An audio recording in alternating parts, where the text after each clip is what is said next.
Martial Peak, Chapter 5903, Besieging the enemy's stronghold in order to attack their reinforcements.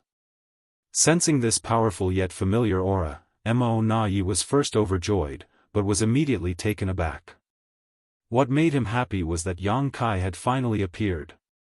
He had been hiding in the shadows all this time and hadn't done anything at all, so contrary to what might seem reasonable, his absence put a great deal of pressure on the Black Ink clan. If he made a move, the Black Ink clan could respond appropriately, so, when he noticed Yang Kai's aura, Mo Na Yi was finally relieved. What surprised him was that the target Yang Kai had chosen this time was actually Mou, a veteran royal lord. Yang Kai had made several moves throughout several battles, but each time he did so, his target had always been the pseudo-royal lords. Due to his unpredictable means and the eerie Grand Dao River, the pseudo-royal lords he targeted rarely escaped, unless Dia Luo managed to come to their rescue in time. It could be said that half the pseudo-royal lords who had fallen on the battlefield over the past 10 years had died directly or indirectly because of Yang Kai. He had almost single-handedly killed so many pseudo-royal lords to the point they were unable to lift their heads. Yet in all that time, Yang Kai had never taken the initiative to attack a true royal lord before, least of all Mou as the most experienced royal lord in the Black Ink clan.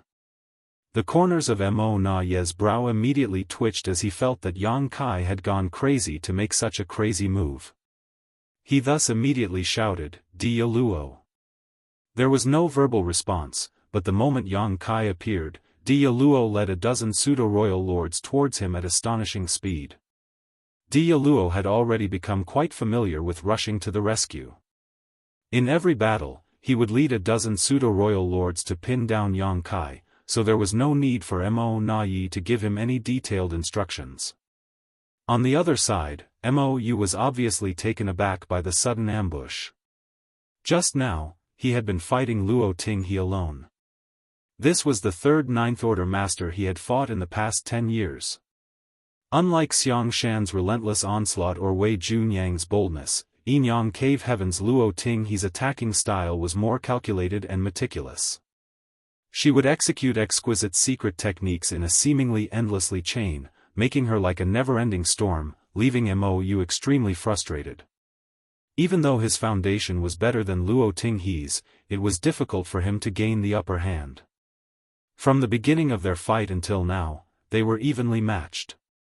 A royal lord's senses were extremely sharp, so even if Yang Kai had used Thunder Shadow's innate divine ability, it was difficult for the latter to completely hide his traces. Pseudo-royal lords might not be able to guard against Yang Kai's sneak attack, but Mou could. In fact, Mou already had a vague premonition before Yang Kai even launched his attack, therefore, he was only shocked for a moment when Yang Kai appeared and instantly reacted appropriately. He promptly collected the copious amount of Black Ink strength around him and created a shield to defend himself. Right then, Luo Tinghe's attack struck the barrier, but it only caused his body to violently sway and was unable to cause any damage. Yang Kai's space-time river swept in just at that moment, gushing straight from above and engulfing him. Mou used the tried and tested strategy of fighting back with everything he had, bombarding Yang Kai's Dao Strength River with everything he had in an attempt to force him back. The raging waves crashed against Mou's barrage again and again, while the Dao strengths fluctuated non-stop.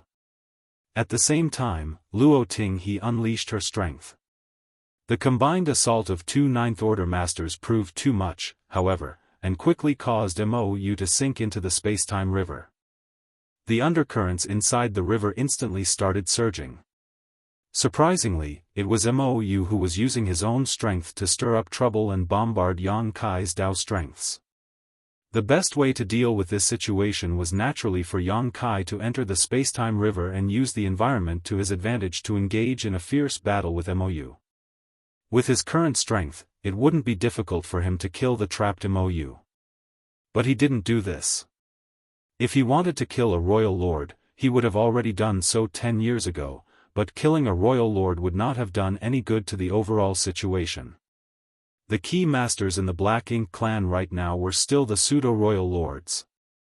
They're here. Yang Kai completely ignored the turmoil of his Dao strengths and lightly shouted. "Leave them to me."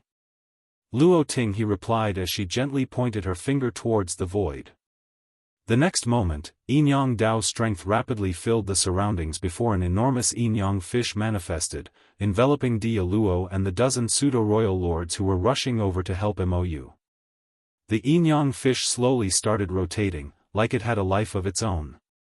Immediately, an inexplicable pull appeared in the void, causing the group of Black Ink clan powerhouses to lose their footing. Dia Luo and the other Black Ink clan powerhouses immediately launched numerous secret techniques together, trying to break free from this inexplicable force. But before they could escape, Yang Kai was already upon them. No one saw how he moved, but when he appeared behind a pseudo-royal lord with his azure dragon spear, the latter didn't even notice. Thrusting the spear with one hand, and executing a palm strike with the other, Yang Kai mercilessly attacked the pseudo-royal lord. Immediately, an inexplicable burst of energy appeared in the void, as if something had been cut off.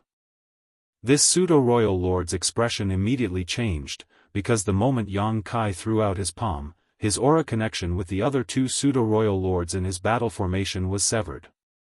With the aura connection severed, the Three Fortunes formation instantly collapsed. "Be careful." When Dia Luo roared at him, the pseudo-royal lord finally realized that a great disaster had befallen him. He promptly turned around and threw a punch, but all that filled his vision was a rapidly enlarging spear tip. Regardless of his dire situation, he was still a pseudo-royal lord. Facing such a crisis, he didn't panic and instead changed his punch to a palm, smacking it towards the oncoming azure dragon spear. At the same time, he tilted his head to avoid this fatal blow. However, that was where things ended for him. Caught inside the Yin-Yang fish, his movements were significantly restricted, and to top it off, he was being targeted by Yang Kai. How could things possibly end well for him? The last thing this pseudo-royal lord saw was the long spear he dodged transform into multiple spear shadows that rained down on him. By the time the blood splashed out, the pseudo-royal lord's aura had vanished. Then a second, then a third. The other two pseudo-royal lords who had formed the battle formation with the first followed in his footsteps almost immediately after. Only then did the secret techniques from all directions rain down on the spot where Yang Kai was standing. Unfortunately, all that was left there was his afterimage, and by the time it faded away, Yang Kai had already arrived on the opposite side. He had teleported to another three pseudo-royal lords in battle formation and was about to launch a similar attack. "In your dreams!" Dia Luo furiously roared again as he used all his strength to try and rescue the three pseudo-royal lords. However, another figure suddenly appeared in front of him, blocking his path. A jade-white palm flew out at him, carrying an earth-shattering power with it. Dia Luo's expression became grave and without hesitation, he immediately met this palm with an attack of his own. Luo Tinghe's foundation was lacking compared to a veteran royal lord like Mou, but she was still stronger than Dia Luo, who had only become a royal lord a few years ago. As such, it was relatively easier to fight him. With her restraining Dia Luo, Yang Kai was able to act unhindered. Immediately, space principles surged as the surrounding space froze and a large number of small stone race soldiers appeared out of nowhere, surrounding this area. In a flash, a look of horror appeared on the faces of all the Black Ink clansmen, including Dia Luo. The next instant, the great sun and moon marks on the back of Yang Kai's hand glowed brightly before yellow and blue lights began flowing out of the small stone race soldiers, rapidly fusing into a dazzling sun which exploded soon after. When the dazzling white light faded a few breaths later, a few pseudo-royal lords had disappeared from the battlefield, leaving clouds of blood mist in their place. As for the surviving pseudo-royal lords, they had clearly become much weaker after suffering this blow. Yang Kai promptly charged at them with his spear in hand. Immediately, an aura of death enveloped these pseudo-royal lords. On the other side, Luo Tinghe looked surprised, staring at a fleeing figure with a frown. "He is quite fast." The moment Dia Luo saw Yang Kai summon the small stone race army, he decisively used his secret technique to escape. Luo Ting he didn't even have time to stop him. However, executing this secret technique obviously cost Dia Luo a great deal of strength, so his figure looked quite miserable afterwards. Luo Ting he no longer paid any attention to the fleeing Dia Luo, promptly turning around and joined forces with Yang Kai to kill the remaining pseudo-royal lords who had been injured by the burst of purifying light. How could the pseudo-royal lords be their opponents under these circumstances? Their auras vanished one after another, though the counterattacks of these pseudo-royal lords before their deaths could not be scoffed at. Knowing that they were doomed to die, each pseudo-royal lord displayed suicidal determination in their final moments, causing both Yang Kai and Luo Tinghe to suffer some injuries. In particular, Yang Kai's Dao strengths were fluctuating in a wild manner, not because he was using his own Dao strengths to kill his enemies, but because the space-time river was under attack. After dealing with all the pseudo-royal lords, Yang Kai shouted, "I'll leave him to you." A moment after he shouted, a figure rushed out from the space-time river. It was none other than Mou, who had been swallowed by the space-time river earlier. Although he had been trapped inside, Mou had not suffered any physical injuries. His aura, on the other hand, was a little weaker than before, though this did not affect his combat strength much. When Mou saw the tragic sight before him, a cold and frigid look took over his face, but before he could do anything, Luo Tinghe rushed him and the two resumed their original battle. Yang Kai, on the other hand, didn't even spare Mou a glance. He raised his hand towards the space-time river, grabbing it like it was a whip, then used instantaneous movement, disappearing into the void. He didn't attack Mou with Luo Tinghe. Unless Yang Kai exposed his true strength, it wouldn't be easy to kill a veteran royal lord. Furthermore, it was more convenient to sneak attack the pseudo-royal lords than to kill a tough nut like Mou. At the no-return pass, Monaye's face turned ashen. He had never expected that his strategy against Yang Kai would be broken so easily. Yang Kai sneak attacked Mou, but clearly he never had any intention of fighting him. His true goal was the pseudo-royal lords led by Dia Luo. These were the stumbling blocks that had been pestering Yang Kai all this time, making it difficult for him to display his full strength. With a simple move of besieging the enemy's stronghold in order to attack their reinforcements, everyone in Dia Luo's team, apart from Dia Luo himself who had managed to escape, had been slaughtered by Yang Kai and Luo Tinghe. The situation has changed. Monaye could keenly sense this. Yang Kai had never done something like this before. The team of pseudo-royal lords led by Dia Luo had successfully managed to restrain Yang Kai in the previous battles, hindering him from displaying his full strength, but by the looks of it, Yang Kai had always had the ability to break free of Dia Luo and the pseudo-royal lord's restraint. It was just that he did not want to, that was all. What the hell made him reveal his fangs today? Sir. Dia Luo, who had fled back to the no-return pass, arrived in front of Monaye, his face filled with shame. He didn't dare to face Yang Kai alone, so he didn't know what to do now. Martial Peak, Chapter 5904, Exchanging Pieces. Even now, Monaye had not associated the turn of events in the situation to the fact that Yang Kai's strength had experienced a heaven-shaking, earth-shattering increase to another level. That was because he knew just how difficult it was for a human race master to cultivate. The stronger the cultivator, the more time they had to spend accumulating heritage to grow their power. Since ancient times, there had never existed anyone like Yang Kai who was able to grow to such an extent in less than 1,000 years after advancing to the Ninth Order. Ever since the humans attacked the no-return pass, Yang Kai had been concealing his ability by feigning weakness. In each battle, he only ever revealed strength as should be expected from a newly advanced Ninth Order master like himself while trying to avoid head-to-head battles with any of the royal lords. From Monaye's perspective, Yang Kai may be stronger than when he just advanced back then in the universe furnace world, but such growth was still acceptable. Moreover, it was well known that Yang Kai's abilities were greater than other cultivators in the same realm to begin with, so it was difficult to understand Yang Kai's bottom line without a proper fight with him. Even if someone told Monaye about Yang Kai's true strength now, he probably wouldn't believe it. Such a thing was simply nonsensical. The situation had changed subtly since Yang Kai showed up on the battlefield. Though the attack of the humans was still as tepid as before, the various armies had already completed their secret deployments, getting all their forces into position. Yang Kai soon reappeared, this time next to Xianxia. Xianxia's opponents were 3 pseudo-royal lords who had formed a battle formation, which should make them strong enough to take on this newly promoted Ninth Order master. In the first 2 battles, Xianxia fought 2 bloody battles with Mou, which resulted in losses on both sides.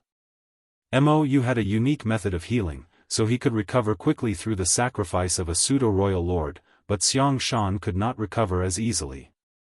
Even with the use of healing pills, it would still take him some time, so his injuries have not been restored completely even until now, causing him to fall into a disadvantage against the 3 pseudo-royal lords from time to time as they fought. This was especially noticeable during the days when Yang Kai had disappeared, as Xianxia was almost one-sidedly suppressed by these 3 pseudo-royal lords without having any ability to fight back. But since Yang Kai's emergence, the situation had turned around. These 3 pseudo-royal lords now had to hold back 30% of their strength in preparation to deal with the event of a surprise attack launched by Yang Kai, which gave Xianxia some room to breathe. When Yang Kai's figure entered their circle of battle, Xianxia, who had received a heads-up prior, burst out with the power he had been accumulating and wielded a fierce blade towards the 3 pseudo-royal lords. His murderous intent spread almost palpably, and even the space around the 3 pseudo-royal lords seemed to freeze, horrifying them all. They had constantly been on guard against Yang Kai, but they never thought that this killing star would target them on such a vast battlefield. Their luck was simply the worst. When the killing star attacked, Xianxia suddenly burst out once more, instantly disrupting the rhythm of the 3 Black Ink clan masters. In merely a moment of their panic and loss, life or death had been decided. The long spear was like a dragon, whereas the blade light was biting cold. Yang Kai and Xianxia's figures passed by each other like the blades of a pair of shears, instantly cutting through the aura of the 3 pseudo-royal lords. When the powerful auras extinguished, Xianxia spat out a mouthful of blood and looked much weaker than before. Yang Kai's body also incurred a few wounds, obviously from the pseudo-royal lord's final struggle before death. At around the same time on the other side of the battlefield, an amazing aura burst out, accompanied by the annihilation of several powerful auras. It was not the fall of Black Ink clan masters, but 8th Order humans. Yang Kai's head snapped over, only to see a turbulent black ink cloud moving about. More than a dozen figures had gathered in a large black tide that slaughtered everything in its way. Even in their battle formations, the 8th Order masters could hardly put up a fight. The reason for that was that there were traces of Mo Na-yi and Di Yaluo's involvement in this tide, whereas the rest were all pseudo-royals. Almost at the same time as when Yang Kai looked over, Mo Na-yi turned his head over as well. Their gazes suddenly met, and they could both see the coldness in each other's eyes. Yang Kai instantly understood Mo Na-yi's intention and praised him inwardly. What a cruel and determined heart this guy has. Moments ago, when Di Yaluo fled back to the no-return pass and returned crestfallen to Mo Na-yi's side, Mo Na-yi made a snap decision at that moment. An extremely radical one at that. On his command, a dozen pseudo-royal lords, who were standing by to defend the black ink nests, flew out in a group under Di Yaluo's lead, heading straight towards the battlefield. Mo Na-yi gave up the idea of tracking Yang Kai since he knew that he would only end up being pulled around by the nose by him that way. This fellow was a master in the Tao of space who could appear and disappear like a ghost. Trying to pin down his tracks would only waste time. The only way to change their passive position to an active one was to give up on defending and attacking instead. If you want to kill our pseudo-royal lords, then I'll go and kill your 8th Order masters. Let's see who will give in first and go to stop the other. This was Mo Na-yi's decision. Nobody could stop Yang Kai if he wanted to sneak up on them and stir trouble. Mo Na-yi deeply recognized that he lacked that ability now. Di Yaluo had already failed, so in that case, he would just ignore Yang Kai for now and eliminate opponents he could kill. He would slaughter until the humans ached and despaired, then even if they were to lose some pseudo-royal lords in battle, their deaths would have been worth it. At the very least, it was better than losing them to Yang Kai's sneak attacks while gaining nothing in return. The result was remarkable. With 2 royal lords personally leading the charge and a team of a dozen pseudo-royal lords behind them, they could easily break up the battle which had reached a stalemate, and within just a few breaths, at least 28th Order Masters on the human race's side fell. This was not enough to make up for the loss of 3 pseudo-royal lords, but it was enough to make the humans real. What will you choose? Mo Na Yi looked at Yang Kai from a distance, waiting quietly to see his response, but his hands did not stay idle. He continued leading his men towards the next battlefield, moving with momentum like splitting bamboo wherever they went. Very soon, Yang Kai's answer was revealed to them. That was because Yang Kai's figure suddenly disappeared from his vision, and Xianxia, who had been standing together with Yang Kai before, also came flying in their direction. All of them were alerted at this change, and their powerful divine senses were swiftly extended in all directions to guard against a possible sneak attack that could come at any moment. However, rather than Yang Kai, whom they had expected to come, they were met with another person instead. As the supreme commander of the army, it's not a prideful thing to attend a battle personally. Following the emergence of that voice, a figure stopped in the middle of the void. With a light raise of his feather fan, a fierce wind suddenly rose up, turning into a sharp blade that could even cut through space. Mi Jing Luan. Almost at the same time that Mo Na Yi moved, Mi Jing Luan moved as well, but he had arrived late since Pure Yang Pass was outside of the battlefield. Even after so many years of war, Mi Jing Luan had barely stepped onto the battlefield. Compared to his abilities as a Ninth Order Master, he was needed more by the human race to coordinate the overall situation. However, after seeing through Mo Na Yi's intentions to exchange lives with lives, Mi Jing Luan had no choice but to join the fray. That was because every single Ninth Order Master had their own opponents to deal with on the battlefield and could not easily extricate themselves, so he was the only one who could subdue these masters for now. However, in the face of Mi Jing Luan's provocations and attack, Mo Na Yi chose to ignore them and simply deflected the attack with the other masters from the Black Ink clan without getting caught up with him at all, immediately flying towards the next battlefield after that. Mi Jing Luan paled slightly. Mo Na Yi's single-mindedness was something he had not anticipated. Just as it was difficult for the Black Ink clan to restrain Yang Kai, Mi Jing Luan alone could not stop such a group of masters either. Fortunately, Xianxia had also rushed over to join him, so they could at least harass their opponents. The slaughter continued. Everywhere these masters went, large numbers of Eighth Order Masters would fall. Most of these masters were already in battle formations formed alongside people that they were familiar with and were in the midst of fighting other enemies. When a large number of powerful enemy reinforcements rushed over, the original balance was broken, resulting in a disaster. While this endless killing was taking place, Mo Na Yi was keeping a close eye on Yang Kai's movements. Xianxia had already rushed over, but Yang Kai was still nowhere to be seen. This caused his heart to sink.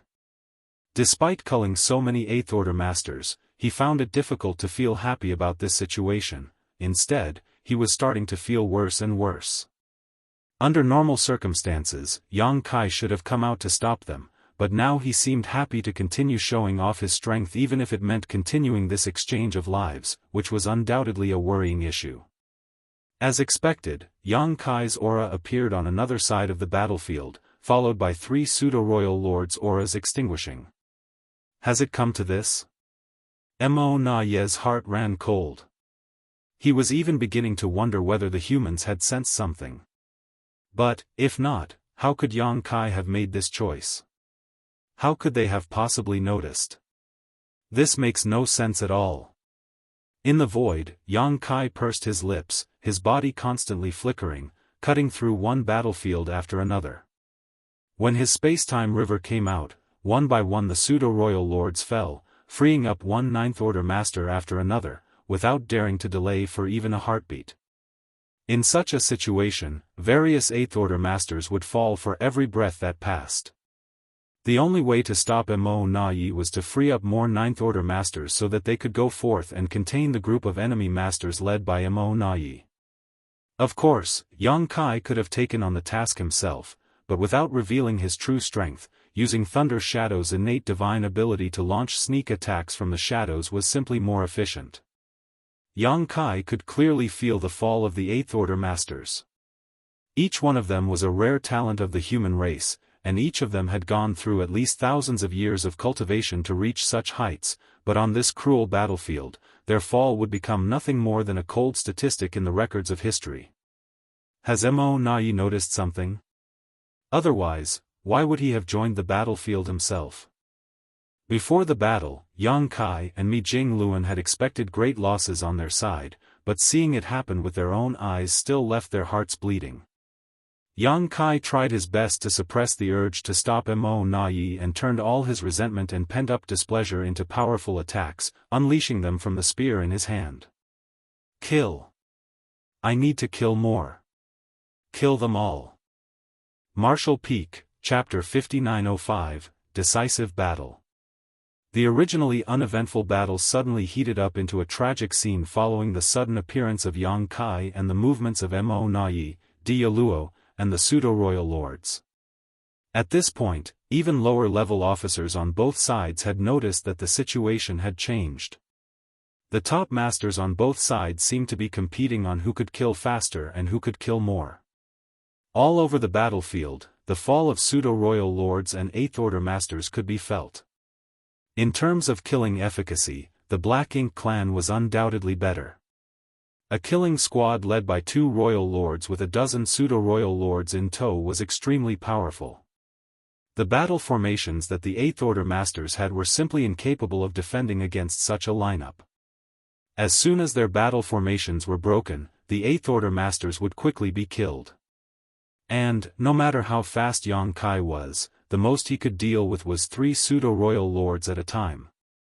In a short cup of tea's time, as many as 20 pseudo-royal lords had been eliminated. Yang Kai's body was covered in black blood from his killing spree, and the fierce murderous intent surrounding him made him seem like a god of death returning from purgatory, leaving all the pseudo-royal lords in the entire battlefield in fear. However, the humans had also paid an extremely heavy price on their side. As many as 100 Eighth Order Masters had been reduced to nothing more than cold dead bodies. It wasn't until the Ninth Order Masters had their hands freed one by one to join the encirclement against the Black Ink clan's group of masters that the situation finally eased up. Yang Kai wasn't just cutting down pseudo-royal lords aimlessly, he was specifically targeting the opponents of the Ninth Order Masters. His space techniques brought him to each side of the battlefield, where he worked together with the Ninth Order Masters to deal with their enemies. Once the last Ninth Order Master swept over, the top masters on the human race's side formed an encirclement around the mighty Black Ink clan killing squad. It was only now that Mi Jingluan could finally breathe a sigh of relief. In the void, Mi Jingluan, Xianxia, Ouyang Lai, Wei Junyang, Xiao Xiao, Wu Qing, Shi Dezhuang, and Tang Tao all stood. 8 Ninth Order Masters were sealing the Black Ink clan team from all directions.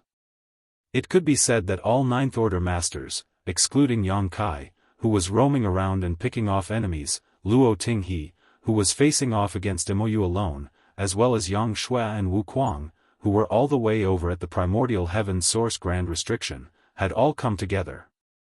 This was the heritage accumulated by the human race over thousands of years. It was not very strong and very much lacking when compared to them at their peak, but this was a sign of hope for the rise of the human race. The fierce battle stopped at some point. The 8 Ninth Order Masters circulated their auras to suppress and seal this zone to ensure that regardless of where their opponents tried to escape from, they would be met with a fierce flurry of attacks. However, they were in no hurry to attack. The humans may occupy the absolute upper hand on the surface, but the slightest mistake in a fight of this level could bring about dire consequences. Both sides were constantly probing each other, looking for a breakthrough point. "You're not running away?" Mi Jingluan gave Mo Na Yi a strange look. Before the Ninth Order Masters gathered in turn to surround them, this group had taken every opportunity to escape, but clearly, Mo Nai showed no such initiative and allowed the humans to encircle them, which puzzled Mi Jingluan. Run away? Where? Mo Nai answered his question with another question as he looked askance at him. Even though he knew that he was on the weaker side right now, his attitude remained firm. Mi Jingluan did not answer. Mo Nai went on, "There's something that I can't understand, so I will appreciate it if Supreme Commander Mi can explain it to me." On the battlefield, Yang Kai's aura was constantly appearing and disappearing, and every time that happened, a number of pseudo-royal lords would face unfortunate ends. Mo Nai's team was restrained, yet Yang Kai could freely go on a slaughter spree. From the human's perspective, stalling for some time seemed to be a good idea. That way, Yang Kai could better weaken the Black Ink clan side, thus, Mi Jingluan obliged, "So there exists something that puzzles you in this world?" These words were not just meant to ridicule. As the supreme commanders of their respective sides, the fight between Mi Jingluan and Mo Nai was not just something that played out over the past year or two. Both of them had a thorough understanding of each other. Putting aside where they stand and seeing him merely as an opponent, Mi Jingluan thought highly of Mo Nai in that regard. Mo Nai did not answer his question. Instead, he asked what he had on his mind. "How did you find out?" "Find what out?" Mi Jingluan answered casually while putting on a confused look at the right moment. Mo Nai kept a firm gaze on him. "Even though you are able to conceal it well, Supreme Commander Mi, Brother O Yang here is not as good at pretending, so why ask me that question when you already know the answer?" Next to them, O Yang Lai bristled. "What did I do? If you want to talk, just talk. Why drag me into it?" O Yang Lai was displeased. Mo Nai turned to look at him. "Your expression changed when I was asking my question earlier. That proves you know what I'm talking about. Am I not allowed to be nervous during such a critical moment?" O Yang Lai roared. Mo Nai could not be bothered to answer, so he turned back to Mi Jingluan. "Over the years, the human race's attacks on the no-return pass have maintained the same frequency, but this time, your attack happened far before the expected time. Moreover, Brother Yang has ignored us so openly.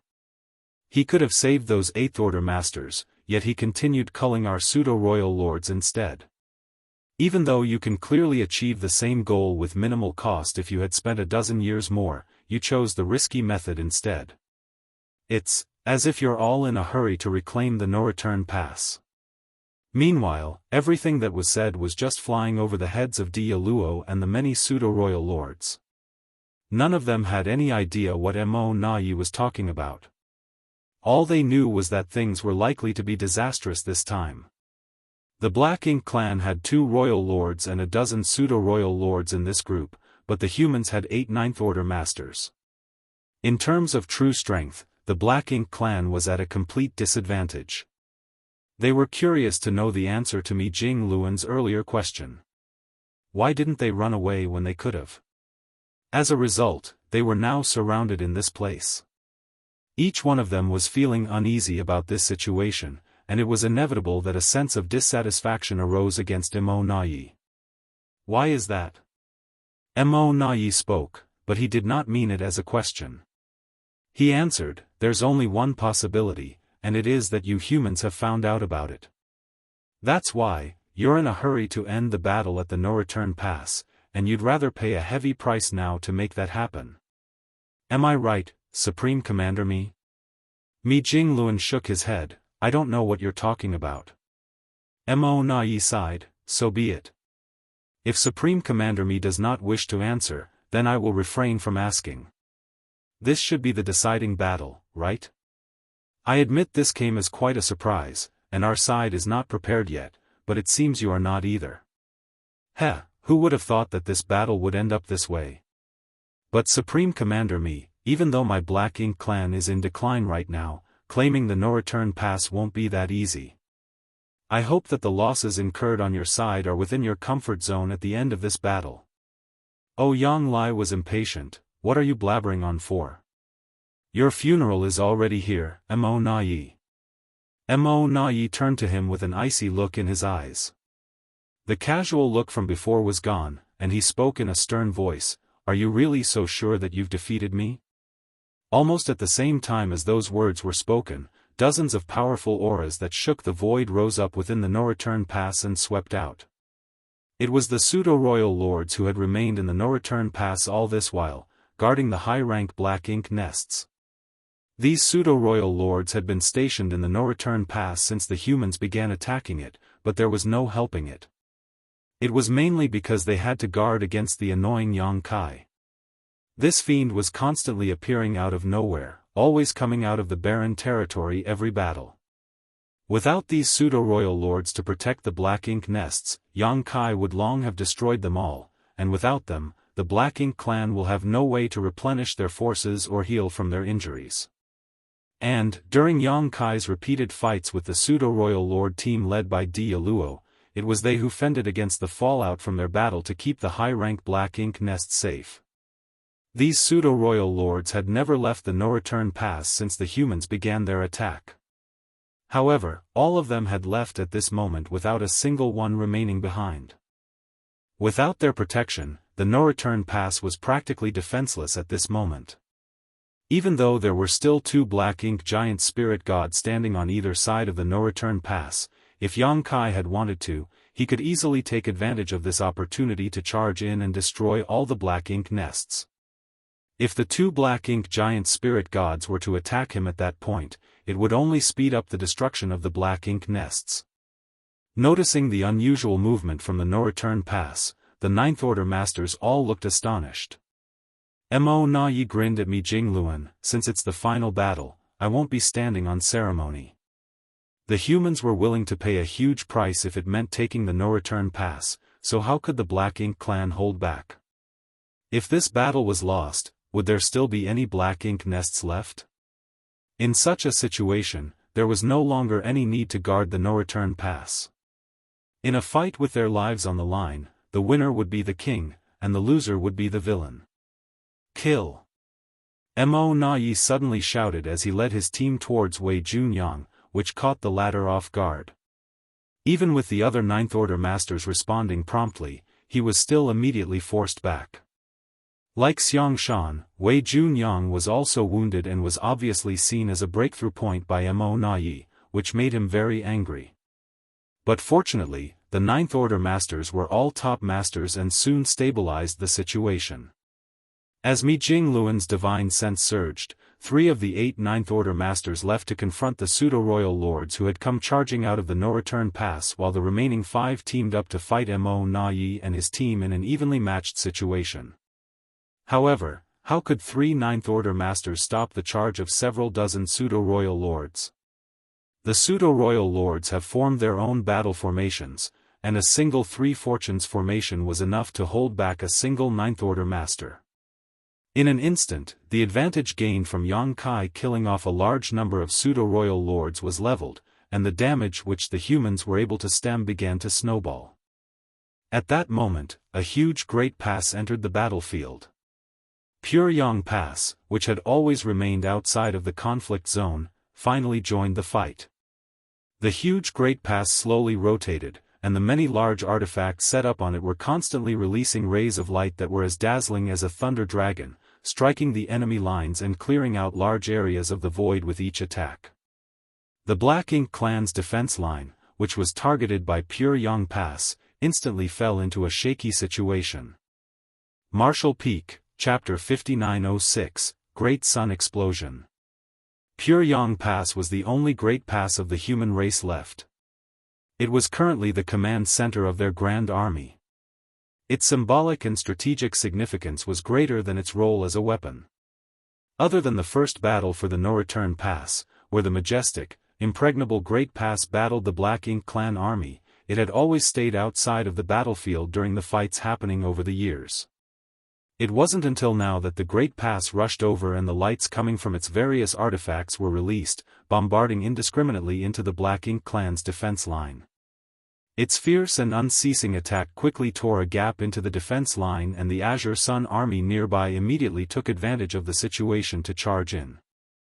The masters from the Black Ink clan quickly noticed the situation and immediately, more than a dozen pseudo-royal lords rushed over.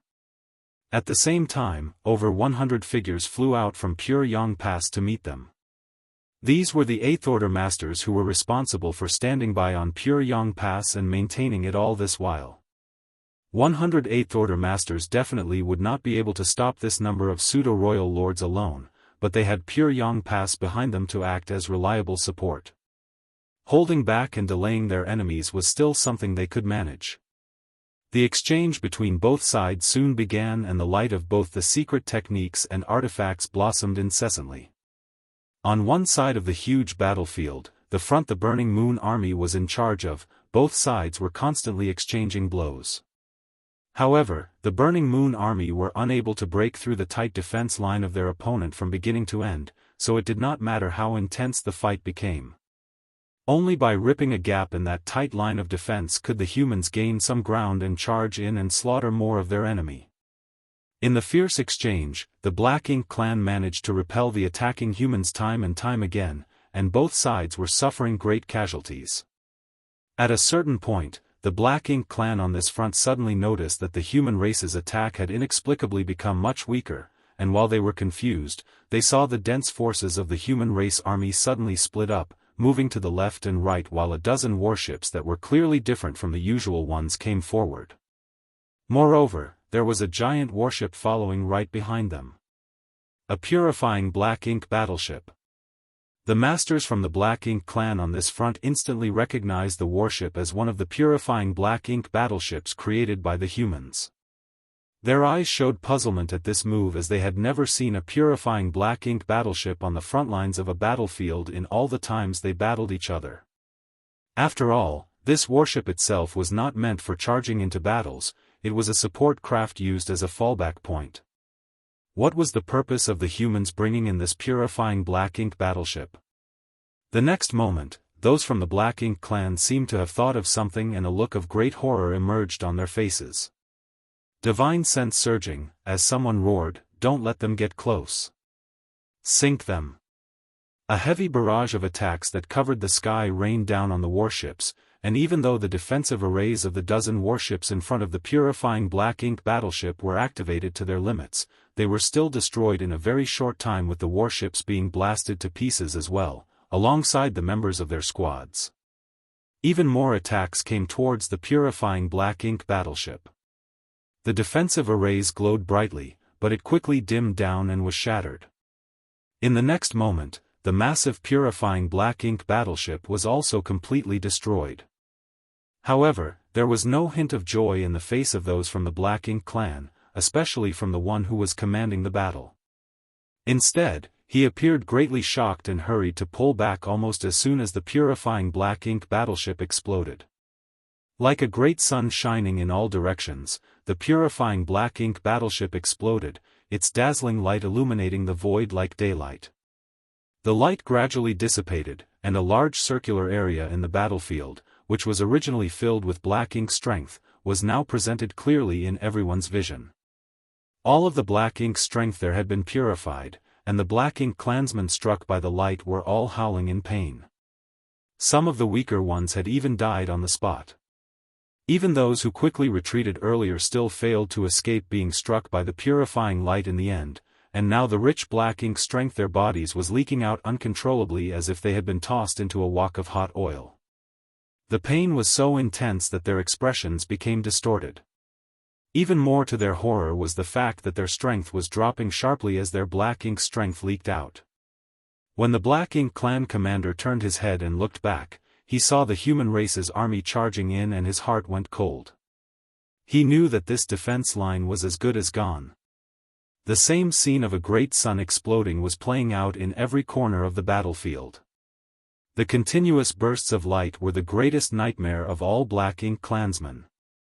This was the final battle to conquer the no-return pass. Even Mo Nai dared to go all in on this fight, so as the attackers, how could the humans not rise to meet the occasion? As soon as Mi Jingluan gave the order to attack the no-return pass, a secret directive was sent out to every army. Use the purifying lights sealed in the purifying black ink battleships to force open the Black Ink clan's defense line. The humans had many purifying black ink battleships in their arsenal, with each division having at least one of its own. The total number of such warships they had with purifying lights sealed in them had already exceeded 1,000. The Black Ink clan's defense was indeed solid. Even if the humans could break through it with a forceful attack, they would still have to pay a heavy price. But with the purifying black ink battleships leading the way, the casualties incurred by the humans could be greatly reduced. The soldiers were gone if they died, but they could produce more purifying black ink battleships if they were destroyed. There was no way Mi Jingluan couldn't recognize such a simple thing. This was a tactic that he had thought of long ago, but he would not use it simply before his hand was forced.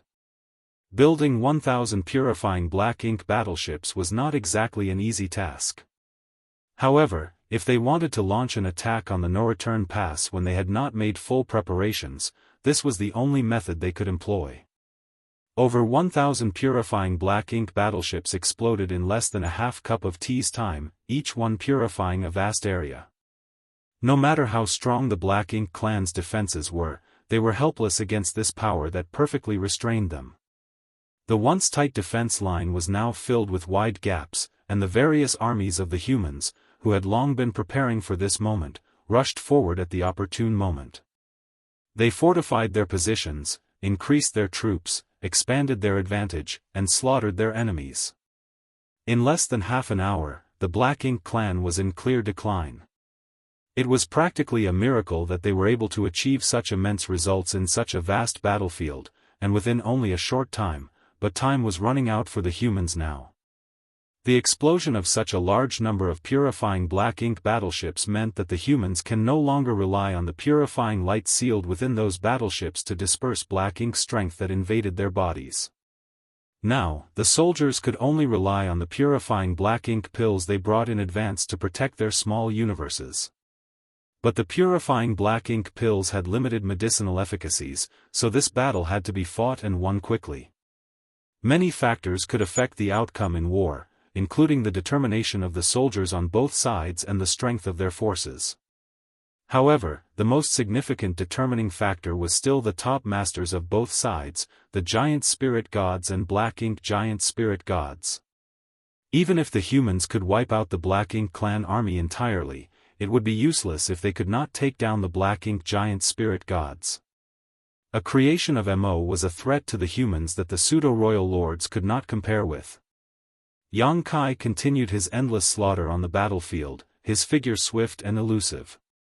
Everywhere he passed, the auras of pseudo-royal lords vanished. Since the start of the battle, as many as 30 pseudo-royal lords had already died at his hands.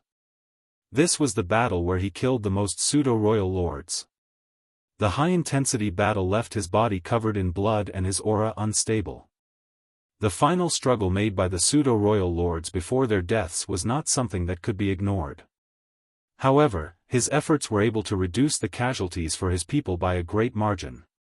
Mo Na Yi burned all bridges when he realized that this was going to be the final, decisive fight, commanding all the pseudo-royal lords standing by at the no-return pass to come out as well, completely giving up on defending the no-return pass. Despite how many Eighth Order masters the humans had, they were still somewhat powerless when faced with these groups of pseudo-royal lords in battle formations. Many Eighth Order masters suffered miserable fates under their hands. However, as Yang Kai continued to slaughter the pseudo-royal lords, the situation finally took a turn for the better. At this moment, the Eighth Order masters also gradually stabilized their positions, got into their own battle formations, divided their opponents, and clashed with the pseudo-royal lords. And with Yang Kai continuing his hunt, the humans could slowly gain an advantage when it came to top combat power. However, Yang Kai was not satisfied because the two black ink giant spirit gods had not made a single move from beginning to end. They were still just guarding the no-return pass. If the black ink giant spirit gods did not make a move, Yang Kai did not dare to reveal his true strength either. If they continued fighting like this, their casualties would continue to increase, and even if they captured the no-return pass in the end, it would be difficult to make the cost of the fallen masters worth it. Fortunately, after the total collapse of the Black Ink clan's defense line and further expansion of casualties, the two Black Ink giant spirit gods who had been standing by finally could not sit still any longer. A deep sigh seemed to come from the void, causing every living being on the battlefield to tremble. Immediately afterwards, the two enormous creatures guarding the left and right sides of the no-return pass moved. They each arrived at the forefront of the battlefield with just a single step, and with a casual wave of their hands, both humans and Black Ink clansmen were silently reduced to paste. It was not that they didn't want to avoid Black Ink clan members, but their bodies were simply too large. Once they launched their attacks, the area it passed through was too wide to achieve precise control. In an instant, both the human race and Black Ink clan armies scattered wherever the two Black Ink giant spirit gods went. At the same time, in the barren territory, Ada and Aer, who had been paying attention to the situation here, became excited. Ada pointed to the territory gate. "Do we go now?" Aer stood up and quickly nodded. Before leaving, their little friend had told them that if those two big guys dared to move, they should rush in. Previously, those two big guys had been remaining motionless, so Ada and Aer could only stare at them. Now, it was undoubtedly time for them to descend the mountain. Beat them up. Ada's face was full of killing intent. After his declaration, he took a deep breath and suddenly shrunk his towering and massive body, transforming into a small giant. Next to him, Aer did the same. Within 10 breaths of the two Black Ink giant spirit gods taking action, the two giant spirit gods stepped out of the territory gate connecting the barren territory and the Black Ink battlefield. Martial Peak, Chapter 5907, Chance. After the giant spirit gods, shrunken to the size of small giants, stepped out of the territory gate, their body expanded rapidly back to their original size. Then, they charged and crashed thunderously into the no-return pass. The massive remnant great passes shook and the aftershocks swept out in all directions. The Black Ink nests, which the Black Ink clan had been carefully tending to all these years, instantly shattered into dust. If this scene had occurred a few days ago, it would have undoubtedly been a great heartache to the Black Ink clan, but at this moment, none of them had the heart to care about such things anymore. The Black Ink clan had brought out all their strength and the entire no-return pass had become an empty shell. This battle was the one to decide the life or death of the Black Ink clan in the no-return pass. If they won, they could continue to survive, but if they lost, everything would end for them, so who would still care about the Black Ink nests? The two giant spirit gods raised their feet and started running through the no-return pass. However, it only took 2 or 3 steps before they reached the battlefield where they flew straight towards the two Black Ink giant spirit gods. The Black Ink clan army that tried to stop them suffered catastrophic losses, and the defense line that they were able to maintain through grueling effort was smashed apart by Ada and Aer, creating 2 unimpeded passageways right to the heart of their lines. Countless casualties occurred in an instant. The Black Ink giant spirit gods, who were in the midst of mercilessly slaughtering the humans, naturally noticed the situation. They immediately assumed defensive positions, but in the next moment, they were each hit squarely by Ada and Aer and tumbled over with them. Ada tackled his opponent's waist and swung his fist fiercely. His opponent was also unwilling to appear weak and smashed down with his elbow, fiercely hammering Ada's back. He even grabbed Ada's neck with his other arm and squeezed tight as if he were trying to twist Ada's head off. The battle between the two giant spirit gods was extremely simple and crude, making it look almost like 2 children fighting, but every one of their strikes caused space to shake and become unstable. Terrifying shockwaves that were visible to the naked eye rippled out in all directions. All living beings nearby, regardless of whether they were human or Black Ink clan, ran and cleared a space large enough for these behemoths to fight. Even though Aer's side was not as explosive, it was still extremely rough. He and his opponent exchanged punches, each first reaching the other's body, causing both sides to stumble. These two were old rivals who had fought for thousands of years in the barren territory, but neither had ever defeated the other. This battle was simply a continuation of their previous struggle.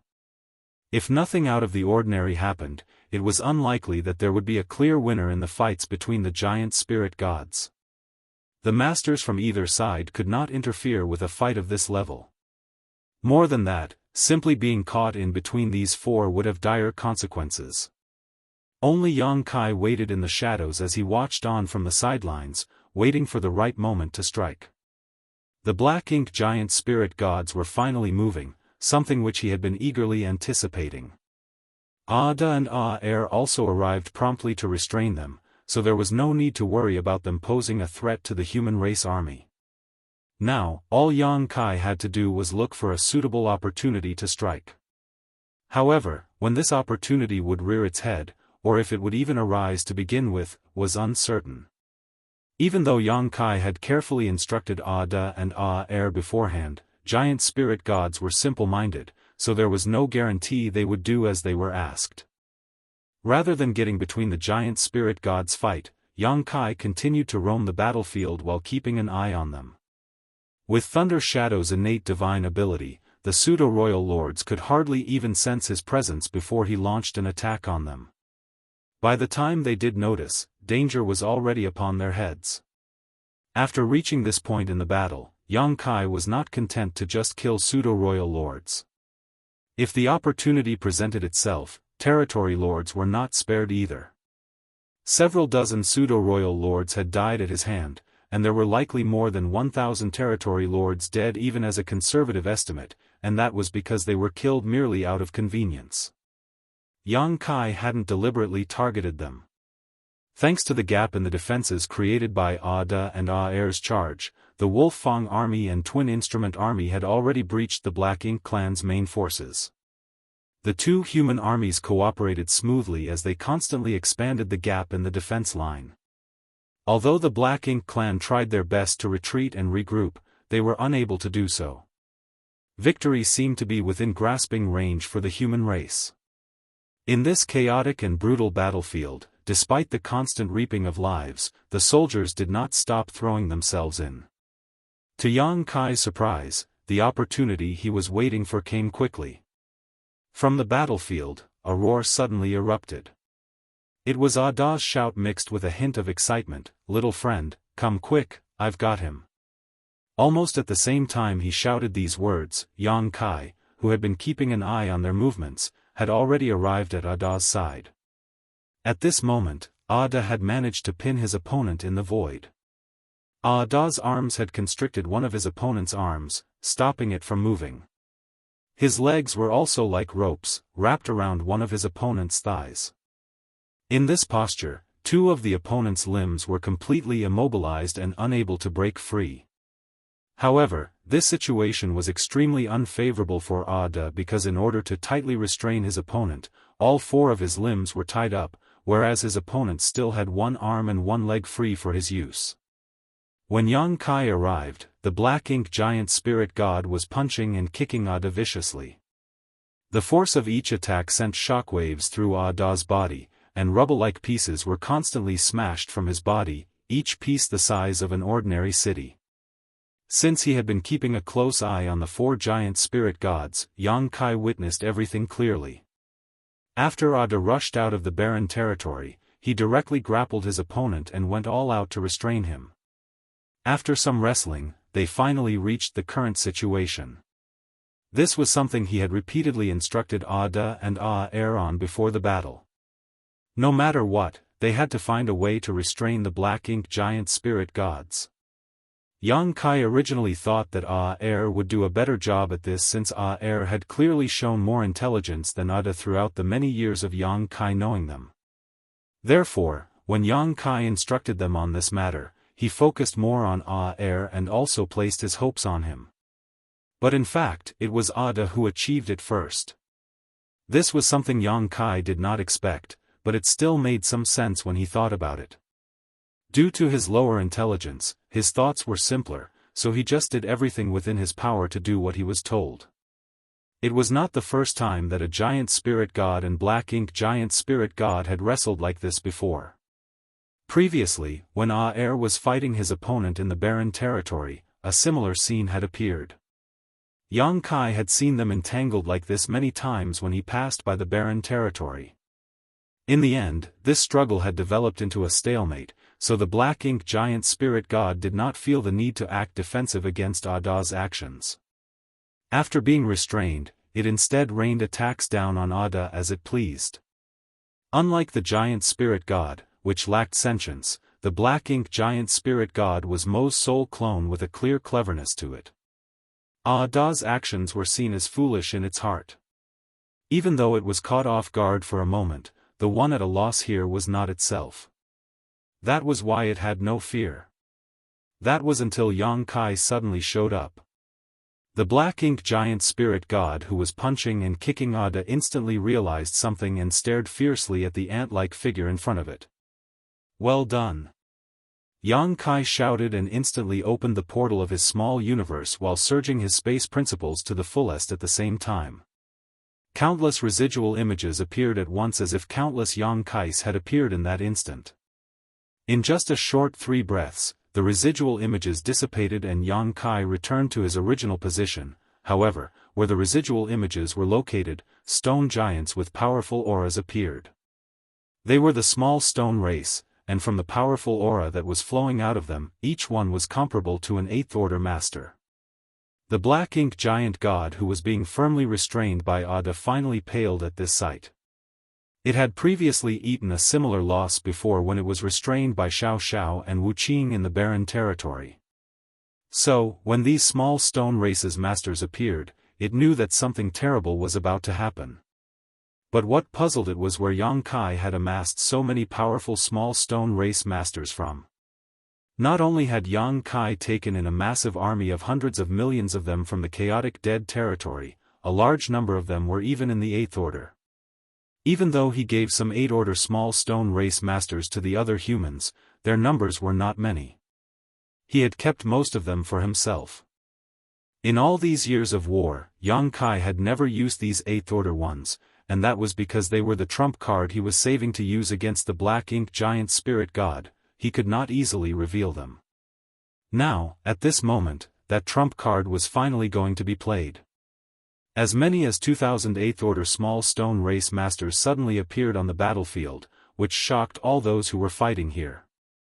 All eyes were instantly fixed on this side, and when they realized that the source of the surging aura was from this small stone race army, the human race masters breathed a sigh of relief while those from the Black Ink clan began panicking. Especially Mo Nai, who instantly understood Yang Kai's intentions. His pupils shrank in shock. A sharp aura suddenly struck him and left a bone-deep injury on his body. Mi Jingluan lightly waved the feather fan in his hand as Dao's strength surged, instantly engulfing his opponent in his attack. You still have the heart to be distracted at such a critical moment? That's not a good habit to have. Mo Nai gritted his teeth while defending against Mi Jingluan's attack. Has he been hiding his trump card just for this very moment? Who knows? Mi Jingluan gave a casual reply, but his attacks grew more and more aggressive. Normally, Mo Nai wouldn't suffer much against such attacks, but his mind was distracted at the moment, so his body became covered in wounds in just a short while.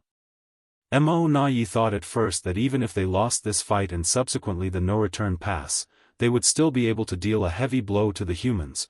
After all, the Supreme One's soul clones were so powerful that no one could oppose them. Worst comes to worst, they would disappear into the depths of the void and meet up with the reinforcements that were rushing this way, then they would still be able to stop the human race army. Martial Peak, Chapter 5908, Sacrifice the Tail to Survive. However, when a large number of 8th Order small stone race masters appeared, Mo Nai was shaken. He had no idea whether or not the Supreme One's soul clone would still be able to protect itself in the face of such a tactic. Unfortunately, he could not afford to think more about the situation at this moment as he had already fallen completely into a disadvantage in his fight against Mi Jingluan. It would be disastrous if he were to allow himself to get distracted any further, so he had no choice but to push down his worries and focus on the battle at hand. On the other side, more than 2,000 8th Order small stone race masters pounced on the Black Ink Giant Spirit God on Yang Kai's command. Though they had large, stalwart bodies, all of them were still as tiny as ants compared to the black ink giant spirit god. This scene was just like a colony of ants attacking an elephant. Each scrambled up onto every part of the black ink giant spirit god's body and clung on tight with their hands and legs. Xianxia stretched out both hands and the great sun and moon marks glowed with an unprecedentedly dazzling light. As he clenched his fists, he roared, "Explode!" Under the influence of the great sun and moon marks, all of them small stone race masters exploded into yellow and blue lights, which seemed to gush out from within their bodies, leaving behind an extraordinarily rich and pure yin and yang element power. Each point of light was like a droplet of water collecting into a giant pool, turning into a halo that melted into and connected with each other to envelope a vast space. In just 3 short breaths, the yellow and blue lights melted away, replaced by a pure white light. The white light was not too dazzling at first, but after contracting for an instant, it spread out violently. The entire battlefield was covered by the light in an instant. Both armies on the battlefield, regardless of their cultivation realm, even the royal lords and Ninth Order masters, had their vision filled with white. Everything disappeared and nothing could be seen. The noisy and horrific battlefield went eerily silent for a moment, as if time had stopped flowing. The light that was of utmost purity exploded, penetrating the barriers of the void and shining far into the depths of the black ink battlefield. Even the detonation of the purifying black ink battleships was like a firefly next to the bright moon when compared to this scene. Never once had an explosion of purifying light of this magnitude been seen since the humans began using it to restrain black ink strength. Even Xianxia had not predicted the terrifying power that was brought about by the sacrifice of 2008th Order small stone race masters. Around the origin of the explosion of purifying light, there had been a large number of black ink clansmen holding the defense line, but after the eruption, the vast majority of those auras evaporated. Those who were lucky enough to survive still suffered a large drop in their strength. The explosion of purifying light brought about by the sacrifice of 2008th Order small stone race masters had completely collapsed an entire segment of the Black Ink clan's defenses with just its after effects. Almost every Black Ink clansman in and around the no-return pass was affected by the purifying light to some degree, compromising their strength to a certain extent. After more than a dozen breaths, the dazzling light finally dissipated, and the eerie tranquility was disturbed by the noise of death and slaughter. As countless numbers of Black Ink clansmen howled in pain, Black Ink's strength was constantly escaping uncontrollably from their bodies, as if they had accidentally fallen into a wok of hot oil. Seeing this situation, the human race army attacked with all their might. They would never miss such a good opportunity. The purifying light was a great danger to the Black Ink clan, but it had no effect on the humans. Originally, the Black Ink clan army were fighting hard to resist the humans, so it was difficult to break through their defenses, but every front was given a good opportunity now to strike. In a matter of breaths, they easily broke through each defense line and routed the Black Ink clan's forces. Xianxia himself did not expect that his trump card against the Black Ink giant spirit god would fundamentally alter the tide of war and save countless numbers of human race soldiers. At this moment, he did not pay attention to the battlefield of the armies and instead turned his head towards a certain place in the void. Standing there was a huge creature, one of the Black Ink giant spirit gods. This Black Ink giant spirit god had originally come out from the divine spirit ancestral land, the same one who was restrained by the combined efforts of Xiaoxiao and Wuxia for thousands of years. Xianxia had dealt with it several times in the past. It had never properly looked at Xianxia since from its standpoint, Xianxia was nothing more than an ant, no matter how powerful he was. Whether it was a strong ant or a weak ant, there was no difference to it. But now, it finally had to face this ant that it had been ignoring, and it was because this ant actually had the power to wound it, even if it was through borrowing an external force.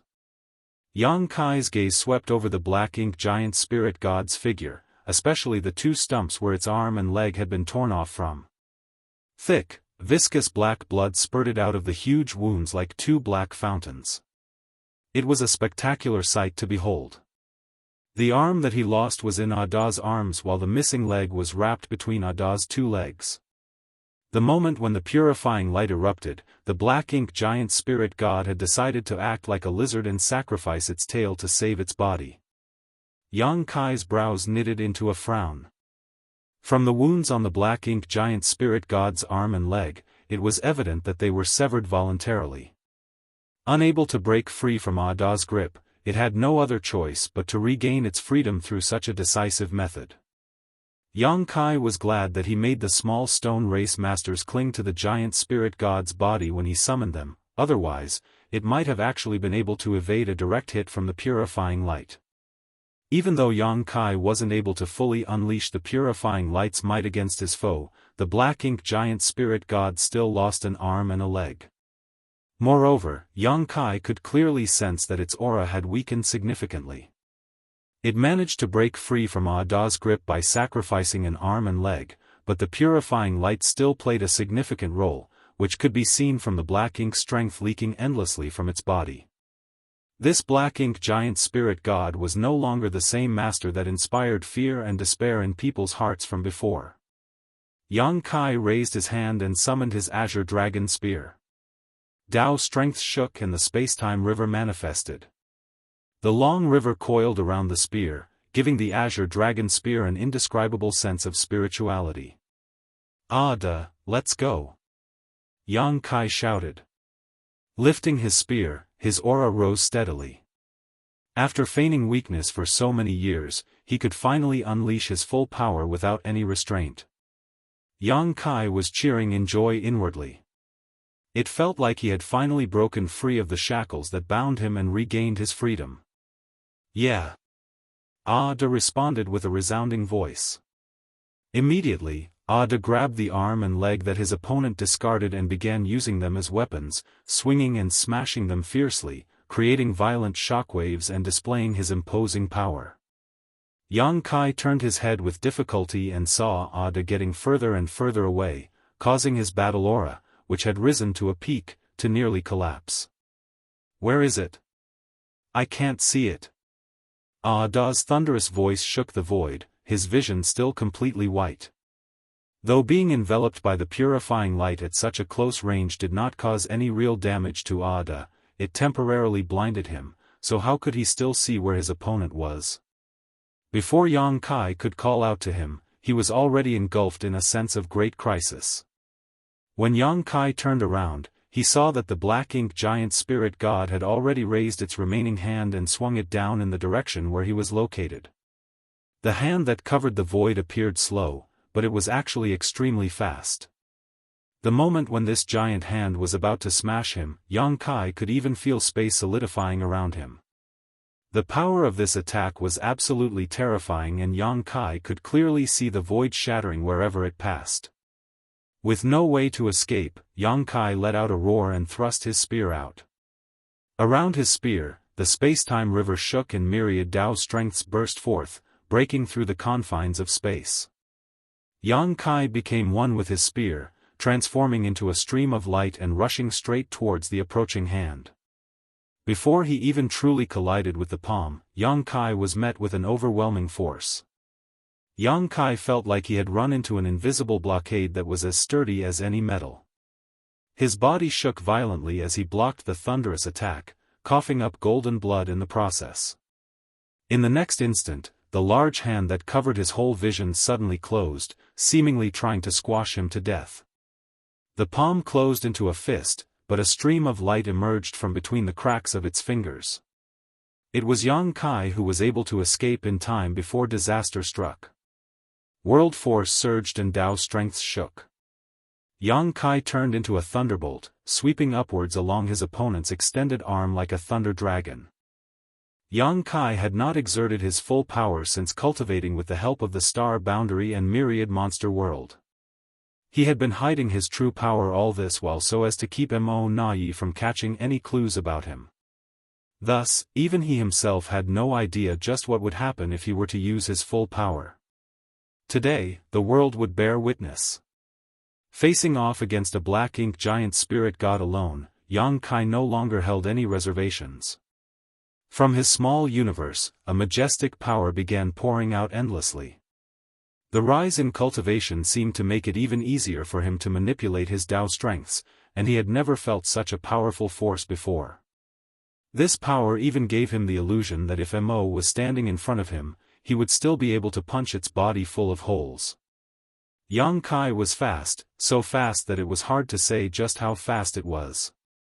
In an instant, Xianxia had already reached the black ink giant spirit god's neck by flying up its arm.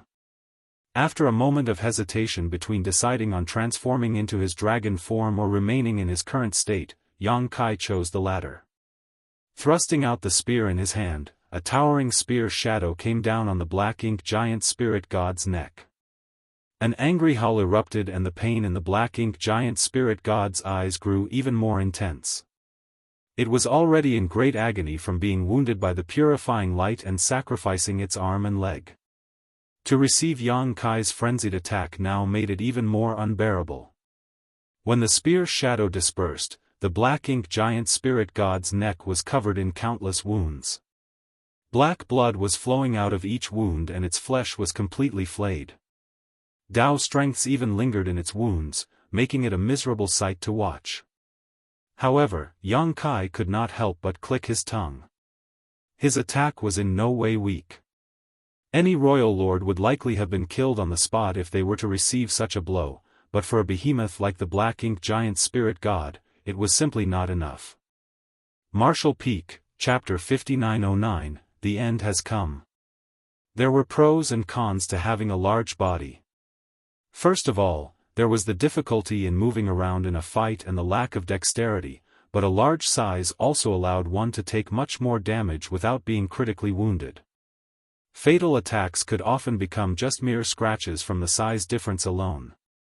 Xianxia had a deep understanding of that fact as he had experienced it himself many times in the past through fighting using his dragon transformation secret art. In terms of size, the black ink giant spirit god surpassed even his divine dragon form, and thus the advantages that came with his massive size would also be amplified to the extreme.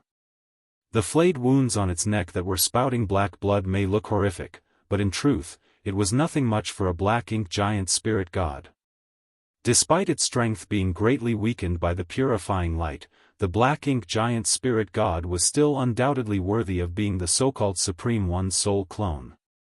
The flesh at the wound writhed and rich black ink strength poured out, then the injury was quickly stabilized. Only Xianxia's Dao strengths were not that easy to disperse and remained stuck to its wound, constantly changing and evolving, continuing to cause damage.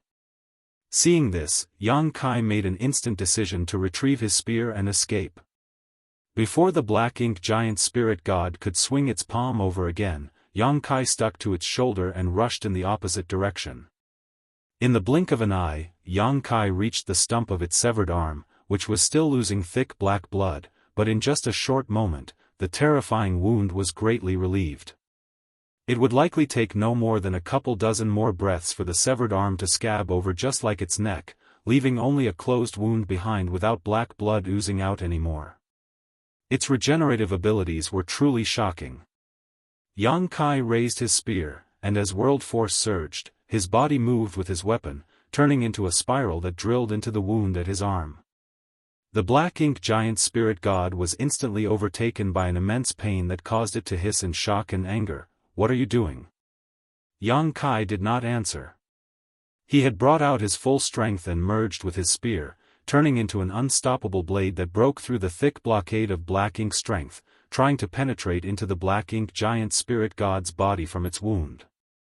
"Don't even dream of it." The black ink giant spirit god knew what was coming. No matter how strong it was, it still could not anticipate what would happen to it if it allowed Xianxia to succeed. Its huge eyes were filled with fear and panic.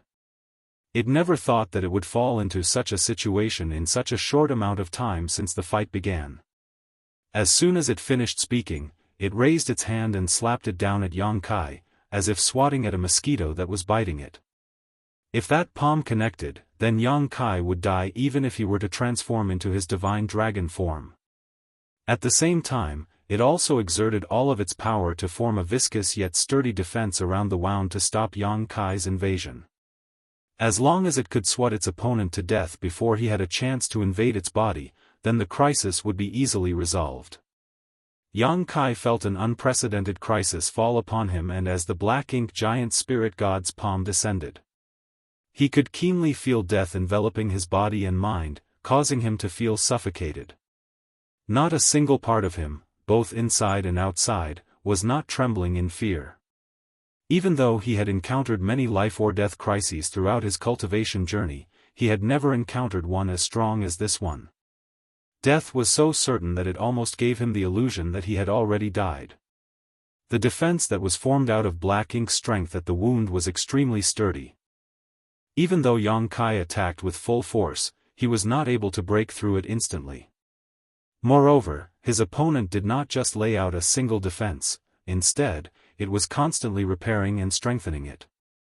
Naturally, the best option here would be to just give up and escape in order to ensure his safety, then search for another opening to exploit. However, after such an experience, it would not be so easy to get another opportunity like this, as the black ink giant spirit god would definitely be on its guard. In this life-or-death moment, Yang Kai's lips curved into a fierce smirk, and his already terrifying aura climbed to even greater heights, causing the surrounding space to tremble in unrest. "You court death!" The black ink giant spirit god roared furiously and swung its palm down even more fiercely. Everywhere its palm passed, space crumbled like a shattered mirror. The huge palm suddenly stopped when it was only a dozen or so kilometers away from Yang Kai, as if it had encountered a huge resistance. It was a severed arm extended across the void that suddenly blocked its fierce attack, an arm no different from its intact arm in terms of length and shape. Ada had finally returned.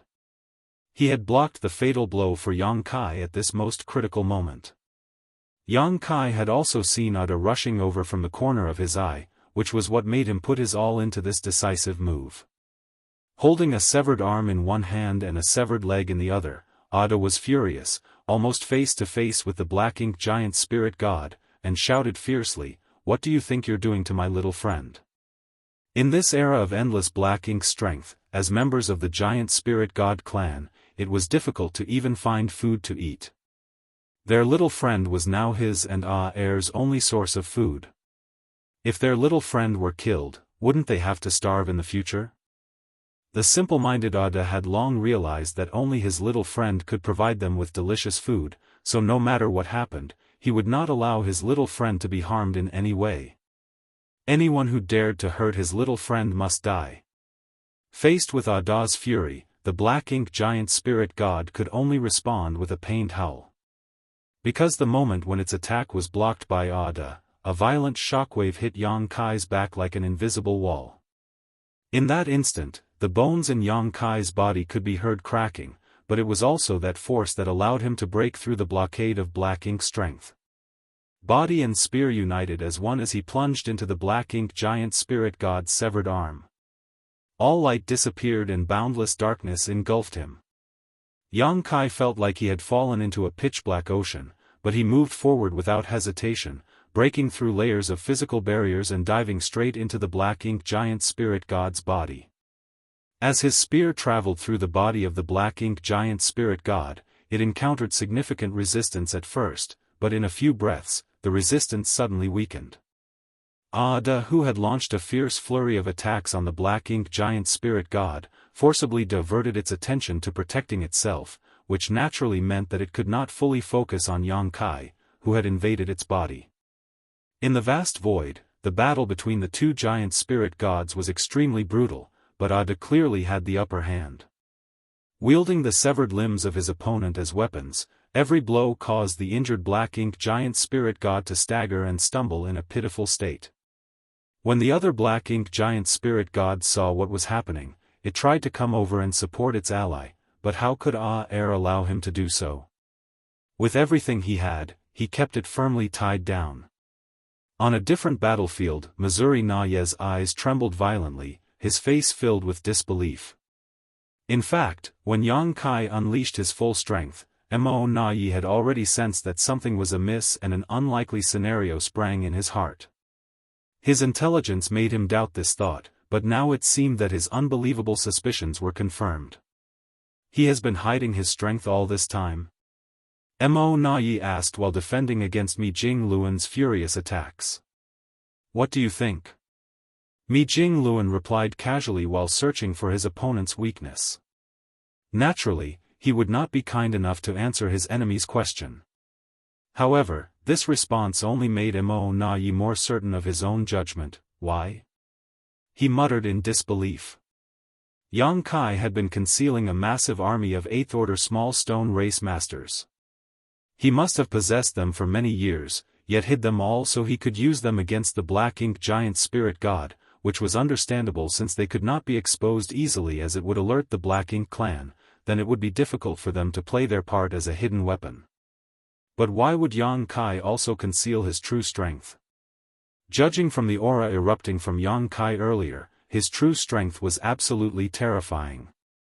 If he had such strength, then why had he been hiding it for so long?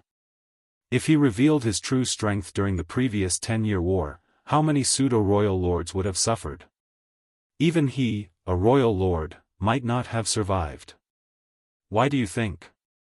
Mi Jingluan gave an equally generic answer, his fan sweeping out fiercely, sending a violent wind blade that cut a deep wound into Mo Na's abdomen. He had finally found an opening.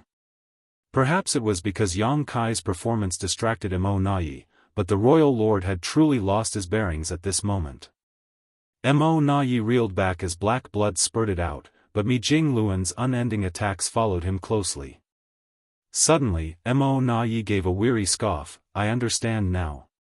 It was the Black Ink Giant Spirit Gods.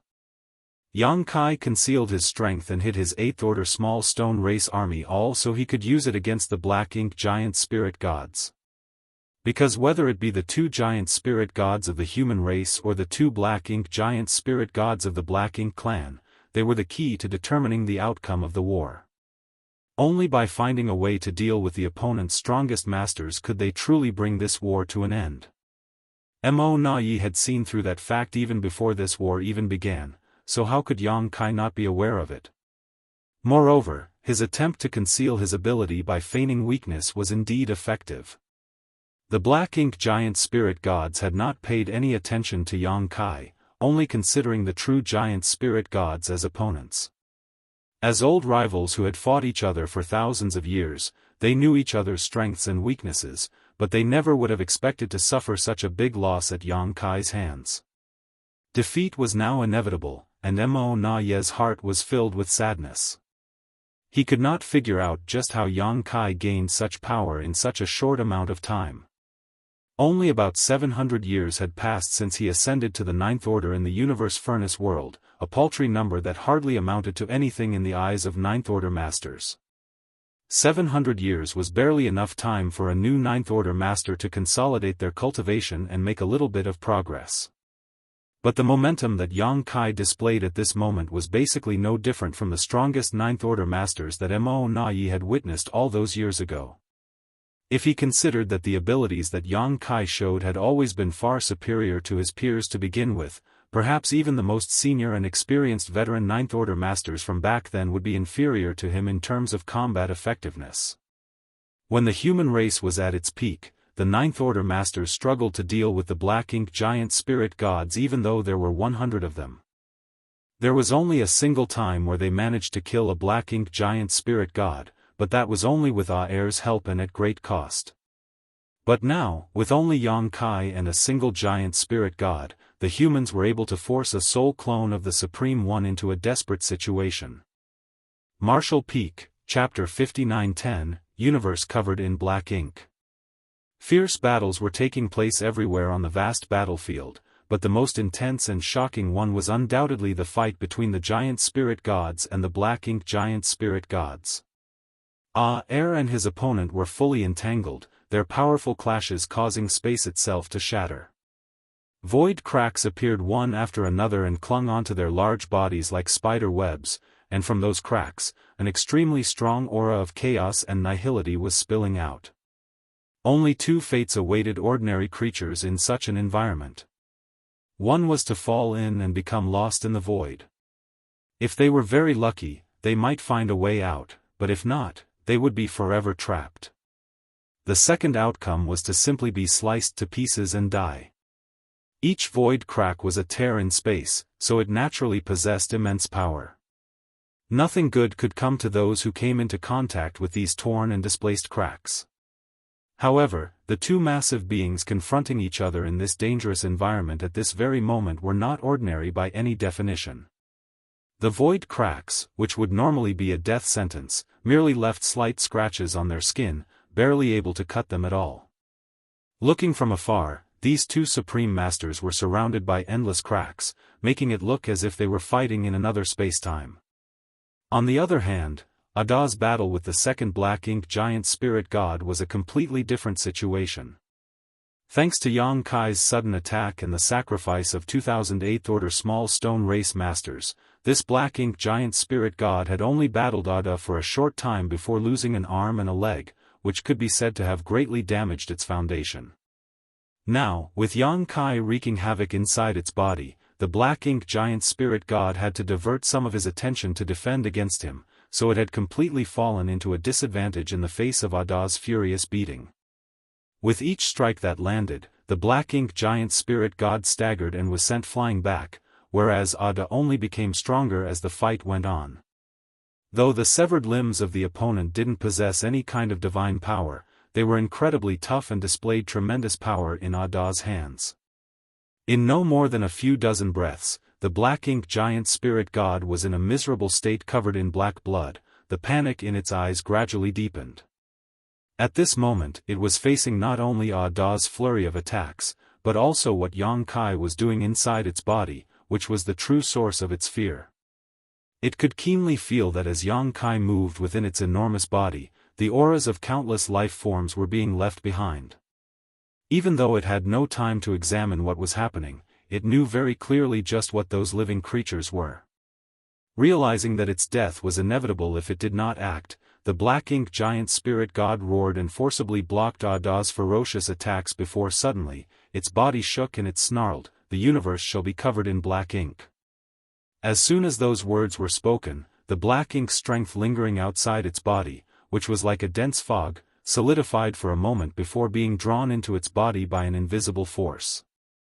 The price it paid for this was being struck fiercely on the forehead by Ada's attack, causing a part of its skull to cave in. At that moment, Yang Kai, wielding the Azure Dragon Spear, was still drilling his way through the thick black ink strength blockade as he shuttled around inside of the black ink giant spirit god's body.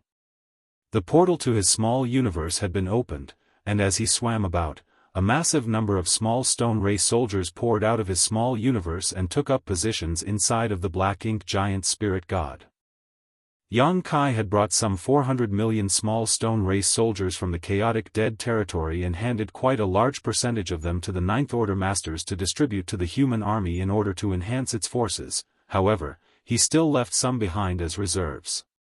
Besides the numerous Eighth Order small stone race masters that were sacrificed earlier, Yang Kai still had a large army of at least 30 million below the Eighth Order.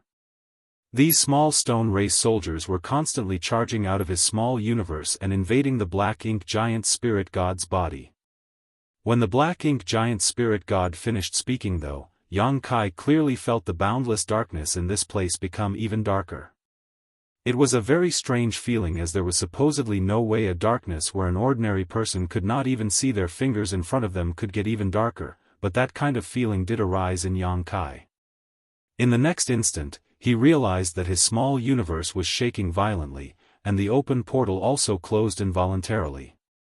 Shocked, Yang Kai quickly examined himself and was aghast to find the World Tree clone swaying violently while propping up the invisible boundary wall around his small universe.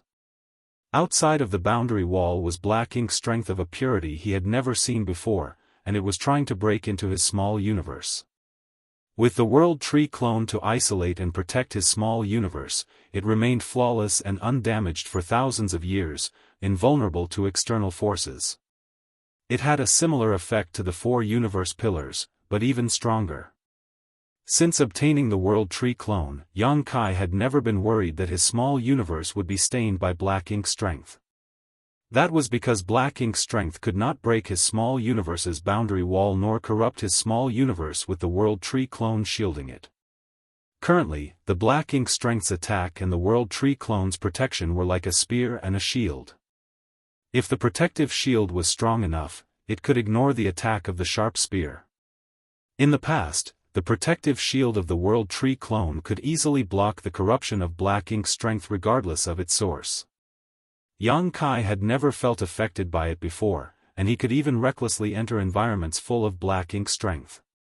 It was an act other Open Heaven Realm Masters were fearful of, yet he could do so without worrying about being corrupted by Black Ink Strength. But this time, Yang Kai clearly felt that the protective shield of the World Tree Clone was under pressure. This was undoubtedly an indication that the Black Ink Giant Spirit God was using a powerful technique against him. Yang Kai couldn't help but think of the Royal Lord's secret technique. The humans had never been able to figure out how the Royal Lords cast their secret technique. Yang Kai had also endured this secret technique head-on more than once, but with the World Tree Clone and the soul-warming Lotus protection, it had never affected him. The humans had very limited information on the Royal Lord's secret technique, but what they did know was that this technique could only be performed by a true Royal Lord, and that it can be activated silently. Those targeted by the Royal Lord's secret technique could not resist unless they were in the Ninth Order. Even the most experienced veteran Eighth Order Masters would be corrupted instantly by Black Ink Strength when this move was unleashed. Back when the human race army first clashed with the Black Ink clan in the Barren territory, it was through a use of the Royal Lord's secret technique that 3 Eighth Order Masters were corrupted, allowing them to infiltrate the Divine Spirit ancestral land in the depths of Shattered Heaven and awaken the Black Ink Giant Spirit God there. As a result, the human race was routed and had no choice but to give up the Barren territory. But despite how powerful the Royal Lord's secret technique was, it was rarely used, as once it was activated, the user's foundation would be greatly damaged, causing a significant decline in strength. Therefore, Royal Lords generally did not use this technique unless they were in absolute control of the situation. The first Royal Lord that Yang Kai killed was the one he fought just after advancing to the Eighth Order Open Heaven realm. That Royal Lord had wanted to get rid of Yang Kai for good by using the secret technique. This was due to him being angry out of shame from being unable to catch him after chasing him for several dozen years. It severely damaged his foundation as a result, providing an opportunity that Yang Kai took advantage of. If Royal Lords could use such a bizarre secret technique, how could the Black Ink Giant Spirit Gods, who were soul clones of Mo, not be capable of something similar? Therefore, when Yang Kai sensed that something was amiss, he knew that the Black Ink Giant Spirit God had to have used a technique similar to the Royal Lord's secret technique, and that was why even the World Tree Clone's protective shield was feeling pressured. Yang Kai couldn't help but think back to Tsang's words.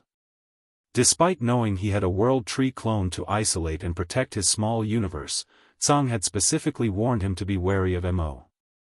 In other words, even with the World Tree Clone, he could still fail to resist Mo's Black Ink Strength. Inside his small universe, the swaying of the World Tree Clone became more and more violent. Yang Kai could clearly feel the pressure on his last line of defense, which finally made him realize that what Tsang warned him about back then was not an exaggeration. The Black Ink Giant Spirit God was already pressuring the World Tree Clone, so what if he were to face Mo itself? The World Tree Clone really might not be able to protect him then. Moreover, trouble never arrived alone. As his small universe was bearing enormous pressure, Yang Kai can clearly feel his knowledge sea being invaded as well. Boundless Black Ink Strength gushed over, staining his originally colorful knowledge sea completely black. The corruption of Black Ink Strength on cultivators had always been both a physical and spiritual affair.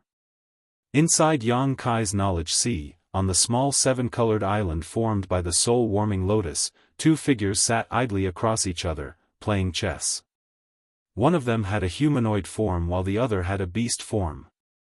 These 2 figures were naturally Yang Kai's 2 other selves. Since his 3 selves united, Yang Kai advanced into the Ninth Order, but Thunder Shadows and Fong Tianxi's consciousnesses were preserved and had been staying in the soul-warming lotus all these years. This was the best place for them to remain, as without the soul-warming lotus nurturing, they might have perished with the loss of their physical bodies over time. When the boundless black ink strength surged in, Fang Tianxia immediately noticed that something was amiss. When he looked over, there was a look of surprise in his eyes. Thunder Shadow also stood up in a panic, knocking over the chessboard in the process and exclaiming, "Black ink strength? What is Big Brother doing? How could black ink strength reach this place? Big Brother isn't going to be corrupted, is he? Oh, no. What do we do?" He made a scene, looking extremely worried. Fang Tianxia, however, looked at him speechlessly. Reaching out, he restored the knocked-over chess pieces back to their original positions. "Don't try to shift focus. You're about to lose." Thunder Shadow turned its head to look at him, shouting, "Who has the heart to play chess with you at such a critical moment? If Big Brother is stained by black ink, we're done for. When that happens, Big Brother will definitely pull us out and eat us one by one." Fang Tianxi's brow couldn't help but twitch. Firstly, if the true body is corrupted by black ink strength, we will also be corrupted by it. Secondly, this is the soul-warming lotus, a supreme treasure of the universe that can shield and nurture the soul better than any other item in existence.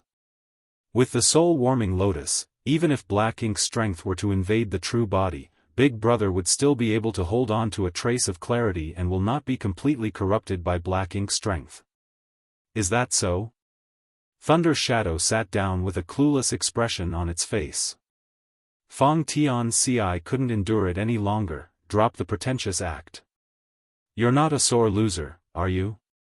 Thunder Shadow scoffed, "Chess isn't fun. Let's play something else." "So, you finally admit that you're not my opponent?" Fang Tianxia looked at it scornfully with his nose in the air. Thunder Shadow bellowed, "Who's not your opponent? Don't think that I have to endure your provocations just because you're the second brother. You better watch your mouth. Then, let's continue. It's your turn." Fang Tianxia gestured to the board. Thunder Shadow hesitated for a moment before gritting its teeth. "Just watch as I destroy you until you don't even have a single piece of armor left." As black ink strength surged in, the only pure land in Yang Kai's knowledge sea was a chess game where one man and one leopard unceasingly exchanged moves. Martial Peak, Chapter 5911, Killing the Black Ink Giant Spirit God. Inside the body of the Black Ink Giant Spirit God, an army of millions of small stone race soldiers were scattered about. If they had been ordinary small stone race members, they might not be able to withstand the corruption of the thick black ink strength, but these small stone race masters had grown by consuming the extremely pure yin or yang energy of the burning light and serene glimmer, so they had a natural resistance to it. Moreover, they were extremely sensitive towards black ink strength and viewed it as their absolute enemy. As soon as they were released, they began attacking the black ink giant spirit god from inside its body, causing it to experience what the pain of being devoured by countless ants was like. No matter how indestructible the black ink giant spirit god was outside, its internal defenses were naturally much weaker. Yang Kai's original plan was to summon all of the small stone race soldiers from his small universe, which amounted to around 30 million, but he had no choice but to stop because of the black ink giant spirit god's secret technique. The longer such an intense battle dragged on, the greater the variables became. As soon as he sensed the black ink giant spirit god's unusual move, Yang Kai decisively activated the great sun and moon marks. The next moment, the tens of millions of small stone race each shone brightly. Yellow and blue lights began to flow and blend in the extremely dark environment, turning it pure white, creating a mystical scene. In the void, Ada once again swung down his opponent's severed arm, smashing it fiercely towards the black ink giant spirit god and hitting it squarely in the neck until its head was slightly bent out of shape. At the same time, the black ink giant spirit god's face distorted in extreme pain, as if it was being subjected to unbearable torture. Then, a bright white light overflowed from its mouth and nose. It howled in pain, and its roar echoed throughout the universe, frightening all black ink clansmen who heard it. The bright white light was not only overflowing from its mouth and nose now, but also from the stumps of its severed limbs and even from the wounds all over its body, creating columns of light like 10,000 swords piercing through its flesh. As the columns of light emerged, so did a figure covered in black blood, rushing out with his spear. It was none other than Xianxia. He turned his head to look at the pitiful appearance of the black-inked giant spirit god and could clearly sense that its aura had weakened greatly. This eruption of purifying light had an even more profound effect than the sacrifice of 2000 8th-order small stone race masters from before. It made sense, after all. The previous blast of purifying light only enveloped the black-inked giant spirit god from the outside, making it a purely external attack, but now, the purifying light was created by the fusion of an army of tens of millions exploding inside its body, meaning almost all of the impact was absorbed by it without any escaping. So, despite the fact that the quality was somewhat lacking, the quantity made up for it, and the damage to the black-inked giant spirit god was even greater than before. Ada charged forward once again. Even though his intelligence was lacking, he was still a member of the giant spirit god clan whose battle instincts were incredibly strong. Seeing his enemy in such a miserable state, there was no way he would miss this perfect opportunity. In just a few steps, he reached the black-inked giant spirit god and, wielding its severed arm and leg, unleashed a flurry of attacks that left a bloody spectacle wherever they struck. Following the weakening of its aura and the damage to its foundation, the black-inked giant spirit god's defense also became weaker. The black-inked giant spirit god roared and struggled to resist, but it was simply no match for Ada at this moment. Faced with this barrage of attacks, it could only defend while being forced back step by step. A dragon roar sounded abruptly and a golden light burst forth as a 100,000 meters divine dragon appeared. The dragon shot forward, taking advantage of when the black-inked giant spirit god was already overwhelmed, and wrapped around its neck, looping itself around it. Then, the divine dragon lifted his large head and looked the black-inked giant spirit god in the eye right in front of him. Despite his large form, the dragon still appeared small compared to the massive black-inked giant spirit god. From a distance, it was like a small snake wrapped around a person's neck. The black-inked giant spirit god loathed Xianxia deeply. Knowing that this situation was likely to be disastrous, it directly abandoned its defense against Ada and reached out its one remaining hand to grab the divine dragon. Xianxia had taken on his dragon form, which allowed him to control his time Dao strength much better than when he was in his human form. After all, the Dao of time was the innate grand Dao of the dragon clan. As such, the hand that was trying to grasp him was instantly surrounded by a profound field which made it become extremely sluggish. Opening his dragon maw, a dragon breath spewed forth and smashed into one of the black-inked giant spirit god's eyes.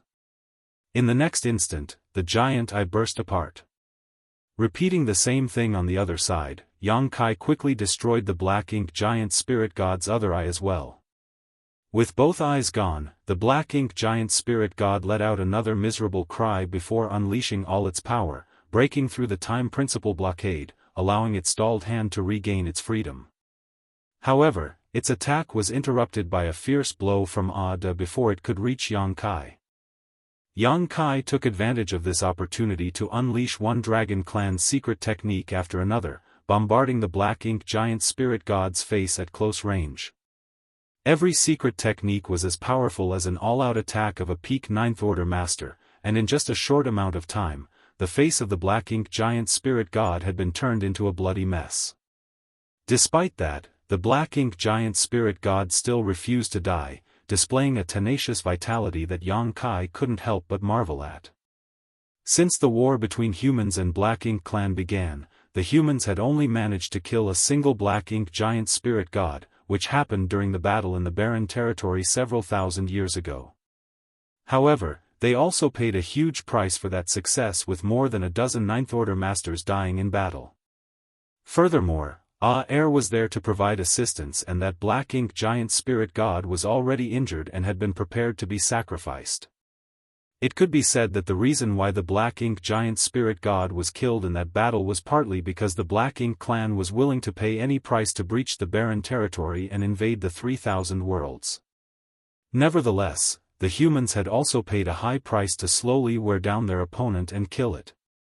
As to what they were supposed to do in order to quickly kill a black ink giant spirit god now, the humans still lacked experience and ideas. The black ink giant spirit god in front of them had almost no ability to resist as it was attacked by Xianxia in his divine dragon form and Ada, but its extraordinary vitality still basically made it immortal and indestructible. Seeing this, Xianxia had no choice but to act ruthlessly. When his dragon jaws opened, a golden round bead emerged. It was his dragon bead. The moment the dragon bead appeared, the black ink giant spirit god was able to sense that something was amiss despite losing both its eyes. It opened its mouth and roared, trying to wriggle its neck free from Xianxia's hold. However, the force applied to it rendered it completely immobile. The golden dragon bead shook faintly before turning into a golden light and blasting into the hole where the black ink giant spirit god's left eye used to be, then bursting out through the back of his head. As the residual energy swept into the depths of the void, a golden beam of light spanning 100 million kilometers was created. Such a fierce blow caused the black ink giant spirit god's neck and head to be flung back as it lost all strength in the hand it was waving around. Thus, the aura of a powerful being, powerful enough to shake the universe, crumbled and dissipated. However, Xianxia still could not be rest assured. A loud dragon roar echoed across the battlefield, and the dragon coiled around the black ink giant spirit god's neck tightened its grip once again before soaring up into the void. The immense pulling force ripped into the neck of the black ink giant spirit god, directly separating its huge head from its body. At the wound, black blood erupted like a volcano, instantly dyeing a vast expanse of the void completely black. Another endless flurry of attacks from Ada landed immediately after, smashing the black ink giant spirit god until its body broke into pieces. It wasn't until this moment that the aura belonging to the black ink giant spirit god was completely extinguished. The black ink giant spirit god had fallen. From the moment Ada restrained this black ink giant spirit god, to when Xianxia ripped its head off, only a short dozen breaths had passed. In such a short period of time, a powerful black ink giant spirit god was killed by the joint efforts of Xianxia and Ada regardless of how tenacious its vitality was, regardless of how profound Mo's creations were, there was no way it could have any vitality left after its body was literally smashed into paste. Thousands of years ago, this black ink giant spirit god emerged from the divine spirit ancestral land and laid the foundation for the black ink clan's victory in the war in the barren territory.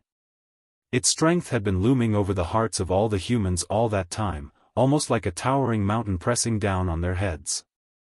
After all, it was an indomitable and powerful existence. Today, when its aura finally dissipated, and its body shattered into pieces, that shadow was at last dispelled. The human race army, which already had the momentum advantage against the Black Ink clan, erupted into cheers at this moment and their attacks became even fiercer. The Black Ink clan army, which was already at a disadvantage, deflated even further at this sight. This was especially so for the masters from the Black Ink clan. No matter what, they couldn't believe that a soul clone of the Supreme One would be killed in such a short time. When the aura of the Black Ink giant spirit god dissipated, their minds all fell into disarray. The human race masters fighting against them took advantage of this opportunity to expand their advantages even further, while those who were in disadvantageous positions quickly stabilized their situations. It could be said that the death of one of the Black Ink giant spirit gods was not just a loss of one of the Black Ink clan's top masters, but it also had a clear and direct effect on the situation of the entire battlefield. All the Black Ink clansmen realized that all hope had just died and there was no way they would survive the battle for the no-return pass no matter what they did. All of them would be slaughtered ruthlessly here. This was a matter concerning the life or death of both races, a blood feud spanning so many years that no one could even say how long it was. It was impossible for them to show any mercy. This decisive battle that had broken out hastily would eventually end in victory for the human race. On the battlefield, Ada threw back his head and roared to the heavens, his voice filled with joy and victory. After he was done, he looked around the battlefield with sharp eyes like an eagle or wolf filled with bloodlust. Xianxia saw this and shouted, "Go and help Ah Air."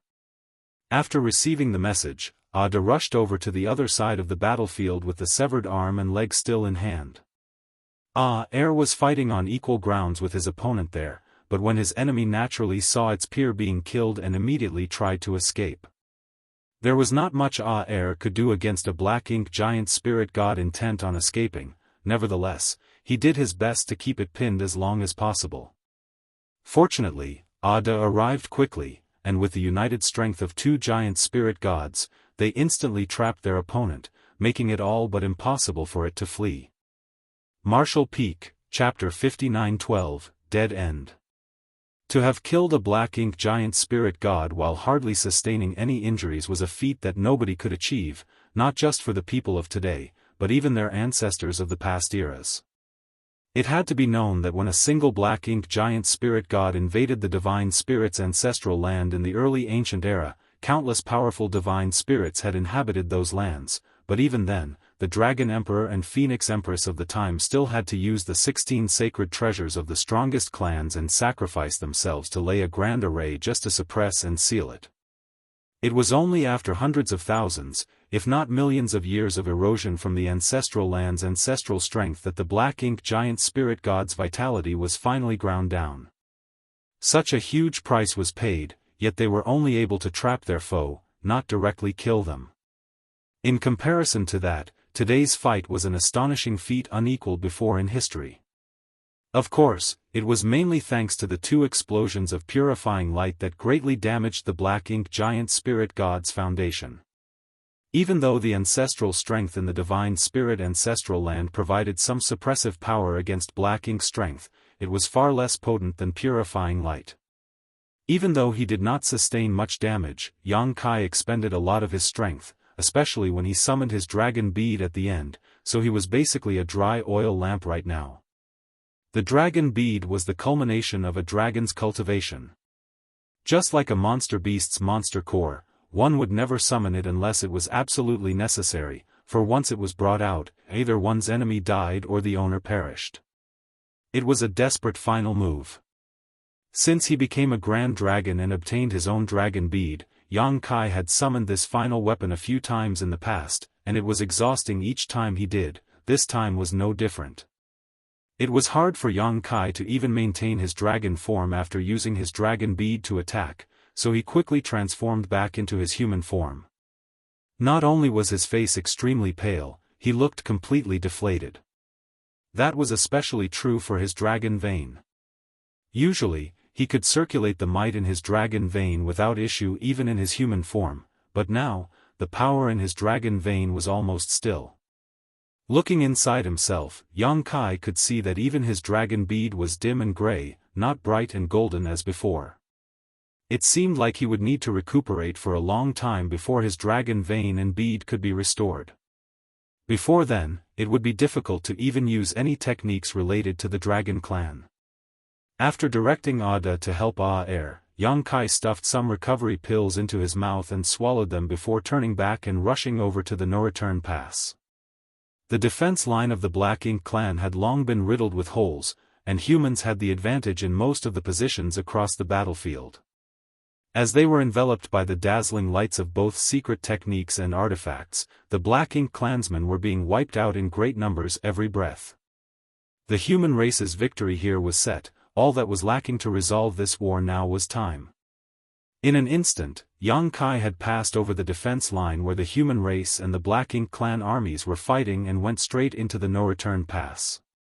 As space principles surged, his figure swiftly passed through each area of the no-return pass.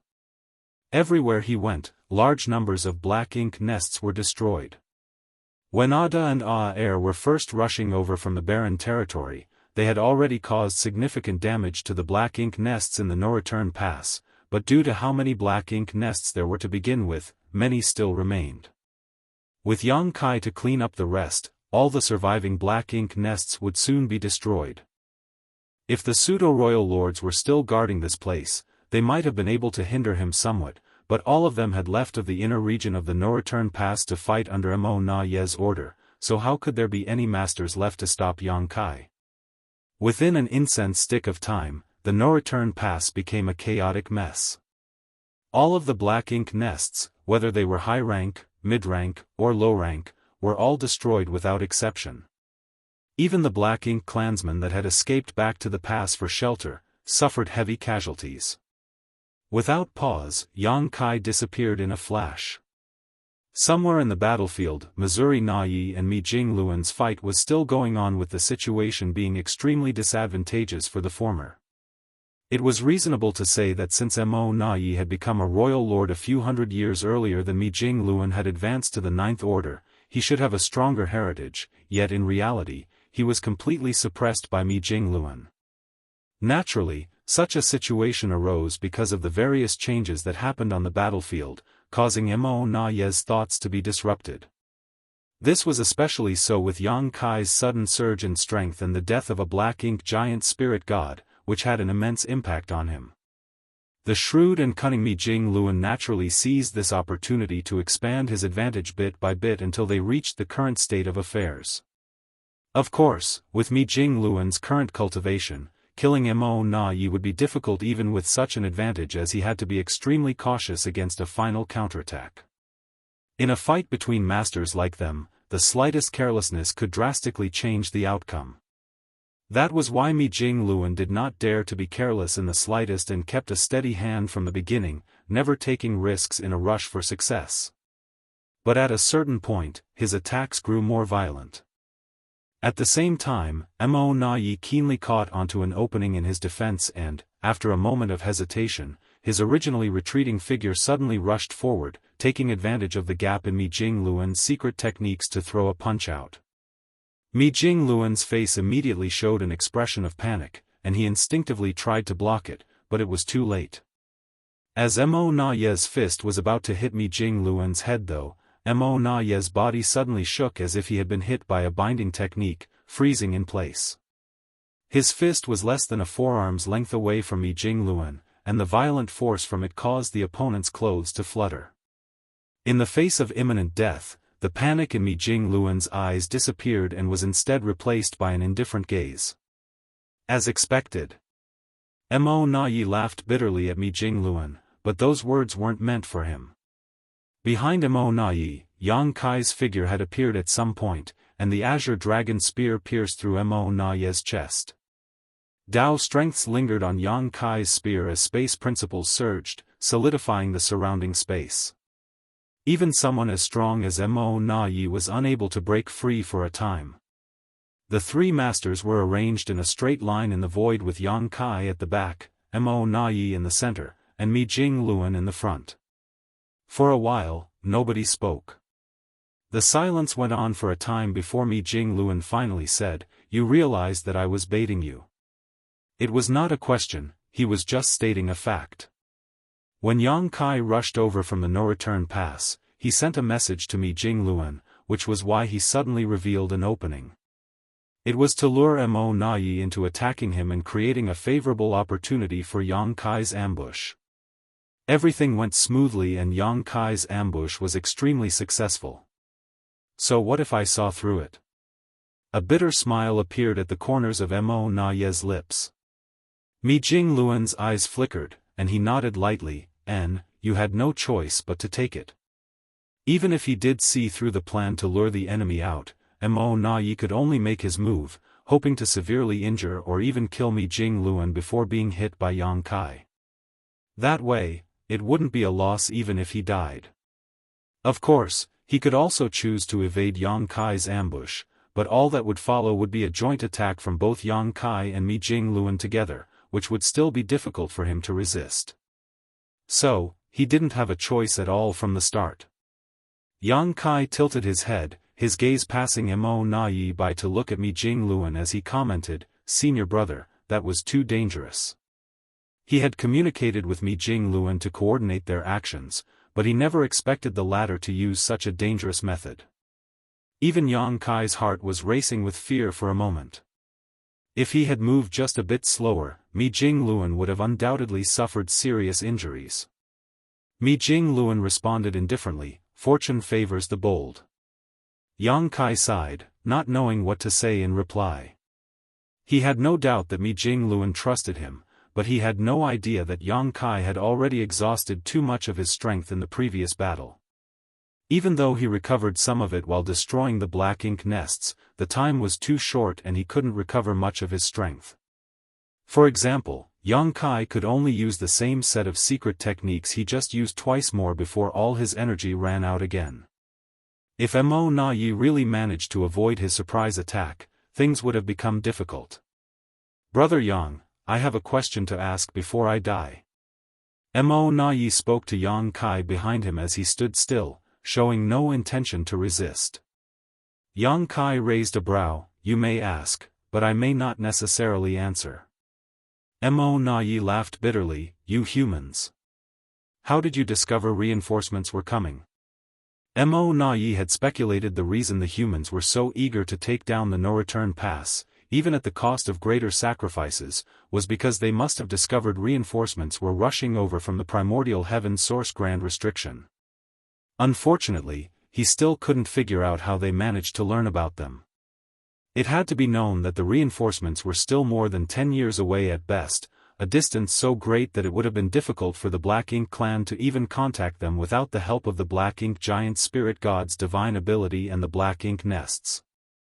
Mo Na Yi had thought that the reinforcements would be the no-return pass Black Ink clan's ticket to survival, allowing them to pincer the humans from the front and back, catching them off guard. Who would have thought that it would become a death decree in the end? Reinforcements? What do you mean reinforcements? Yang Kai asked in a surprised tone. Mo Na Yi turned his head with difficulty so he could see his expression, but as he moved, the azure dragon spear shook slightly, forcing him to keep still. Yang Kai continued, "Where can your Black Ink clan get reinforce? The primordial heaven source grand restriction, is it? What happened over there?" Mo Na Yi's brow furrowed. Unable to see Yang Kai's face, he could only stare at Mi Jingluan, who had a look of sudden realization. "The thing you mentioned earlier was about the Black Ink clan's reinforcements?" There was a moment of confusion for Mo Na Yi. Before the war started, he tried to probe Mi Jingluan for clues but failed to get any answers. He had been confident that the humans must have known about their reinforcements, which was why they launched such a decisive attack, but now, judging from Mi Jingluan and Yang Kai's reactions, it seemed that they actually knew nothing about it. Do the humans really have no idea? Speak. Are Black Ink clan reinforcements from the primordial heaven source grand restriction on the way here now? How is that possible? Yang Kai's shout sounded from behind while at the same time, the spear that penetrated his chest pulsed with Dao strengths, causing Mo Na Yi to groan in pain. Even in such a critical situation, he was still closely observing Mi Jingluan's expression, and he could see that those eyes were full of worry and anxiety. Ha, ha, ha ha ha. Mo Na Yi could not help but break out in fervent laughter. What are you laughing at? Yang Kai shouted and shook his spear, interrupting Mo Na Yi's laughter. Martial Peak, Chapter 59-13, Capturing the No-Return Pass. The immense pain distorted Mo Na Yi's features, but he gritted his teeth. "I laugh at you humans for being so ignorant in the face of the Supreme One's power. No matter how hard you struggle, it is all meaningless, all your efforts will ultimately be in vain." He spoke as if he were stating a fact, or laying a malicious curse, but it also seemed like a prediction of the future. Yang Kai coldly snorted, "You have a big mouth for someone with little skill." Mo Na Yi frowned. "Brother Yang." Yang Kai shook the spear in his hand, interrupting his words as a strongly disgusted look emerged on his face. "Who is your brother Yang? Do you even have the qualifications to call me your brother?" Mo Na Yi looked surprised and stammered, "I thought." Yang Kai interrupted him again, "We have been fighting each other for many years, and we each have our own victories. So, you think that as opponents, we should be sympathetic to each other? Shouldn't we?" Mo Na Yi tossed the question back. The disgust on Yang Kai's face deepened. "It's you who knows nothing. I, Yang Kai, have been cultivating for thousands of years and encountered many powerful opponents.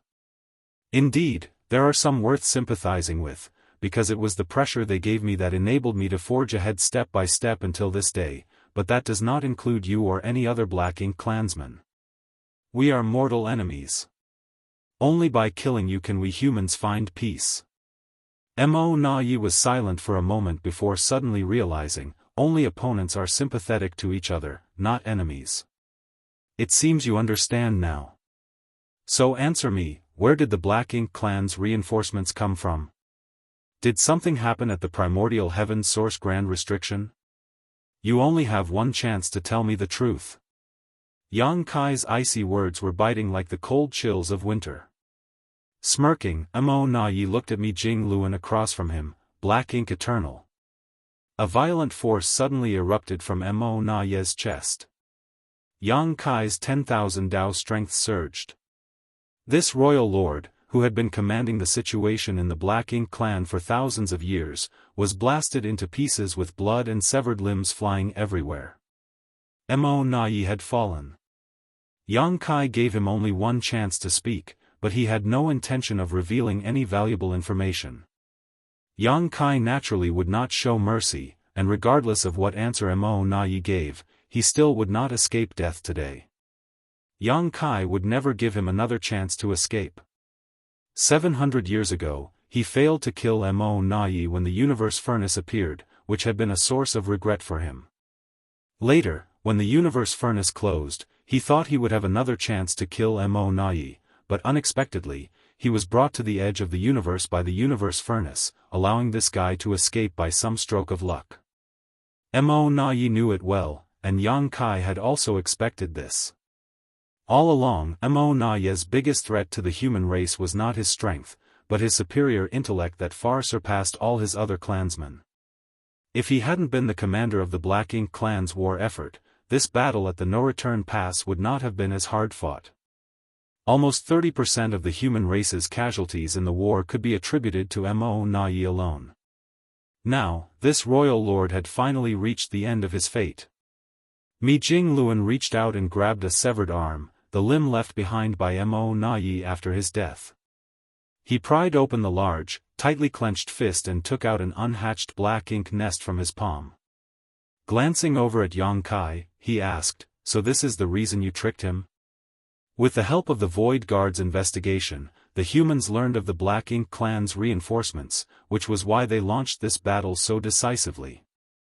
Mo Na Yi had suspected this, but he couldn't be completely sure. That was why he wanted to get confirmation before his death. Logically, it wouldn't matter even if Mo Na Yi knew the answer since he was going to die regardless. There was nothing a dying man could do about it, but when he asked the question and Yang Kai acted like he didn't know, Mi Jingluan quickly played along, pretending to know nothing. In the end, even when Mo Na Yi was killed, he couldn't figure out whether the humans knew about the Black Ink clan's reinforcements in advance or not. Yang Kai nodded, it was just in case. Though admitting it wouldn't make much of a difference, nobody could know what kind of changes it would bring to the situation if they did, therefore, Yang Kai always upheld a principle of not telling the enemy anything if at all possible. However, judging from the fact that Mo Na Yi was still holding onto the miniature Black Ink nest before he died, what happened here must have spread to the Black Ink clan's reinforcements. The reinforcements must have found out that their presence had been exposed and that a Black Ink giant spirit god had died in battle. Yang Kai was somewhat helpless about this. After he and Ada had teamed up to kill the Black Ink giant spirit god, he immediately rushed into the No-Return Pass and destroyed all the Black Ink nests to prevent the news from leaking, but the fact of the matter was, he couldn't completely prevent it. Black Ink nests were just too convenient in terms of transmitting information. The only fortunate thing now was that the Black Ink clan's reinforcements did not know about the existence of the Void Guard or the space arrays, nor would they have any idea what was going to happen next on the battlefield. The reinforcements traveling through the void had two options now. One was to speed up their march and rush to the No-Return Pass, hoping that the battle would not be over before their arrival. Then, they could assist their fellow clansmen on this side and maybe turn the tide. The second option was naturally to hold their position, get into formation and lay in ambush. They could then slowly start to build up their strength and prepare for the human race army to approach. Under the assumption that the humans knew nothing, it would only be natural for them to lay some sort of gigantic trap. But no matter which option they chose, they could not stop the fate of the Black Ink clan's destruction at the No-Return Pass. With the fall of a Black Ink giant spirit god, the outcome of the battle at the No-Return Pass has already been determined. Clenching his fist, Mi Jingluan crushed the Black Ink nest before gently waving his feather fan. "Junior brother, you should rest for now. I'm afraid we may need your help to deal with the remaining Black Ink giant spirit god as well. As for the rest, you don't have to worry about them. You've already done enough." Yang Kai pondered for a moment and nodded lightly. After slaying the Black Ink giant spirit god and Mo Na Yi one after another, Yang Kai had exhausted too much energy and needed time to properly recover. Even though the outcome of the battle had already been determined, it was necessary to deal with the remaining Black Ink giant spirit god to end things completely. That thing was not easy to deal with. If the first Black Ink giant spirit god had not been too careless, it would not have fallen in such a short time. After Mi Jingluan left, Yang Kai focused on his recovery. Without setting up any defenses, he sat cross-legged in the void without any fear of being attacked by the Black Ink clan. When Mo Na Yi, a royal lord, was killed, the already fragmented Black Ink clan defense line worsened even further. Especially for those masters from the Black Ink clan who were fighting against human race masters. Witnessing the fall of the Black Ink giant spirit god had already shaken their minds. Now, with Mo Na Yi's death, the hearts of every territory lord, and even the pseudo-royal lords were filled with great fear and loss. Before the start of this war, everything had been under control, but once the fighting broke out, everything began to develop in a direction that the Black Ink clan did not hope to see, pushing them step by step towards the abyss. The fall of the Black Ink giant spirit god and Mo Na Yi has also caused a series of unpredictable chain reactions. On every battlefield, the auras of Black Ink clan masters constantly disappeared. And, with the fall of so many Black Ink clansmen, more humans were now free and were able to head over and support the tougher battlefields, quickly outnumbering and overpowering their enemies. The advantages of the humans on the battlefield quickly accumulated like a snowball. Seeing that the situation was going from bad to worse, many from the Black Ink clan couldn't help but think of escaping, but how could they possibly run away under these circumstances? Half a day later, as Dialuo's aura swelled up before dissipating, the Black Ink clan collapsed completely. An aura of despair enveloped every last Black Ink clansman, and in such a hopeless situation, many were forced into adopting the determination to make one last stand before their deaths. However, as things had fallen to this point, even if they had this determination, it was impossible to reverse the situation. Somewhere on the battlefield, Missouri Yu fought alone against Luo Tinghe, Wei Junyang, and Xianxia. Even though he was individually stronger than any one of these three, he was still struggling to take them all on at once. Originally, Luo Tinghe was his only opponent, but as the battle progressed, Wei Junyang and Xianxia gradually dealt with their own opponents and came to support her. Not only that, but Mo Yu clearly felt that other Ninth Order masters had also directed a wisp of divine sense over to keep an eye on their battle. Under this situation, even if Mo Yu could defeat the three Ninth Order masters, he was likely to be surrounded by even more Ninth Order masters soon after. What was more, he didn't have such ability. Knowing that death was inevitable, Mo Yu let go of all his restraints and fought with the mindset that if even one was killed, it would make his death worth it. Thus, he ignored his own injuries and bombarding Xianxia with attacks, giving him a hard time. Fortunately, neither Luo Tinghe nor Wei Junyang were inexperienced weaklings. Together, the three of them prevented Mo Yu from trying to take Xianxia down with him. This fierce battle lasted for almost half a day, and in the end, Xianxia endured a hit from his opponent but managed to counterattack and decapitate Mo Yu. Endless sword chi then tore Mo Yu's corpse into pieces. With that, all three of the royal lords had perished. From a couple hundred at their peak, now only a few dozen pseudo-royal lords remained, all of them struggling to survive and at risk of dying at any moment. As for the massive Black Ink clan army whose troops used to number in the hundreds of millions, most of them had been cut down, and their corpses could be seen littering the vast battlefield. Even at the heart of the No-Return Pass, humans were shuttling back and forth, killing off the remaining Black Ink clan soldiers. Xianxia was seriously injured, so he withdrew to heal while Luo Tinghe and Wei Junyang rushed to other battlefields without stopping.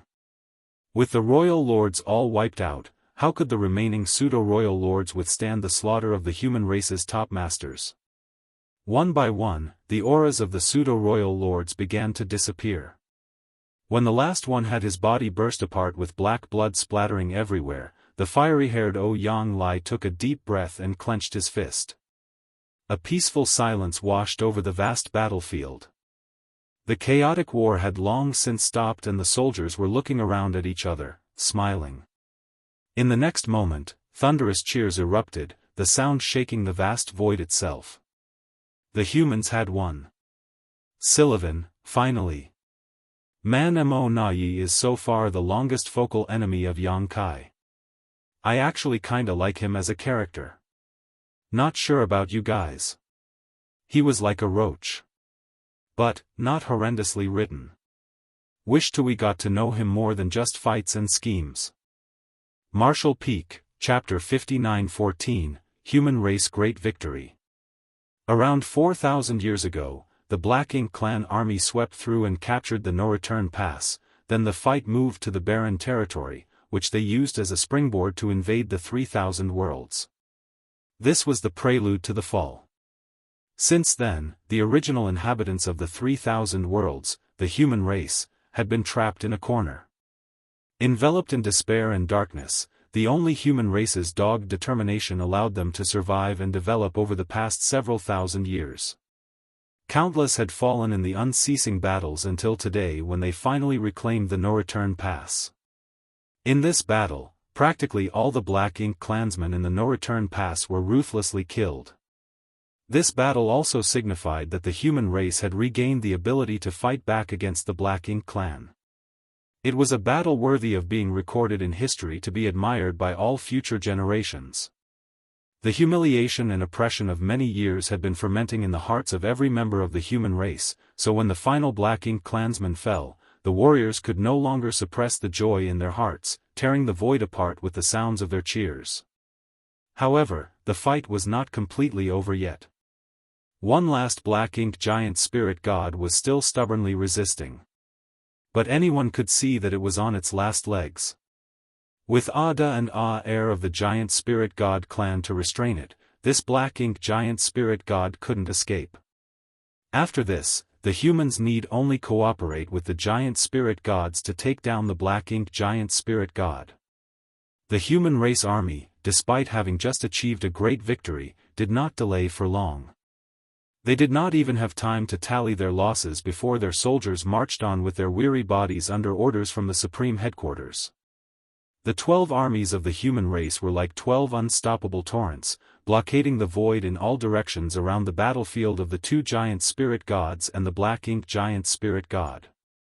The remaining warships of each army were woven into one large fleet, and the power of the various arrays and artifacts on them began silently accumulating power.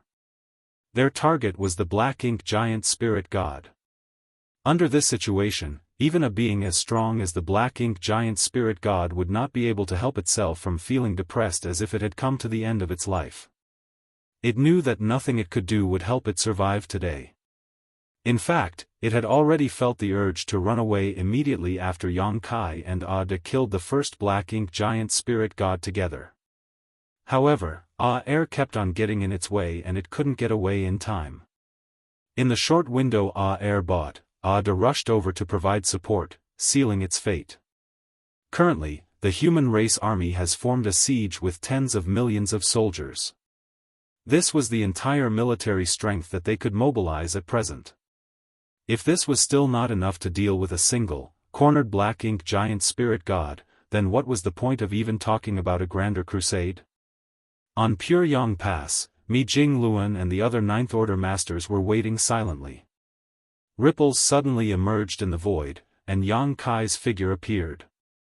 Everyone turned over and nodded lightly at him, and not one person was looking at him without eyes filled with admiration. When it came to both age and experience, Yang Kai may not be able to compare with many of his peers here. Other than Shi Zhuang and Tang Tao, who had only recently broken through to the Ninth Order, all the others had lived thousands, if not tens of thousands of years longer than he had. However, in terms of ability, he undoubtedly stood as the strongest among them all. If Mi Jingluan was to be called the wisest strategist of the human race army, then Yang Kai was undoubtedly its sharpest blade. Yang Kai's merits accounted for at least 70% of the Black Ink Giant Spirit God's death, while the remaining 30% was made up by Ada. Are we ready? Yang Kai asked. Mi Jingluan nodded. We were just waiting for you. Yang Kai gazed deeply at the Black Ink Giant Spirit God. Then, let's begin. Mi Jingluan immediately made a gesture, and when the messenger behind him, covered in blood, saw the sign, he immediately conveyed the order in all directions. At the same time, Yang Kai's divine sense surged and he transmitted a few words over. On the battlefield sealed by the human race army, 3 giant beings were fighting unceasingly, world-shattering shockwaves spreading out with each of their clashes.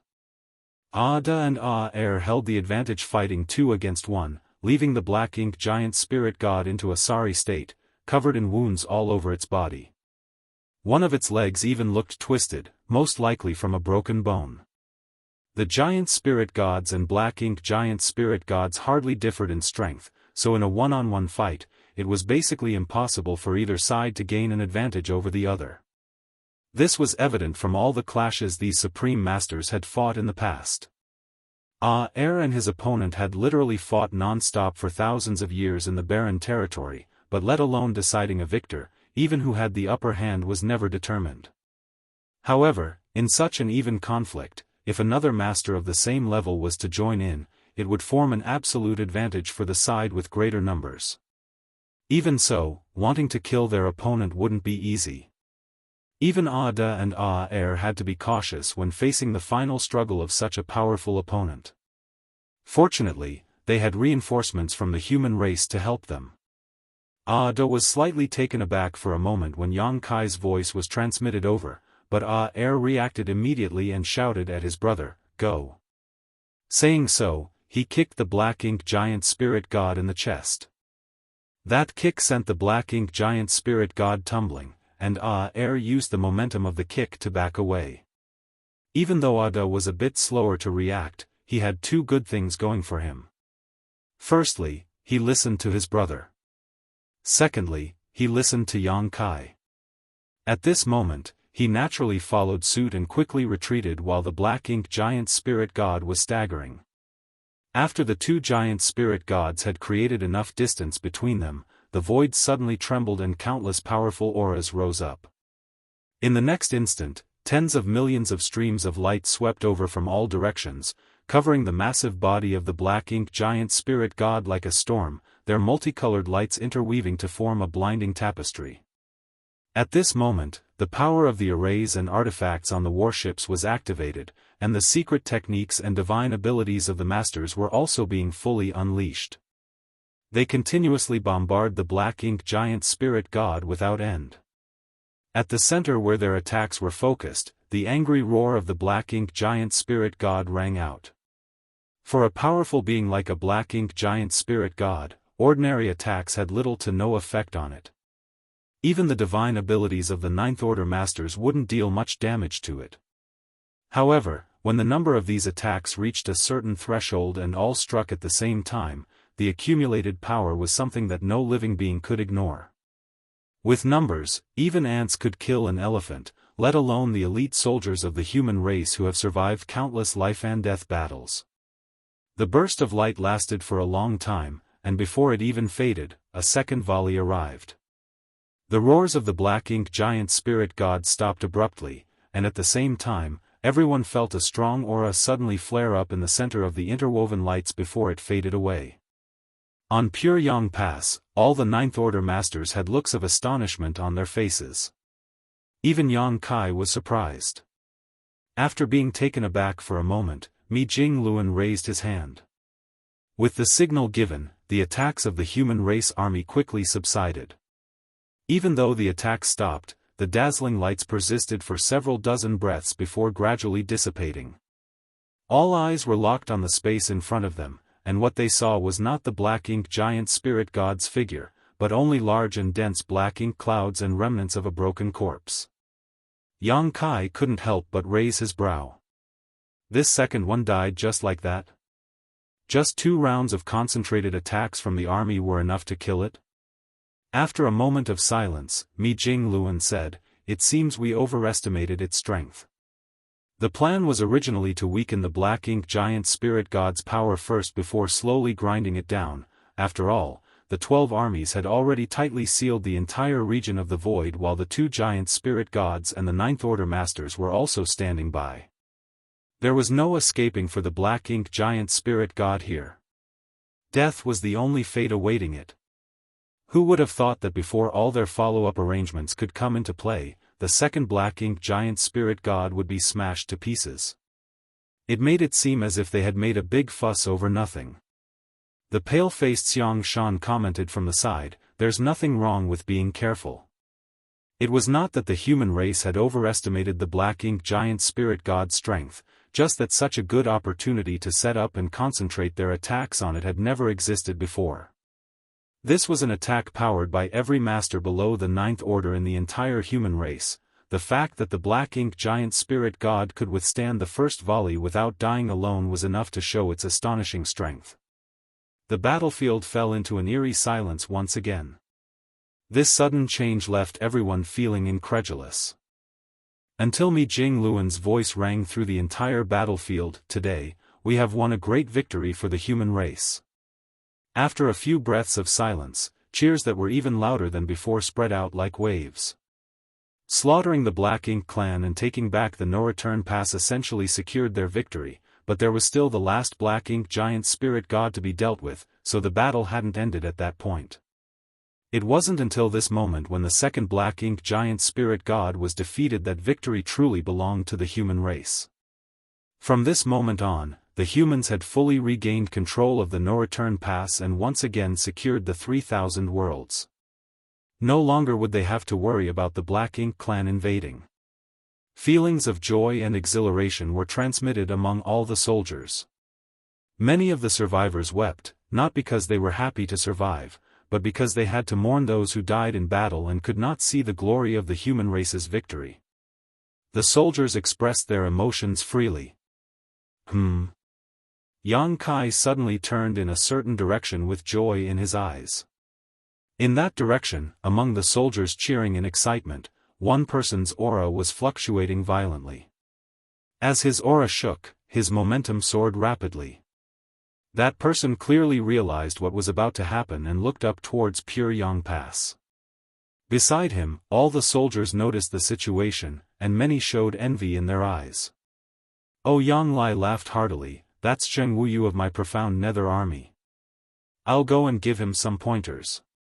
Saying so, he flew over to that side with a big smile on his face without any care for his tired and battered body.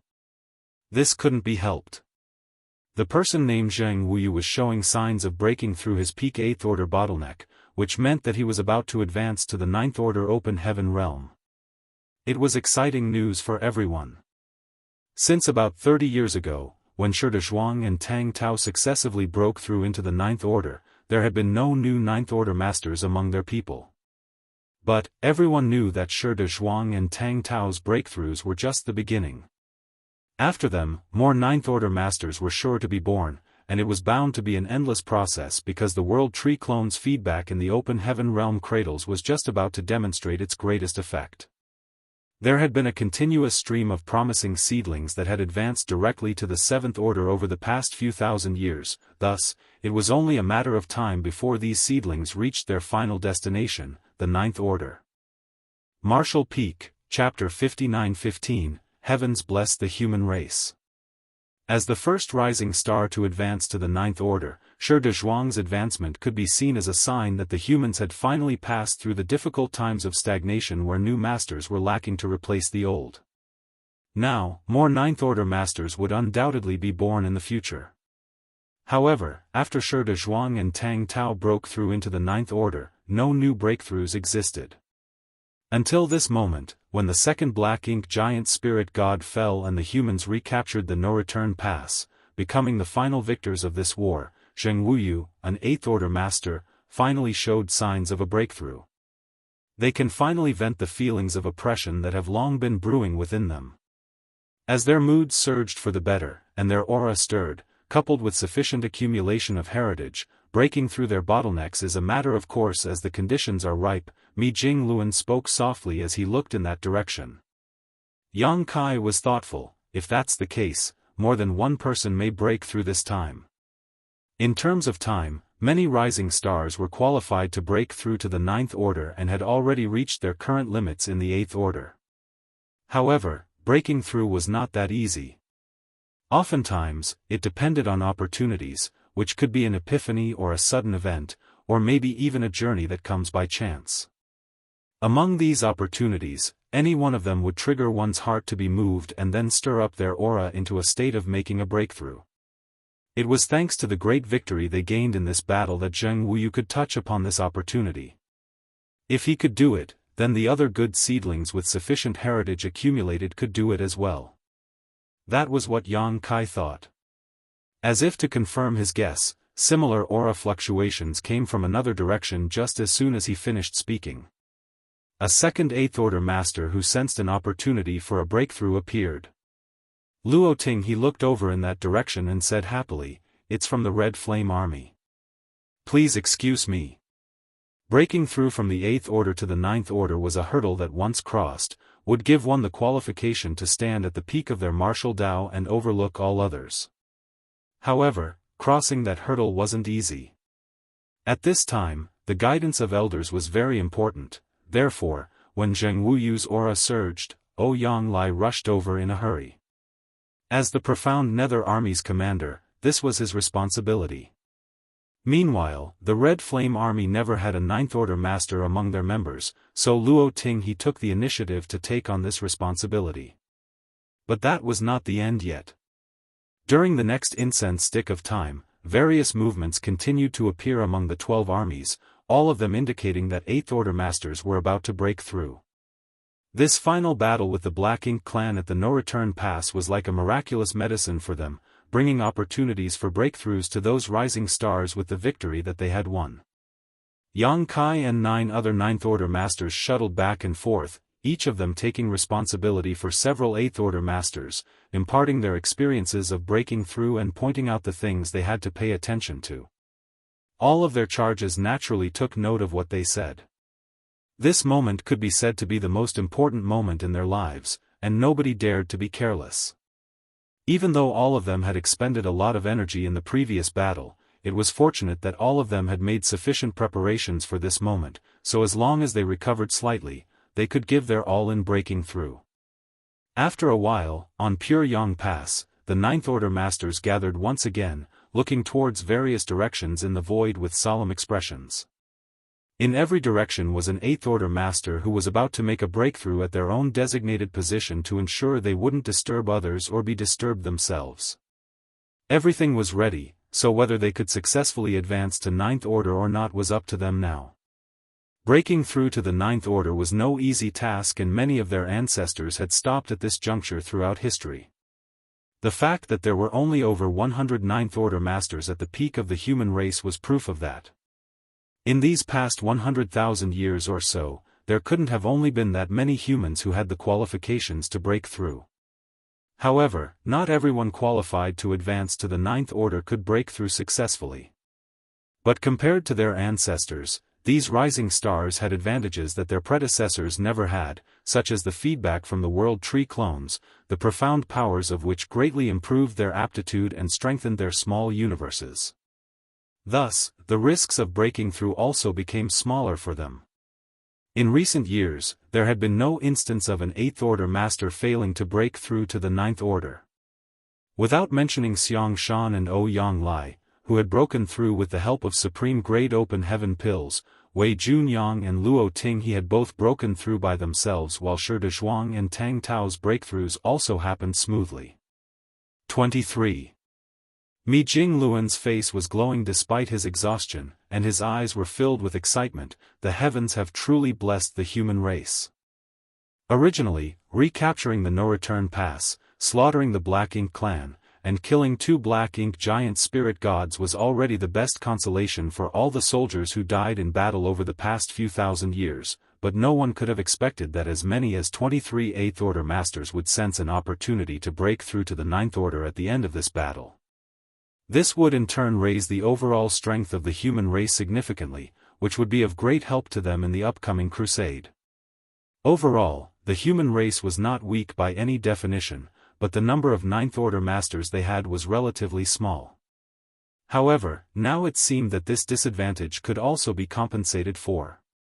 4 of the 12 armies of the human race had always been without a Ninth Order Masters to lead them, so even though they had more divine spirits to make up for this, the absence of a Ninth Order Master had always been a disadvantage for them.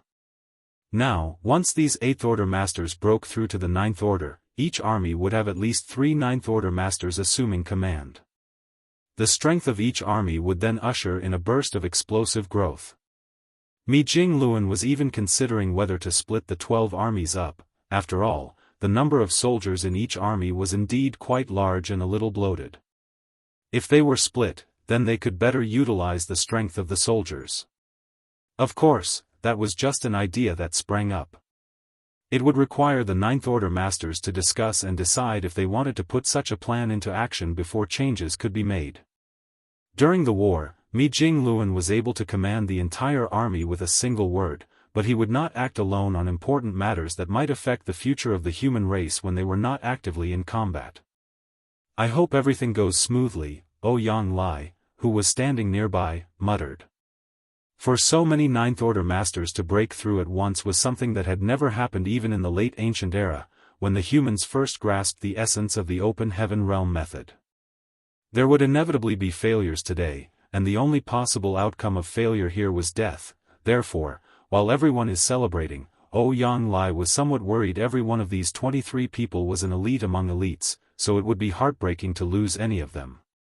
While the 23 masters were accumulating strength and attempting a breakthrough, the rest of the army was either resting, cleaning up the battlefield, or counting the spoils of war.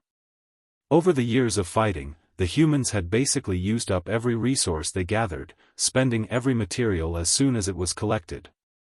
Yang Kai's huge demand for his cultivation was especially astonishing, almost equaling the amount invested in an entire army.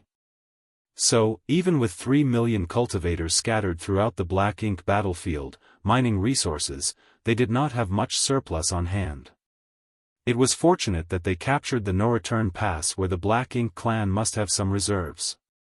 For thousands of years, the Black Ink clan had occupied most of the 3,000 worlds and the entire Black Ink battlefield, where they had been constantly mining resources and breeding more clansmen.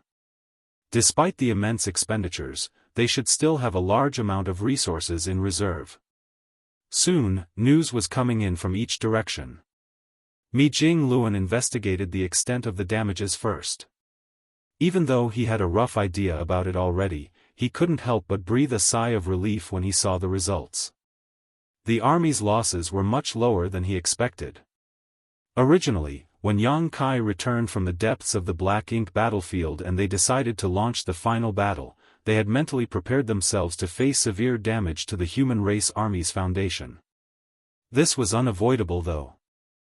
The Black Ink clan's reinforcements were on their way, and if the humans did not capture the no-return pass quickly, they would have to face the fate of being caught in a pincer attack, which could very well destroy their entire army.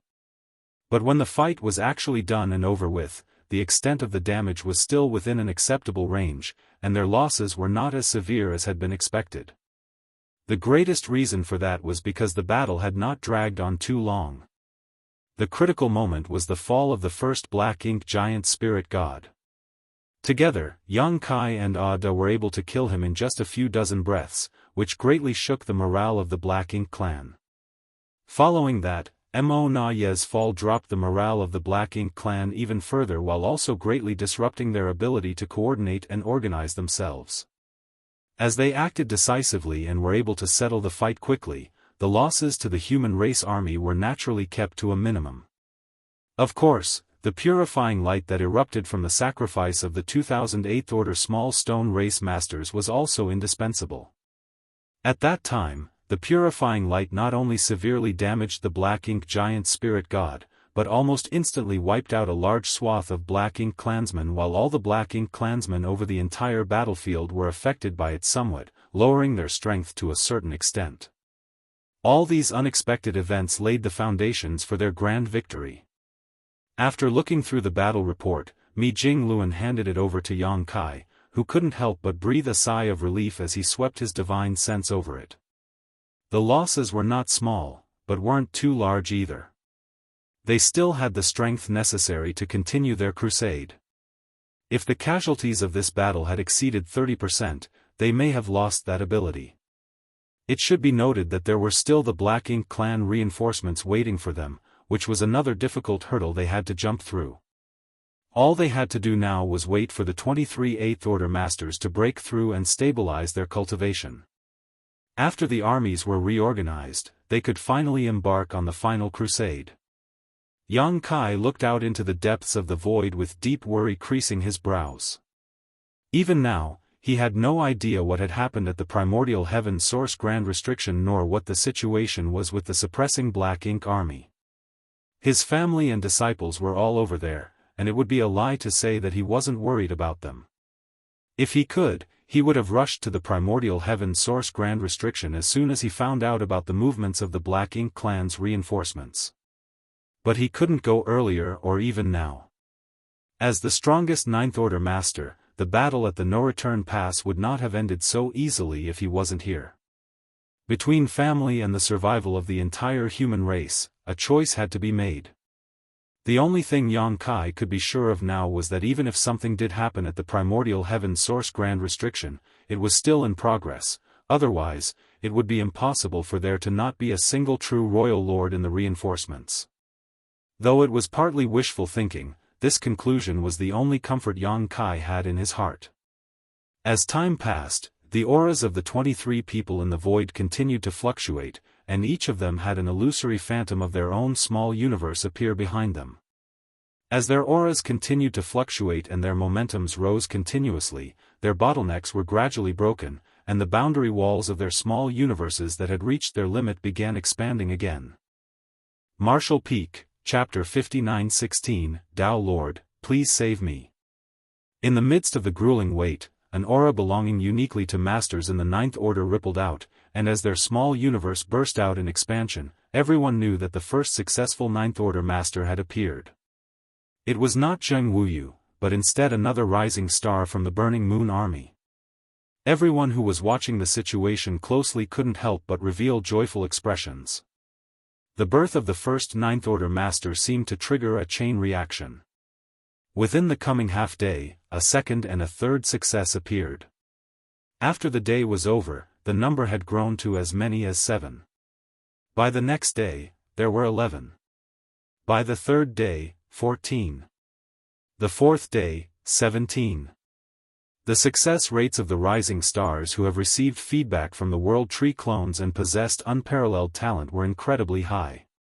Until now, none of them had shown too many problems with advancing. However, there were still 6 who were struggling to break through, which Yang Kai and the others couldn't help but worry about. Breaking through as a result of sudden enlightenment had to be done in one fell swoop. The longer it dragged on, the worse the situation would become.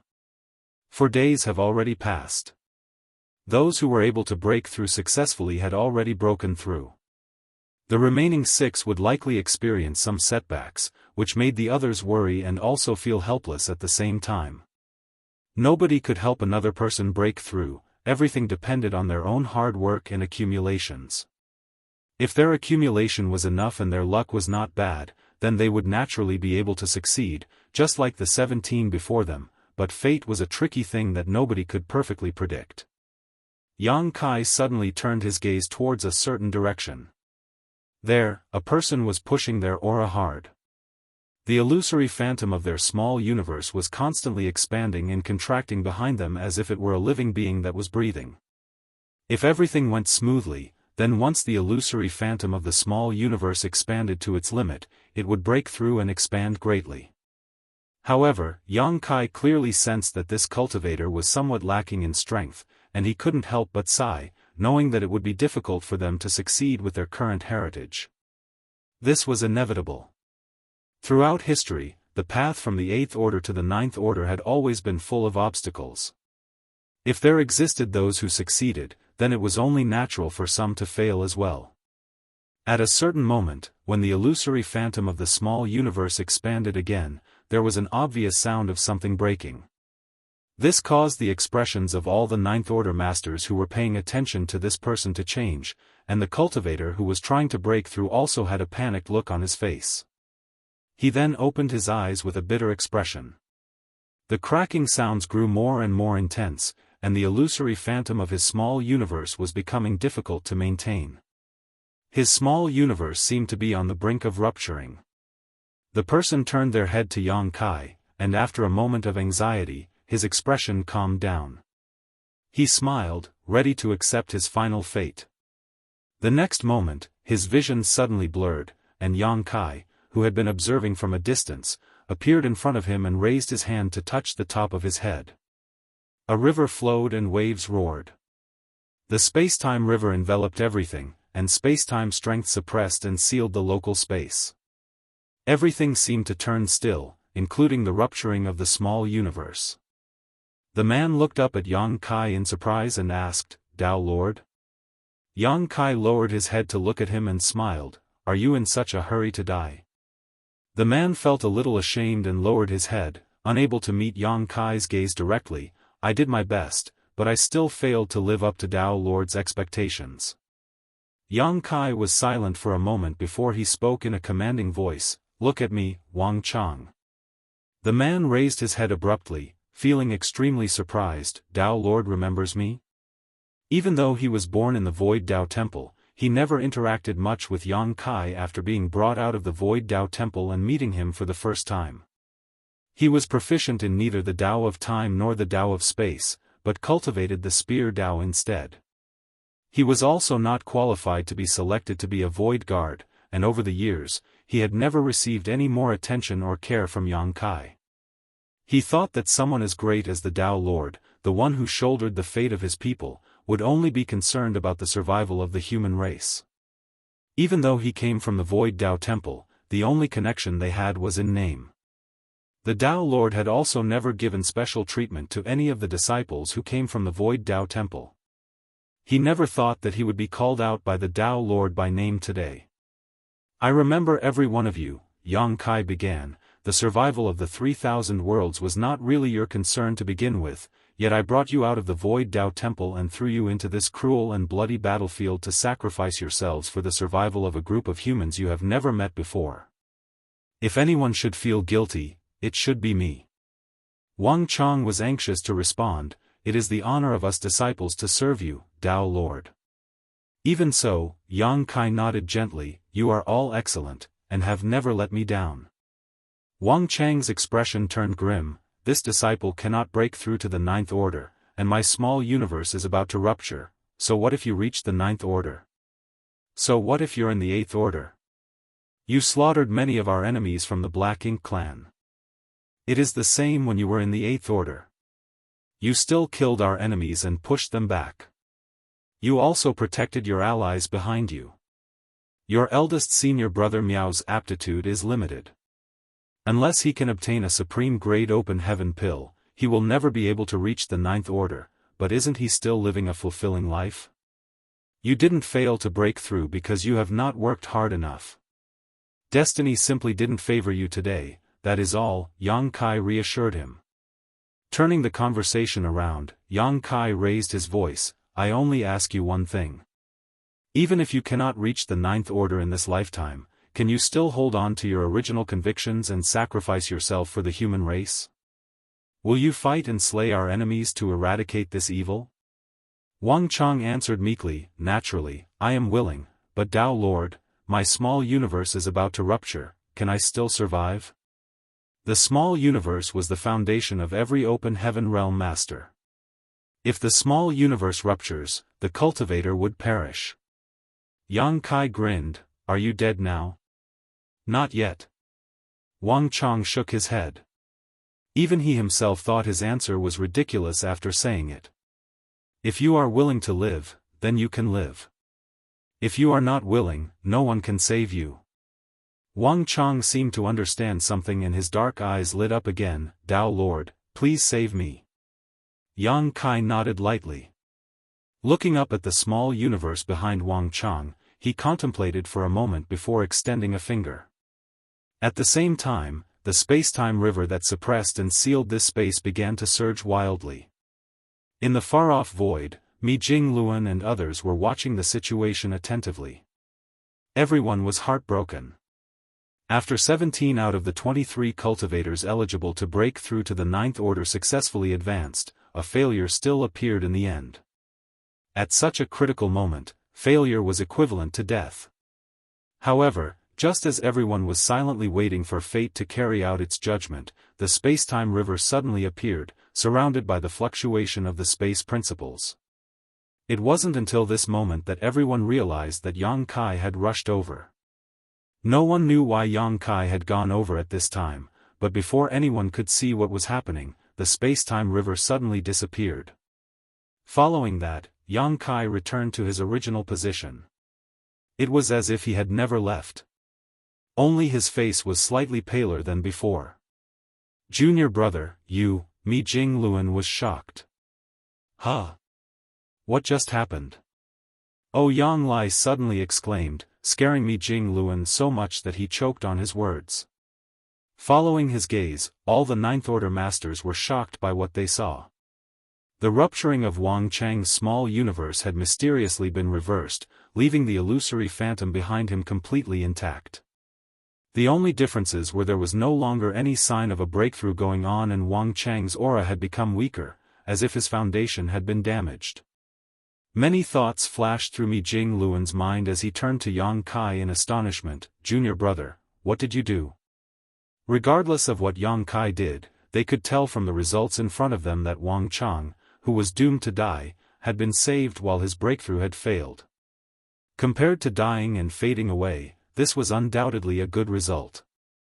At the very least, Wang Chang had survived and could still contribute to the war. Yang Kai said, I crippled hundreds of years of his foundation. Is that also possible? Oh, Yang Lai couldn't stop his eyes from widening in surprise. This was an incredible event that was simply unheard of, but bizarre things seemed to happen around Yang Kai often. Xianxia furrowed his brow. Even if you have crippled hundreds of years of his foundation, how did you save his life when his small universe was about to rupture? Many things can be done in a frozen space-time. I just gave it a try and it somehow worked, Yang Kai gave a casual explanation. Everyone finally understood. Just now, they only saw Yang Kai rushing to Wang Chang's side for an instant before returning. In reality, the time Yang Kai spent in that frozen spacetime was not just a moment. He must have made a lot of preparations and used many means to suppress Wang Chang's breakthrough to save his life. What he did was nothing short of a miracle. But manipulating spacetime on any level was not an easy task. Whether it be the Tao of space or the Tao of time, both were extremely profound and esoteric. Yang Kai was perhaps the only person capable of such means in this universe. What are the drawbacks? Mi Jingluan asked excitedly. He was originally worried that they would have to see their people fading away among those who were breaking through to a higher realm, but seeing that Yang Kai had such a technique, he could save their lives. These warriors have served the human race for thousands of years, so even if they had to die, it should be on the battlefield. It was the honor they deserved. They should not be dying on the path of breaking through. The only thing to worry about now was whether there were any drawbacks to this method of saving people. He will never be able to break through this bottleneck again in his lifetime. If he's lucky, he may return to the peak of the Eighth Order, but if he's unlucky, he will only be able to maintain his current cultivation, Yang Kai explained. Crippling several hundred years of Wang Chang's cultivation had brought him down directly from the peak of the Eighth Order, and this kind of destruction caused by external forces had undoubtedly damaged Wang Chang's foundation.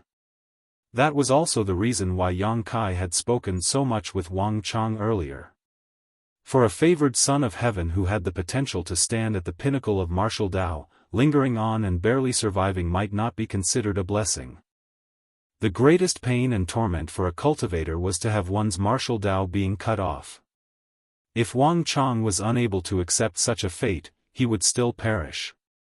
Only by letting go of his obsession could Yang Kai's rescue become meaningful. Martial Peak, Chapter 59-17, Prepare to set off again. The cost was undoubtedly high, but for those who wished to remain among the living, it was nothing. After Wang Chang, 2 more people failed to advance, and Yang Kai stepped in to save their lives one after another. Fortunately, while the other 3 encountered some obstacles in their breakthrough, they all safely advanced in the end. At this point, a total of 20 out of the initial 23 had successfully broken through to the Ninth Order, which meant that the human race had seen the birth of 20 new Ninth Order Masters in one go. Including Yang Kai and the others, there were now 30 Ninth Order Masters among their ranks. This number was still not comparable to the human race at their peak, but it was a good start. The Grand Army was now resting as almost everyone had injuries to recover from. Conquering the no-return pass was only the beginning. In their original plans, the next step would be a crusade against the primordial heaven source Grand Restriction. The human race had suffered a crushing defeat outside the primordial heaven source Grand Restriction before, resulting in countless deaths and the eventual invasion of the 3,000 worlds. Nobody wanted to experience that failure again. Even after that defeat, the humans had the strength to fight on. But now, the human race had gathered all their strength. If they were to lose this time, they were likely to be doomed to extinction. However, even the best-laid plans could never keep up with reality. The appearance of the Black Ink clan's reinforcements disrupted the original strategy. Before they could embark on their crusade to the primordial heaven source Grand Restriction, an elite Black Ink clan army of 10 million had to be disposed of. Without breaking through this obstacle, there was no point in thinking about a crusade to the Grand Restriction. The only good news was that the reinforcements had emerged from the primordial heaven source Grand Restriction, and a lifetime of isolation left them with very limited knowledge of the current situation of the human race. They did not know about the existence of the Void Guard, nor were they aware that their movements were being monitored by the humans, something which could be exploited. Yang Kai and Mi Jingluan held several discussions and finally came up with a feasible plan. While the Grand Army was recuperating, some confidential items were rapidly being developed, consuming a massive amount of resources. Half a year after the humans conquered the no-return pass, Pure Yang Pass, inside the main conference hall, the Ninth Order Masters were gathered. In front of the 29th Order Masters who had only just broken through after the last war, people like Yang Kai were already considered veterans. Everyone couldn't help but lament how the newcomers were replacing the old members, and the back waves of the river were pushing the front waves on. A total of 30 people were gathered here. It had been thousands of years since the humans had seen such a luxurious lineup. After half a year, the new Ninth Order Masters had just barely stabilized their cultivation. Though they have yet to fully consolidate their newfound strength, there was simply no time to let them slowly adjust their conditions. After the last battle, they had taken a full half-year to recover, which was a luxury for the current human race.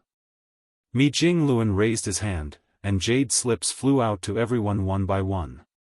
As they examined these slips, Mi Jingluan spoke. After that major battle half a year ago, the Void Guard scouting ahead reported that the reinforcements from the primordial heaven source Grand Restriction have stopped and are now waiting to ambush us when we set out.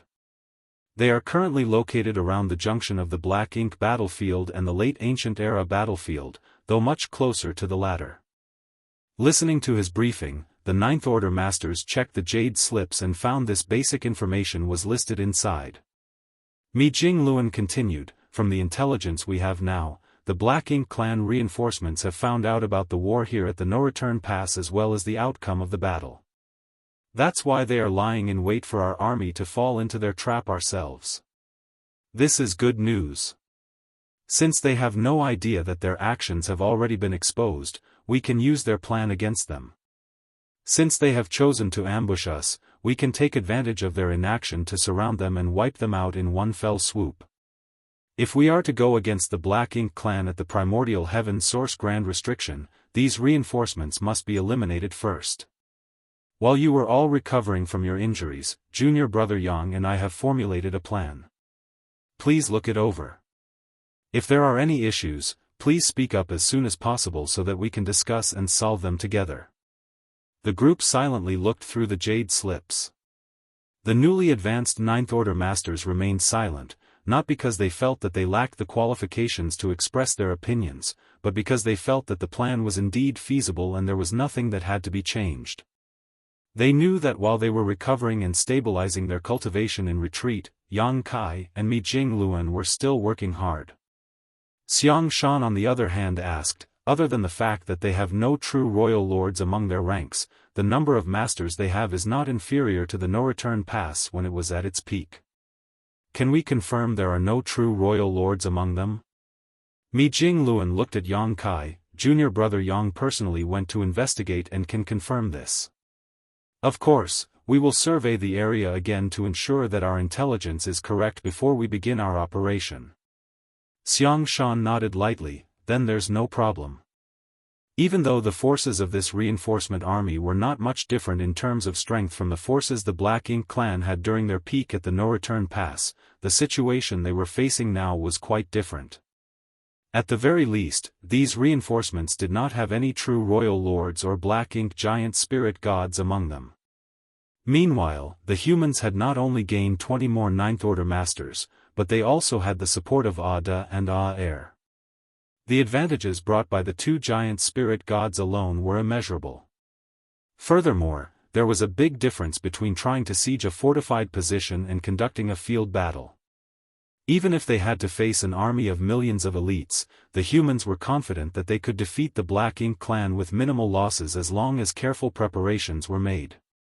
Since there are no issues, let's proceed according to plan. We have been preparing for this battle for the past 6 months, so all armies should be ready to depart in 3 days. All the Ninth Order Masters stood up to answer before dispersing. After capturing the no-return pass half a year ago, the new Ninth Order Masters were divided among the various armies. Ultimately, it was decided to keep the configuration of the 12 armies, so each army now had 2 or 3 Ninth Order Masters assuming command, avoiding the awkward situation of anyone lacking a Ninth Order Master. Once everyone left, Mi Jingluan turned to Yang Kai and asked, "Junior brother, how are your injuries?" Yang Kai replied, "Nothing to be concerned about, but I won't be able to use my dragon vein powers for a short period." The drawbacks of using his dragon bead could not be restored quickly.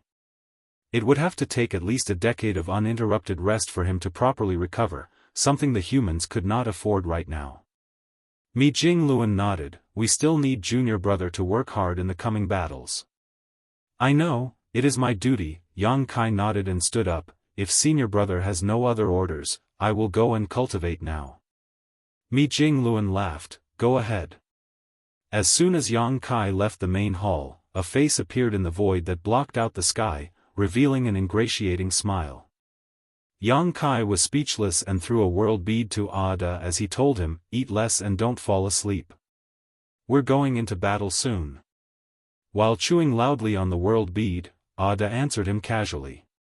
Not long after, the space-time river appeared outside of the no-return pass. Plunging inside, Yang Kai began refining resources and cultivating. Time waited for no one, and Yang Kai was now using every moment he could to improve his heritage, trying to reach the peak of the Ninth Order as soon as possible. After teaming up with Ada to slay a Black Ink giant spirit god last time, Yang Kai realized that he was still too weak. The Black Ink giant spirit god was only one of Mo's creations, a mere soul clone. If he had to face Mo someday, what would he do? Open Heaven Realm Masters were undoubtedly no match for Mo.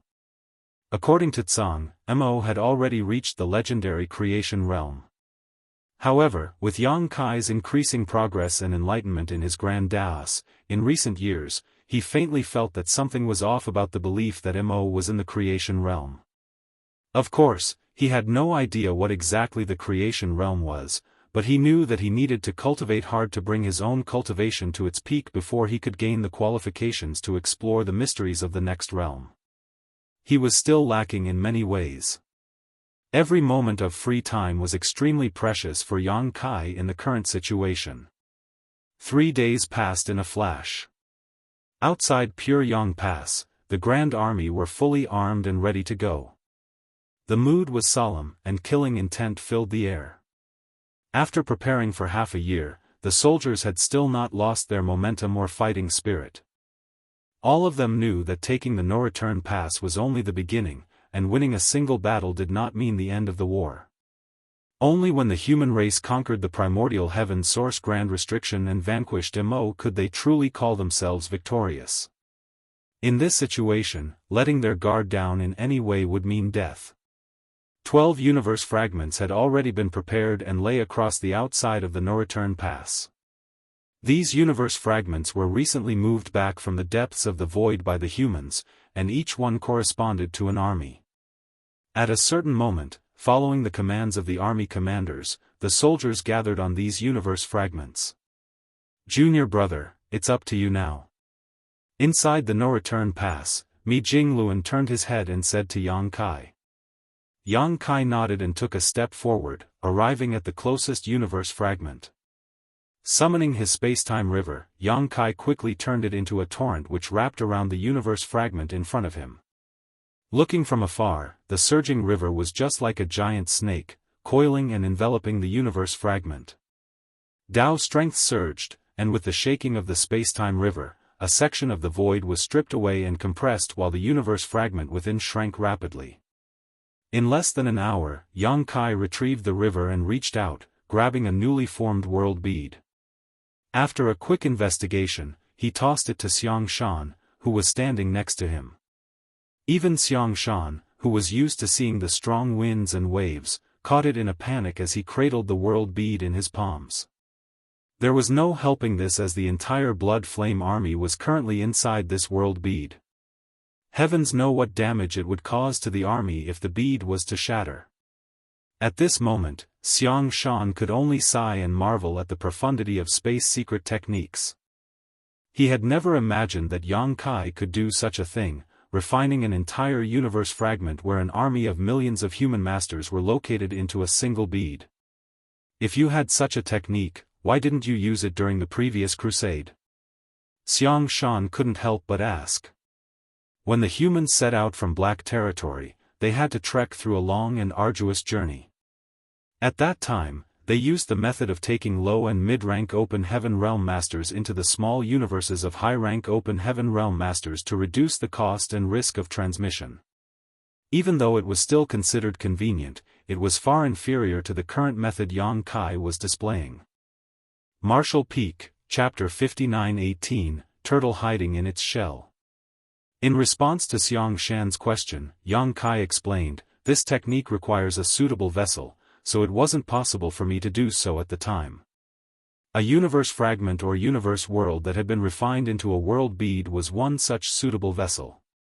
The Black Ink clan had destroyed essentially all suitable bodies in the 3,000 worlds during their many millennia of occupation, so they were unsuitable for him to use in such a situation.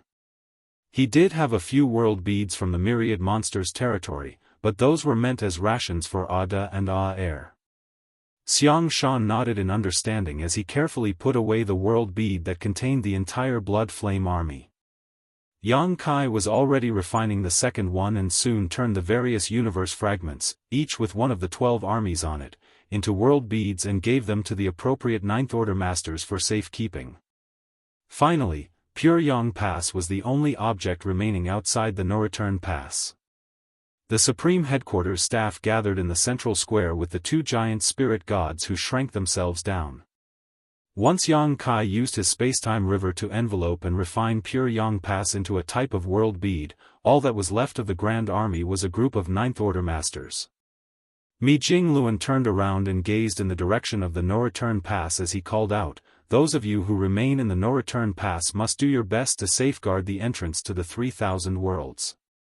If the army returns one day, it will be in glorious triumph. If, however, he paused, if you receive unfavorable news from the front lines, seal the territory gate, return to the 3,000 worlds, and make the necessary preparations. Though the majority of the army was setting out, there were still some who remained at the no-return pass to stand guard. After all, this was the primary territory gate that led to the 3,000 worlds. They could not leave it undefended. Nevertheless, the ones who stayed back were the ones who had been severely injured during the previous battle. Every single one of them sported grave injuries, from severed limbs to damaged small universes. There were only a few tens of thousands of them. When Mijing Luan gave the order for them to remain at the no-return pass, their protests made it all the way to the Supreme Headquarters. Despite their injuries, they were still fueled by their desire to slaughter the enemy, and even though they were not as strong as they once were, they were willing to fight to the bitter end. Mijing Luan had to spend a lot of time persuading them with both reason and emotion until they finally agreed to watch over the territory gate. It was always wise to plan for all possibilities. Although they were able to kill off seemingly all of the Black Ink clan army when they besieged the no-return pass, there were bound to be some who managed to slip past them due to the vastness of the battlefield. While these remnants of the Black Ink clan army might not be all that powerful, they could still wreak havoc on the humans who remained behind in the 3,000 worlds if they were given free rein. Furthermore, the ones who stayed behind were not all powerful masters. It was for this very reason that Yang Kai left behind a sealing secret technique. If the humans fell in the coming battle, the ones who remained at the no-return pass were to retreat and use the sealing secret technique he left to permanently close the territory gate.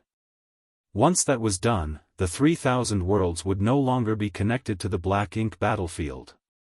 Only a very large number of pseudo-royal lords or royal lords would be able to break the sealing secret technique Yang Kai left behind.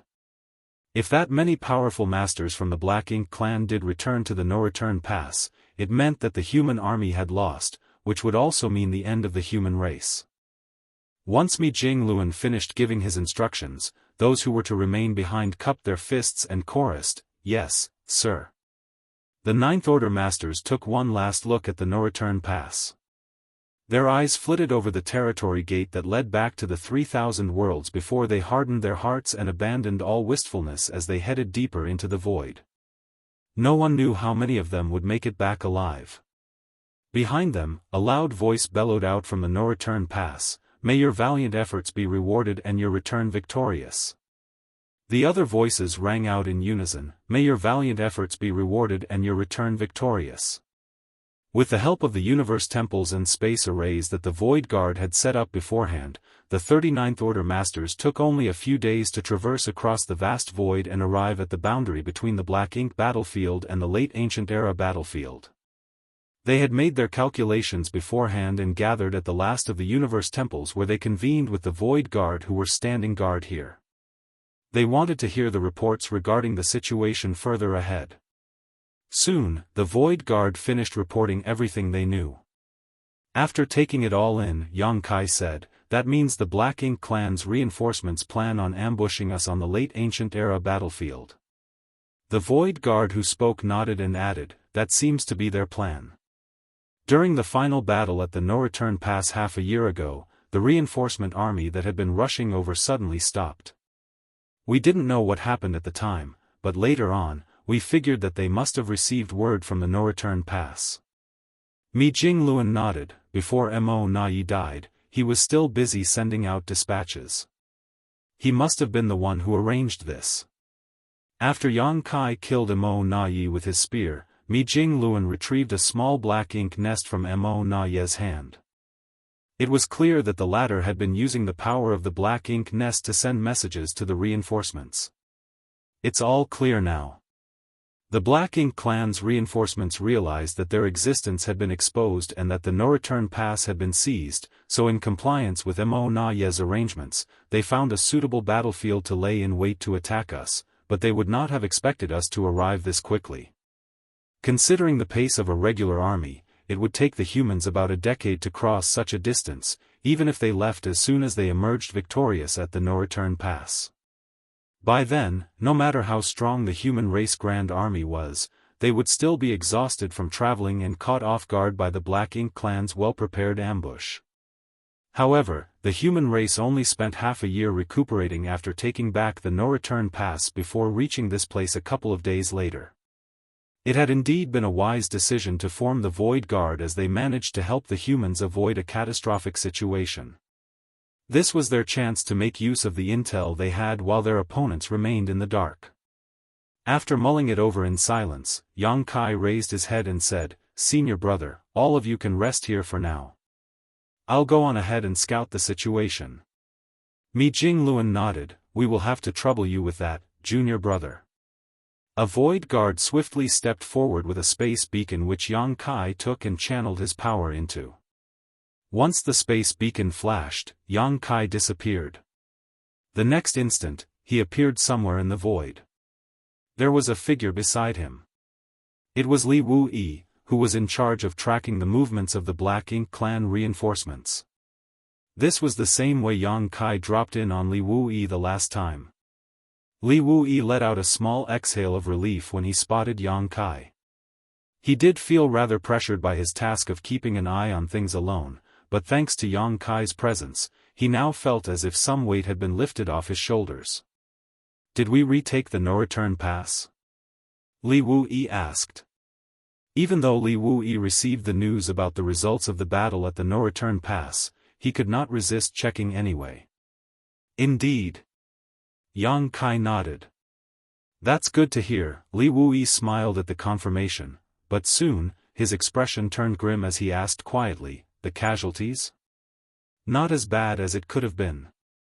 It is still bearable for us." Li Wuyi nodded without asking any further. All he would get was a cold, emotionless number, but every single number represented the sacrifice of a person. The price of war was far too heavy. "How are things over there?"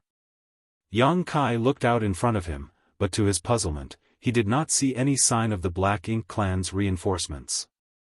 "I knew you were coming, so I retreated a little to avoid letting them sense anything. You can't see them from here," Li Wuyi explained. "They stopped moving half a year ago. Since then, they've been preparing themselves and building defensive structures." "Defensive structures?" Xianxia raised his eyebrows in surprise.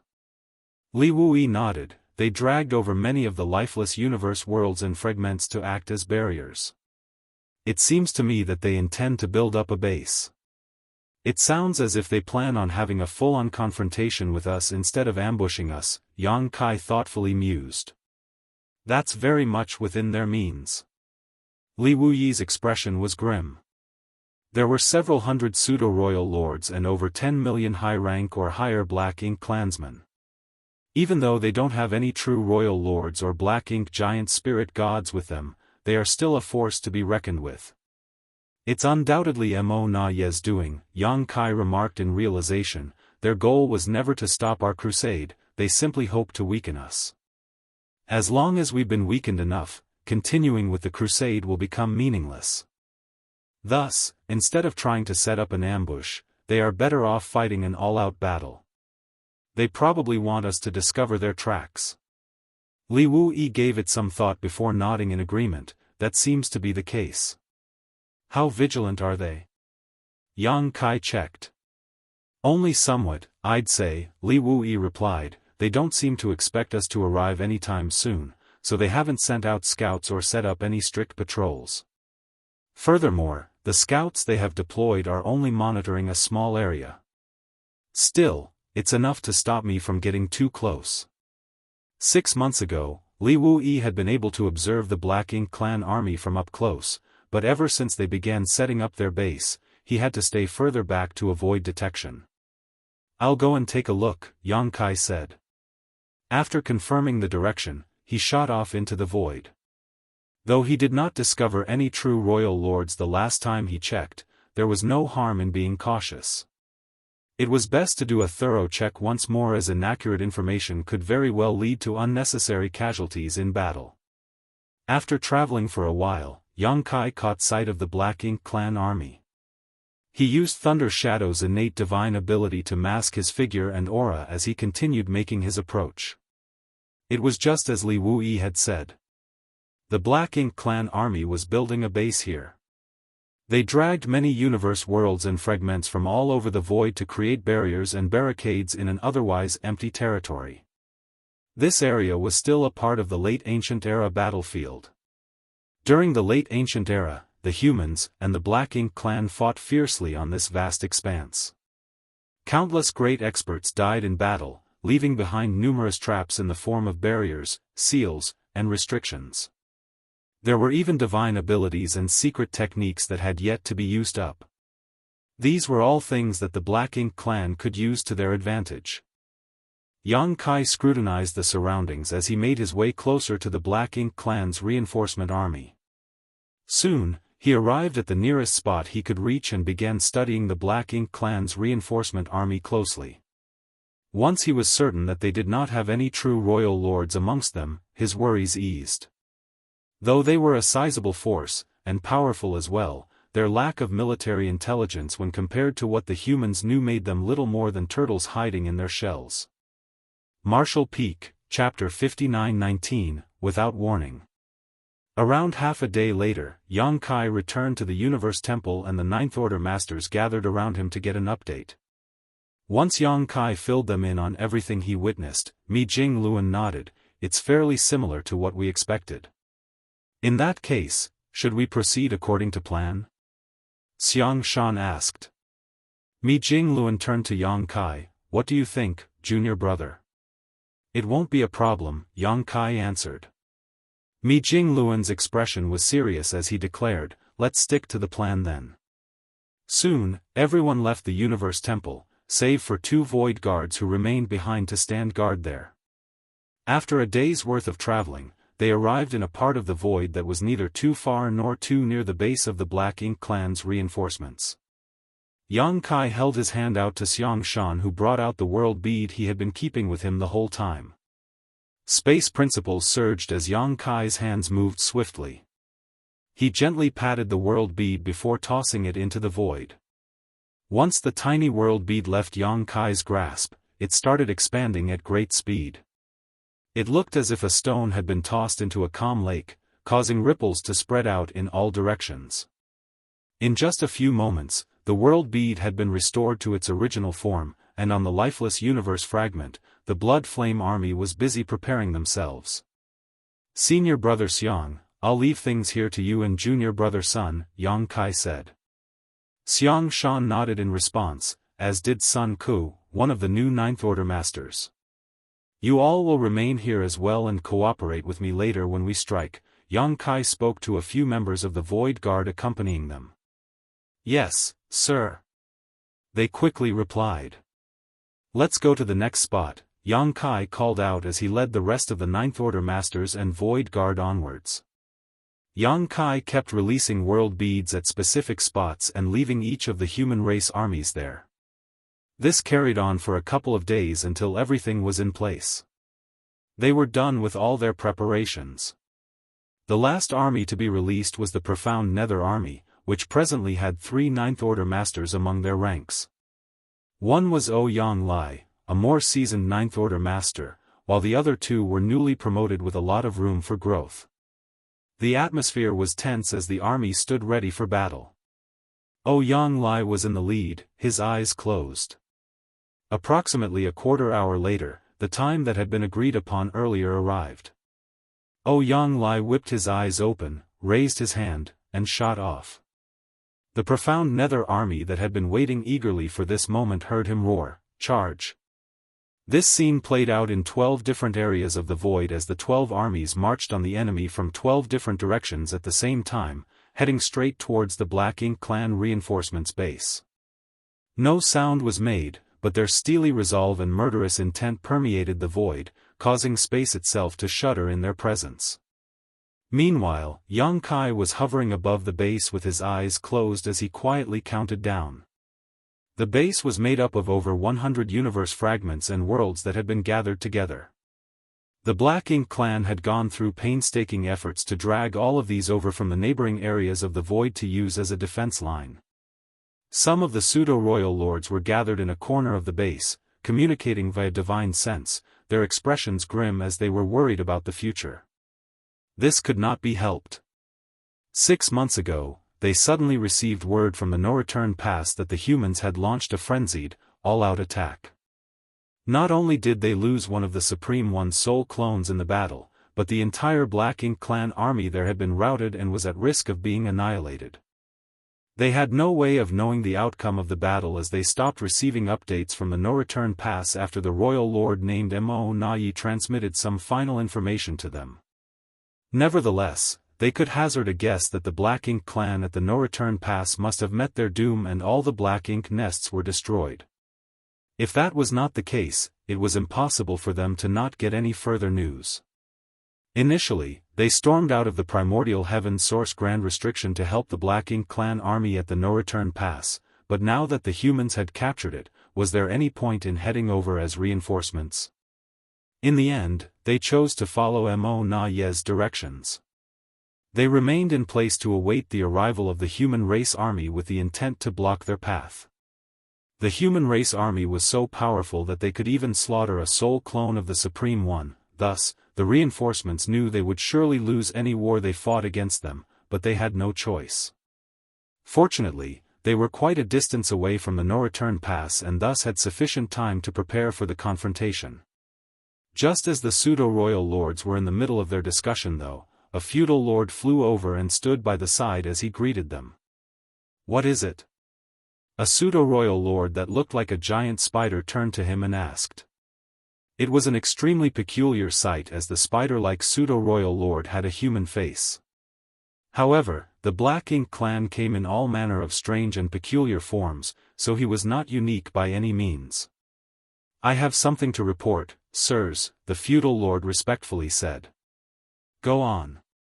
It was a pseudo-royal lord who looked like a small giant with 4 arms who spoke this time. The feudal lord swiftly reported his findings. It did not count as anything serious. A few of the teams who had been sent out to collect resources should have returned as early as 2 weeks ago, but had failed to show up, and now even the scouts sent out to check on them could not be contacted anymore. After hearing the reports, the spider-like pseudo-royal lord frowned and snapped, "You don't need to interrupt us with such inconsequential matters. Just send out a few more scouts to investigate." They were on the late ancient era battlefield where there were a myriad of powerful traps in the form of barriers, seals, and restrictions left in the void.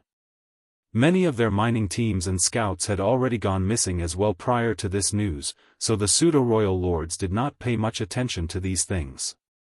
Therefore, they ignored the feudal lord's concerns.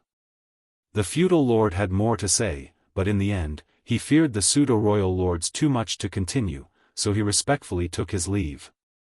He could only do as the pseudo-royal lord had commanded, so once he got back, he sent out a few more scouts and instructed them to investigate the places where the previous teams had gone missing, though he still felt uneasy. Even though there had been instances where their scouts or teams in charge of collecting resources went missing in the past, it happened far less frequently than it did recently. At the same time, Xianxia, who was hidden above the base, slowly opened his eyes. "It's time." Xianxia looked down at the base and the universe fragments filled with the resting Black Ink clan army, then, he opened his palm. The space-time river was circling atop his palm like a snake biting its tail, and in the middle of it was a piece of the void that had been cut out. A tiny great pass was sealed up inside that piece of the void, and 2 figures sat cross-legged inside of it. They looked quite adorable in their miniature state. As Xianxia looked at them, the 2 figures noticed his gaze and looked up at him before rising to their feet. Xianxia nodded lightly at them before flicking his hand, causing the space-time river to fly out. In a similar fashion to what had happened when Xianxia released the world beads, the space-time river began rapidly expanding the moment it left Xianxia's grip. The sudden commotion instantly drew the attention of all from the Black Ink clansmen. The pseudo-royal lords, territory lords, and feudal lords, all sensed that something was happening and quickly looked up. The sight they saw shocked them to no end. A large river appeared out of nowhere and rapidly expanded until a massive great pass appeared before their eyes. A pseudo-royal lord saw the characters etched into the Great Pass and had to rub his eyes before taking another look to ensure he was not hallucinating. Pure Yang Pass. They had never seen Pure Yang Pass before, but the intelligence Mo Nai sent them before he died mentioned the existence of such a great pass. It was the only great pass the humans had right now and had greatly contributed to their invasion of the no-return pass. Why would Pure Yang Pass be here? And, why does that strange river that cuts across the void look so familiar? After giving it some thought, isn't that great river the exclusive divine ability of Yang Kai, the killing star from the human race?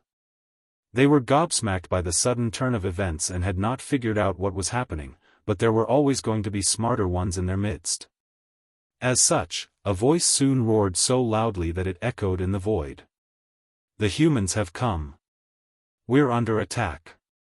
That was enough to shock all from the Black Ink clan into action. Although they did not know how the humans managed to arrive so soon, now was not the time for them to dwell on this conundrum. However, before they could do anything, the massive Pure Yang Pass came crashing down on the universe fragments in the center of their base. Technically, Pure Yang Pass was many times smaller than even a single universe fragment, but when the two met, it was the universe fragments that exploded into pieces. It looked as if someone used a hammer on a watermelon. The sudden, forceful attack turned the first universe fragment into shattered pieces, and the Black Ink clansmen atop it were thrown into chaos. The unlucky ones were killed upon impact, but most of them were stumbling around and coughing up blood as they had been heavily injured in the collision. Only those who were at least a feudal lord could survive the fallout of such a collision. At least 100,000 high-rank Black Ink clan soldiers died from just this attack alone, and it was only the beginning. Without the humans to wield the strength of Pure Yang Pass to its maximum, it was simply an inanimate object that could not do much. However, just as Pure Yang Pass smashed that universe fragment to pieces, two figures shot up and swiftly expanded. They instantly turned into giant silhouettes that flanked the Great Pass on either side.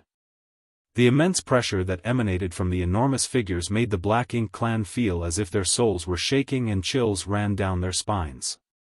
Giant spirit gods. Terror-stricken screams rang out from all directions. None of them expected to see a giant spirit god suddenly appear amidst their ranks, let alone two. Pure Yang Pass, which was supposed to be back at the no-return pass, had shown up here, and two giant spirit gods came with it. The pseudo-royal lords could not fathom how the humans managed to cross such a vast distance in such a short amount of time, or how they managed to ensure that the Black Ink clan was completely blindsided by this sudden, fearsome attack. Martial Peak, Chapter 59-20, in full force. Secret techniques shot out at the two giant spirit gods from all directions as the Black Ink clan reacted instinctively while in panic. Thus, Ada and Air had only just resumed their original forms, but they were already under fierce attack. Ada roared as fury colored his simple, honest face. Ada didn't do anything. Ada just showed up here, but everyone is attacking Ada. Ada knew the Black Ink clan was bad. His roar seemed to form an invisible wall that blocked all the secret techniques from the Black Ink clan, and in the very next moment, he stepped towards them. Though his massive size made his movement seem rather clumsy, one step was all it took for him to reach the nearest universe fragment where he threw out his fist. Ada was much bigger than Pure Yang Pass, almost the same size as the universe fragment in front of him, so when his fist struck, the Black Ink clansmen who were hit directly instantly vaporized, regardless of how powerful they were. There had even been a pseudo-royal lord present, yet he did not manage to escape this fate. Pseudo-royal lords were undeniably strong, but they were still ants compared to a giant spirit god's fist. Countless others died as well. Ada's blow created a huge crater initially, and as the force of his punch reverberated out, the entire universe fragment soon exploded into dust. The Black Ink clansmen cried out as they tried to escape, but they were still affected by the shockwave of Ada's punch and were now either heavily injured or at least dazed, making their struggles almost futile. An Eighth-Order Master could destroy a universe fragment with a single punch, but there was still an enormous difference in destructive force when compared to a giant spirit god. This was the strength of a giant spirit god.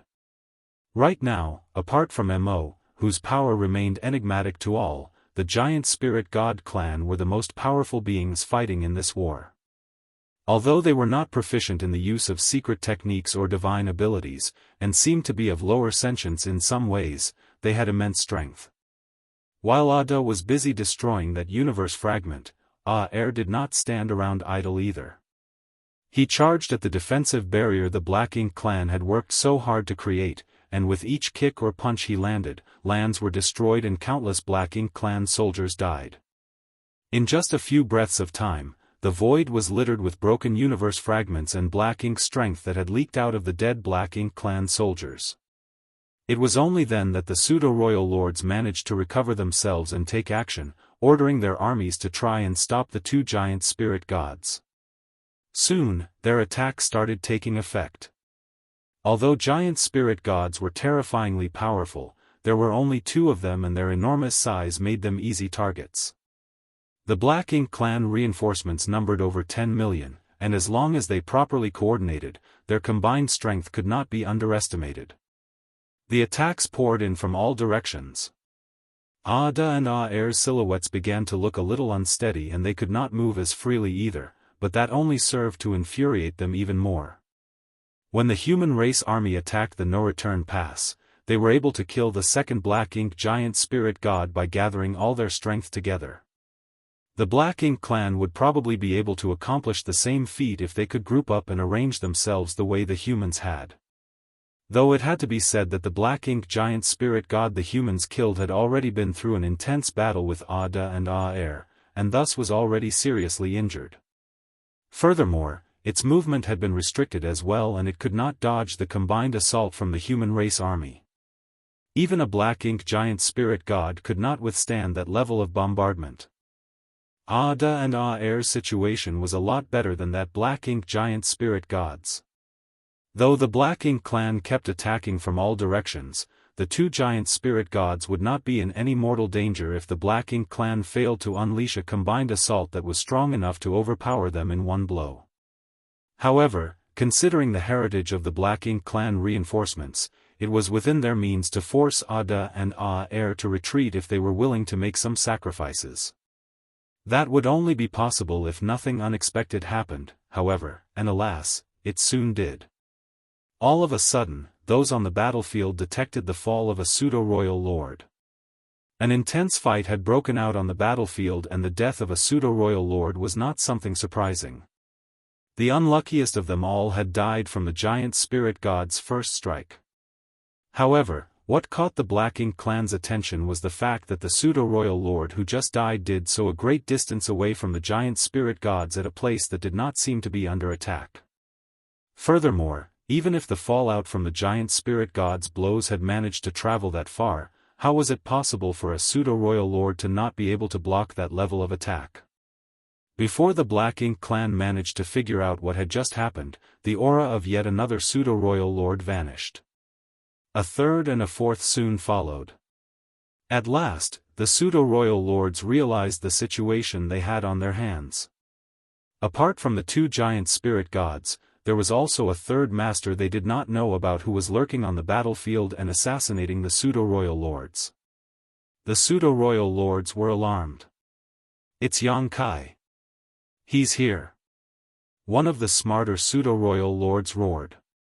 A strange river had cut through the void when Pure Yang Pass and the two giant spirit gods abruptly appeared, and several of the pseudo-royal lords recognized what it was. According to the information Mo Nayi provided before his death, the river was made out of Dao strengths and belonged to Xianxia, the Killing Star. He was the most powerful Ninth Order master and the one that Mo Nayi warned them to guard against, for he was an even bigger threat to the Black Ink clan than the giant spirit gods. When the pseudo-royal lords and the reinforcement army heard this report, they found it hard to believe that a lone human, no matter how strong, would pose an even bigger threat to the Black Ink clan than the giant spirit gods. Nevertheless, Mo Nayi was a true royal lord and they had to pay serious attention to the last warning he gave them just before he died. It was only now that the pseudo-royal lords realized Mo Nayi could have been right. Though the giant spirit gods were powerful, they were extremely overt in the way they did things. It was much easier to guard against a spear in the light than an arrow in the dark. As soon as that pseudo-royal lord's roar rang out, it was followed by an agonizing shriek. The Black Ink clan were drawn by his cries and quickly looked over, only to find a silhouette fading away behind the pseudo-royal lord who was now sporting a large hole in his chest. Dao strength surged from his wound and ate away at his vitality. "Don't let him escape!" A pseudo-royal lord yelled as he unleashed his aura and smashed it towards that part of the void. Many pseudo-royal lords jumped into action and followed suit. Space rippled and a silhouette which was about to completely fade away reappeared once more. It was a human who had a long spear in his hand. He looked perfectly at ease despite being surrounded by his enemies. "You've got pretty quick reflexes," the human coolly remarked, but the pseudo-royal lords did not hear any semblance of a complimentary tone in his voice. "Quick! Keep him occupied." The pseudo-royal lord who shouted earlier was smarter than the others and knew that this was a rare opportunity for them. If they allowed Yang Kai to hide once more, even more of their masters would meet their doom. Their best option now was to pin him down and stop him from finding a chance to sneak up on any other pseudo-royal lords. The pseudo-royal lords nearest to Yang Kai swiftly lunged at him from their respective directions, trying to gang up on him. They attacked as speedily as they could in an impressive display of cooperation for the frantic state they were in.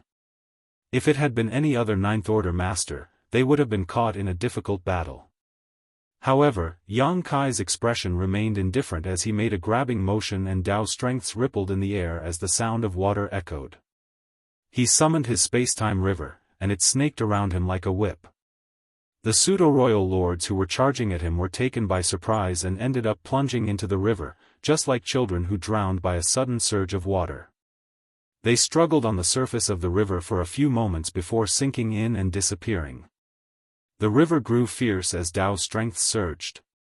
A few figures could vaguely be seen inside the river, clearly fighting for their lives. Soon, the commotion died down. Yang Kai flicked his wrist and a few figures flew out of the river. When the Black Ink clan saw this, their hearts sank and their expressions hardened. The figures that fell out were the pseudo-royal lords who had been swept up just now, but they were all now covered in mortal wounds and their auras had vanished. All it took was a few moments and all those pseudo-royal lords had been killed. It was an unbelievable display of power. The pseudo-royal lords who were still charging towards Yang Kai immediately halted, thanking the Supreme One for being further away as they had not been dragged into the strange river. Otherwise, they would have numbered among the dead pseudo-royal lords as well. All of the pseudo-royal lords began to hesitate. Although all the information from Mo Nai about Yang Kai had warned them not to underestimate him, none of them had imagined he would be this terrifying. Good. The pseudo-royal lords were terrified and uncertain, but Yang Kai felt spirited. He had been hiding his true strength all these years, which meant he could not unleash his full power whenever he joined the attacks on the no-return pass, and he hated every moment of it. Even though he no longer tried to conceal his ability during the last battle, he had been facing off against a Black Ink giant spirit god and he did not manage to have a true face-off with it, so he did not get to experience the rush of displaying his full strength. He killed Mo Nai by concealing himself with the help of Thunder Shadow's divine ability, and ever since then, he had been patiently waiting. Until today. The death of these pseudo-royal lords enabled him to see just how much stronger he had become. In the past, whenever he used the space-time river, Yang Kai was able to capture multiple pseudo-royal lords at once but he could not kill them off so easily. He had to enter the river personally to finish off his prey. But he no longer had to do so. He now had complete control over the life and death of pseudo-royal lords who entered the space-time river. This was the change that happened when one's heritage grew stronger. It was an intoxicating feeling. Kill him. The pseudo-royal lord who gave the command was retreating as he roared.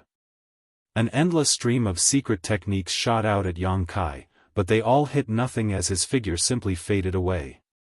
The pseudo-royal lords pushed their divine senses wildly, but they could not detect any trace of Yang Kai. The chaotic battlefield was filled with all kinds of fluctuating forces and energies, so the pseudo-royal lords completely lost track of predator among them. Nevertheless, Yang Kai soon reappeared behind the pseudo-royal lord who had given the command, his long spear casually piercing through the latter's head. Martial Peak, Chapter 59-21, Broaden Your Horizons. When the two giant spirits gods appeared, an intense battle broke out at the Black Ink clan base. Though initially flustered and caught off guard, the Black Ink clan reinforcement army slowly regained composure and began working together to suppress the giant spirit gods. It was immensely difficult, but at least they did not become victims of an outright massacre. The giant spirit gods were beginning to show signs of injury as well. Large boulder-like objects fell from their bodies as the Black Ink clan army kept up a continuous bombardment of attacks. The fact that the reinforcement army was able to come up with a response in such a short amount of time made it clear they were indeed elites of the Black Ink clan. Alas, the two giant spirit gods were not what the Black Ink clan felt most challenged by. No matter how powerful the giant spirits gods were, they were out in the open and they could deal with them accordingly. The biggest threat, however, was the human-killing star, who was hiding in the dark and could strike out with extreme lethality at any given moment. Yang Kai, the killing star, was able to move around essentially undetectable. Even the pseudo-royal lords could not track him down, and each time he appeared, at least one pseudo-royal lord would die. It was their first time clashing against an opponent like Yang Kai, but despite only a short time passing, he was already akin to a looming shadow of death that hung over all their heads.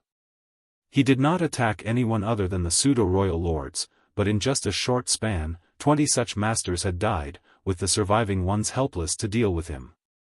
Had it been possible, the pseudo-royal lord's best option would have been to hide among the rest of the army, but due to the drawbacks of the source fusion technique, they couldn't restrain their auras.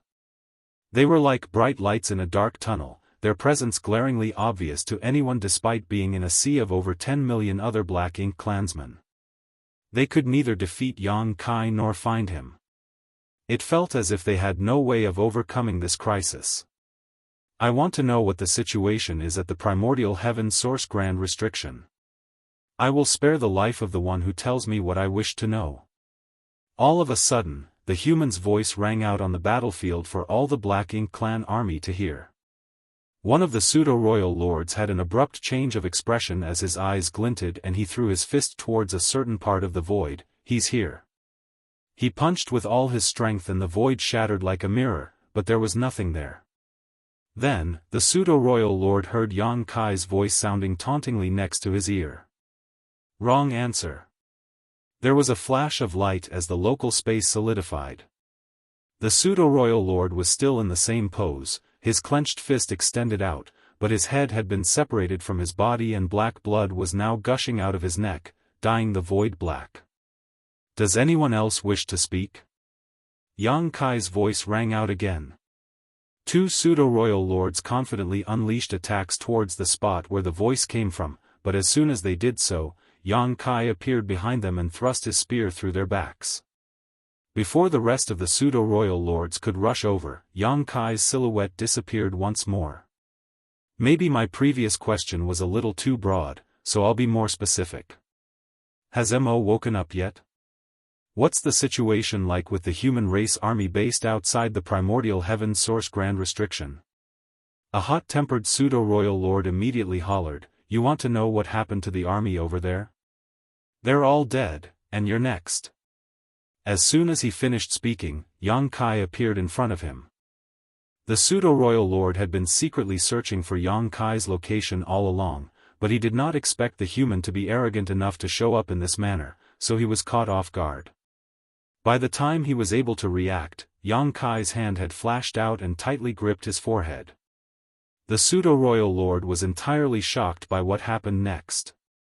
All at once, he felt as if his entire body was mysteriously suppressed and sealed by a strange force. Despite merely being held by the forehead, he could not fight back at all and Yang Kai ended up whisking him off just like that. All the masters from the Black Ink clan nearby gasped in shock and fury as they sent forth a torrent of secret techniques aimed at Yang Kai. Nevertheless, their attacks hit nothing as Yang Kai's silhouette flickered across the battlefield without ever truly solidifying in one spot.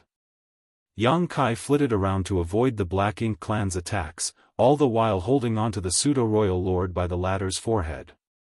He eyed the pseudo-royal lord and stated matter-of-factly, "The humans have a saying, if you don't have anything nice to say, don't say anything at all. You'll have to pay the price for not watching your tongue."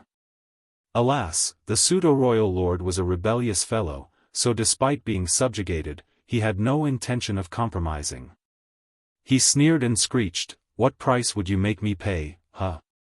It's just death. So what if you kill me?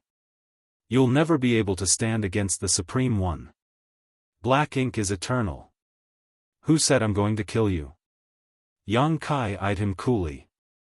The pseudo-royal lord abruptly felt a thick malice engulf him, one so intense that even though he was fully prepared to die, he could not help shuddering in response.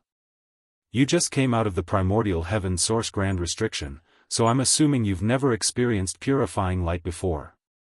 Well, I'm in a generous mood today, so I'll help you broaden your horizons." Having said that, the two marks on Yang Kai's hand became visible, and in the very next moment, yellow and blue light flowed out and wrapped around the pseudo-royal lord. The pseudo-royal lord immediately had a look of horror on his face. It was true that the reinforcement army had only just recently left the primordial heaven source grand restriction and had never encountered purifying light before, but they had heard of it and how it could be used to counter Black Ink's strength. Black Ink's strength was able to corrupt anything and everything it touched, but the heavens were fair in all things, so no matter how strong a particular energy was, there was always something that countered it. Primordial light and darkness were both born at the dawn of the universe. Neither could exist without the other, but both also perfectly suppressed one another. The yellow and blue lights swirled together and quickly condensed into a pure white light. A sizzling sound was heard and all at once, the pseudo-royal lord felt as if he had been tossed into a boiling pot of oil as Black Ink's strength gushed out of his body and evaporated as it came into contact with the purifying light. Throughout this process, the pseudo-royal lord underwent such overwhelming pain that he could not stop screaming in agony. His tormented cries echoed across the battlefield and struck fear into the hearts of all the Black Ink clansmen. The attacks on Yang Kai did not cease as the Black Ink clan continued their attempts to track him down, unleashing all their most powerful attacks wherever they suspected he might be. However, it made no difference. While Yang Kai could not hide himself while torturing the pseudo-royal lord, his masterful use of space principles allowed him to freely weave around the Black Ink clan's attacks. In fact, thanks to Yang Kai's sneak maneuvering, a sizable number of masters from the Black Ink clan ended up getting caught in friendly fire instead. As for the pseudo-royal lord that Yang Kai captured, he had nearly screamed himself hoarse as his aura continuously weakened. In the end, he could not take it anymore and growled hoarsely, "Kill me! Kill me!" He finally realized that there were fates worse than death. Yang Kai carefully adjusted the strength of purifying light and brought the pseudo-royal lord before him. "Killing you is no problem at all," he quietly said, "just tell me what's happening at the primordial heaven source grand restriction and you won't have to suffer this torment any longer." The pseudo-royal lord's lips quivered as he howled through his pain, "The human race army has been wiped out and the Supreme One has woken up." Yang Kai's gaze turned cold. "Kill me. I told you what you wanted to know," the pseudo-royal lord roared hoarsely. "But, what you told me differs from what I know. I'm telling you the truth. It's all true." Yang Kai did not answer. Regardless of whether or not the suppressing Black Ink army was still alive, there was no doubt that Mo had not awakened yet. If Mo was fully awake, the primordial heaven source grand restriction would have been shattered and the reinforcements sent out would have been many times larger and had true royal lords leading them. Even at a time like this pseudo-royal lord still wants to try and trick me, huh? Either he doesn't know what's happening over there, or he doesn't wish to tell me. Yang Kai sighed. He knew there was no hope of him extracting any useful information about the situation over there out of the Black Ink clan now. The reinforcements had chosen to remain in this place to put up a fight against the human race army after hearing about the situation at the no-return pass. Thus, it was most likely that they were already prepared to die, so it was unrealistic to think he could dig out any information from them. That pseudo-royal lord was still bathing in purifying light and his aura had now dropped precipitously. Even the aura of a high-rank Black Ink clan was stronger than his now, so Yang Kai tossed him at the group of pseudo-royal lords who were swarming over as a barrage of attacks shot out at him. As the attacks exploded, the pseudo-royal lord turned into dust. Once Yang Kai's hand was free, he immediately turned around and summoned the space-time river which came crashing down on those who were chasing after him. The long river was like a beast that devoured everything in its path as it swallowed up a group of pseudo-royal lords. Dao strengths then surged and wiped out their vitality. Meanwhile, a group of pseudo-royal lords were standing on a certain universe fragment. They did not join the hunt against Yang Kai and instead gathered in the distance to observe the situation. After seeing the way a single human and 2 giant spirit gods sent their entire army into upheaval, the pseudo-royal lord in command let out a long sigh before saying, "We can't lose all our forces here. Our mission is to cripple the human race army. There's no point trying to put up a fight against these 3. Based on the current strength of the Black Ink clan army, it was impossible for them to kill the 2 giant spirit gods. Certainly they could injure these 2 giant spirit gods, but once the latter felt threatened, they would simply run away and the Black Ink clan had absolutely no way to stop them. The same applied to Yang Kai, the Killing Star. Since the Black Ink clan had no way of stopping their 3 opponents from escaping, and no way of killing them, this was an entirely futile fight that would only result in casualties on their side. The other pseudo-royal lords nodded in agreement.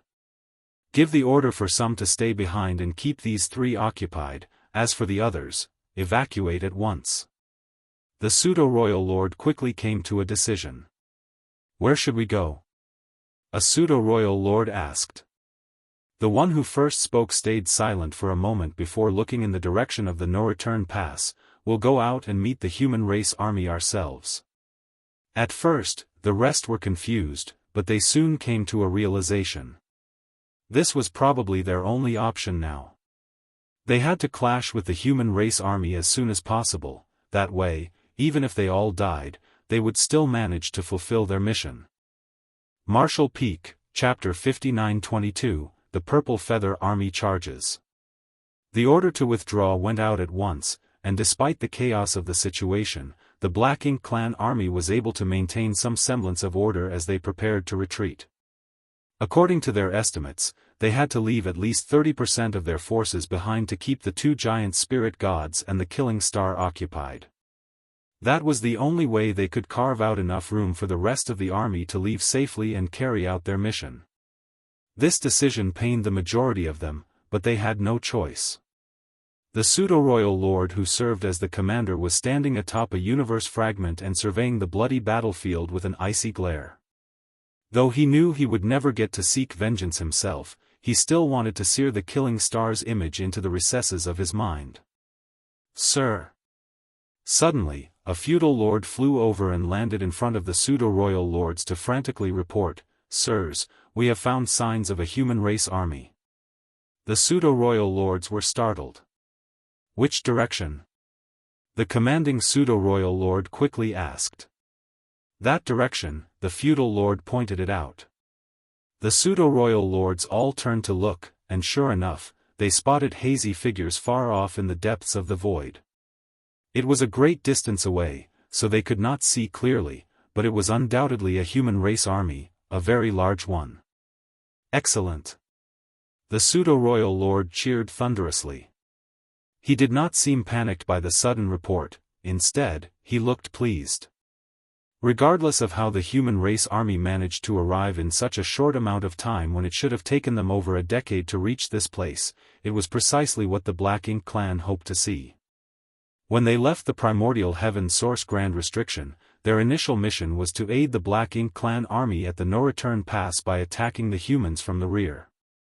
They wanted to sneak up on the enemy, catch the humans off guard, and slaughter them all. However, when the no-return pass was lost, their mission changed. All they needed to do now was to fight the humans who were heading for Primordial Heaven's source Grand Restriction, and to stop at nothing whilst doing so. Neither the outcome nor their survival mattered.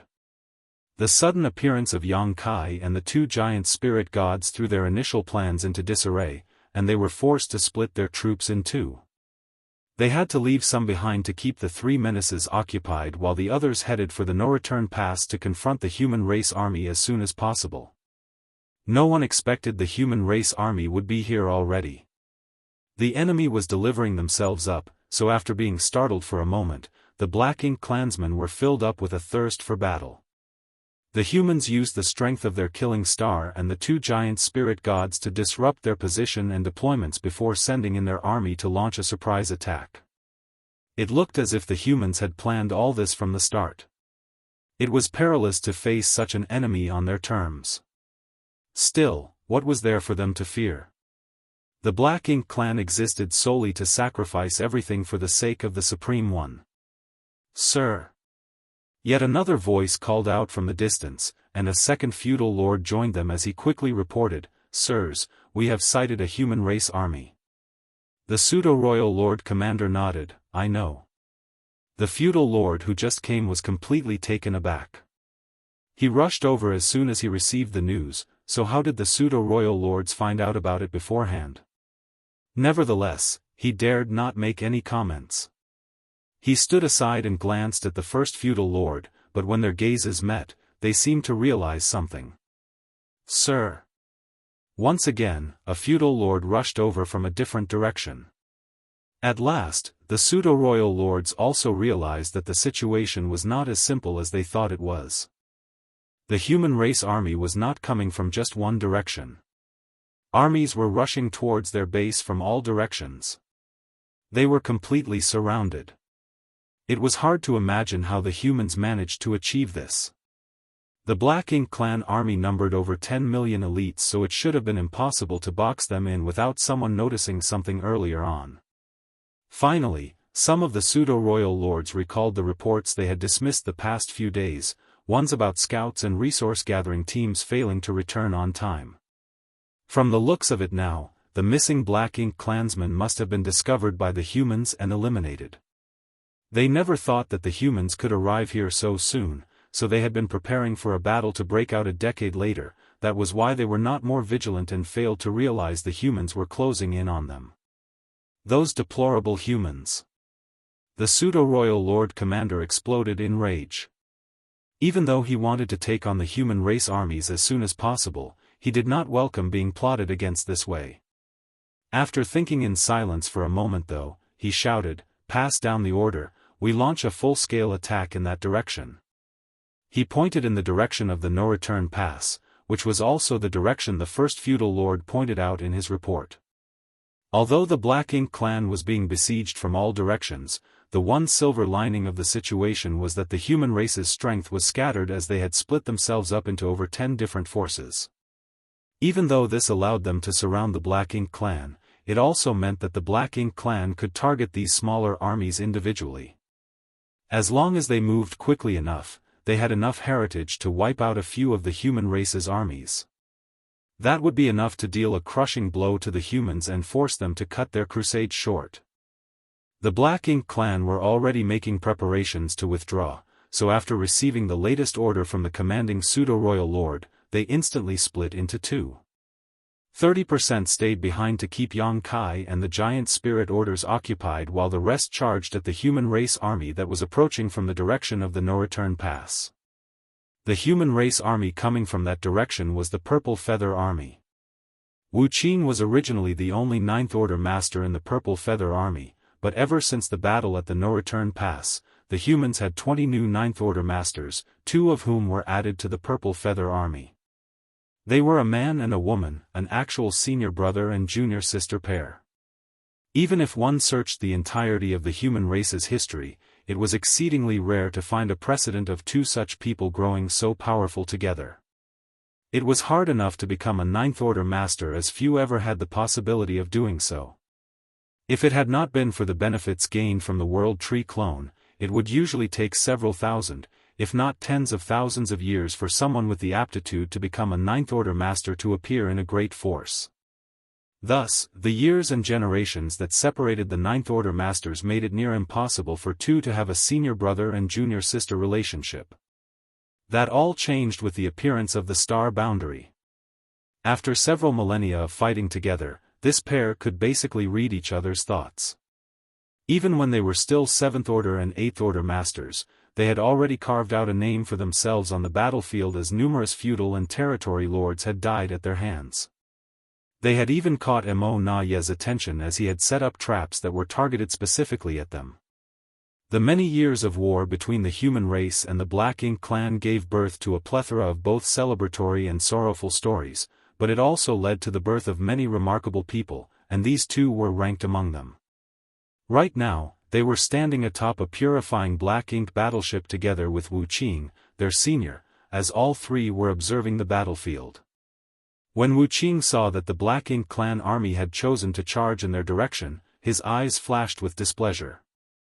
Whether it was on purpose or not, the Purple Feather army had been singled out by the enemy as the weak point that they could easily run over. "Prepare for battle," Wuxia loudly commanded. The Purple Feather army that had been traveling at great speed instantly repositioned themselves. They did not take up a defensive formation, but rather an offensive one. Despite facing off against their opponents whose numbers were several times greater than their own, the Purple Feather army showed no fear. Every single one of them was able to stay composed as they waited for the moment to strike. After going through numerous battles, both large and small, throughout the past few millennia, they had built up their spirits through their continued victories and could move as one body. The Black Ink clan army was not about to face the weak army they believed it to be, but a giant beast who could swallow everything in its path.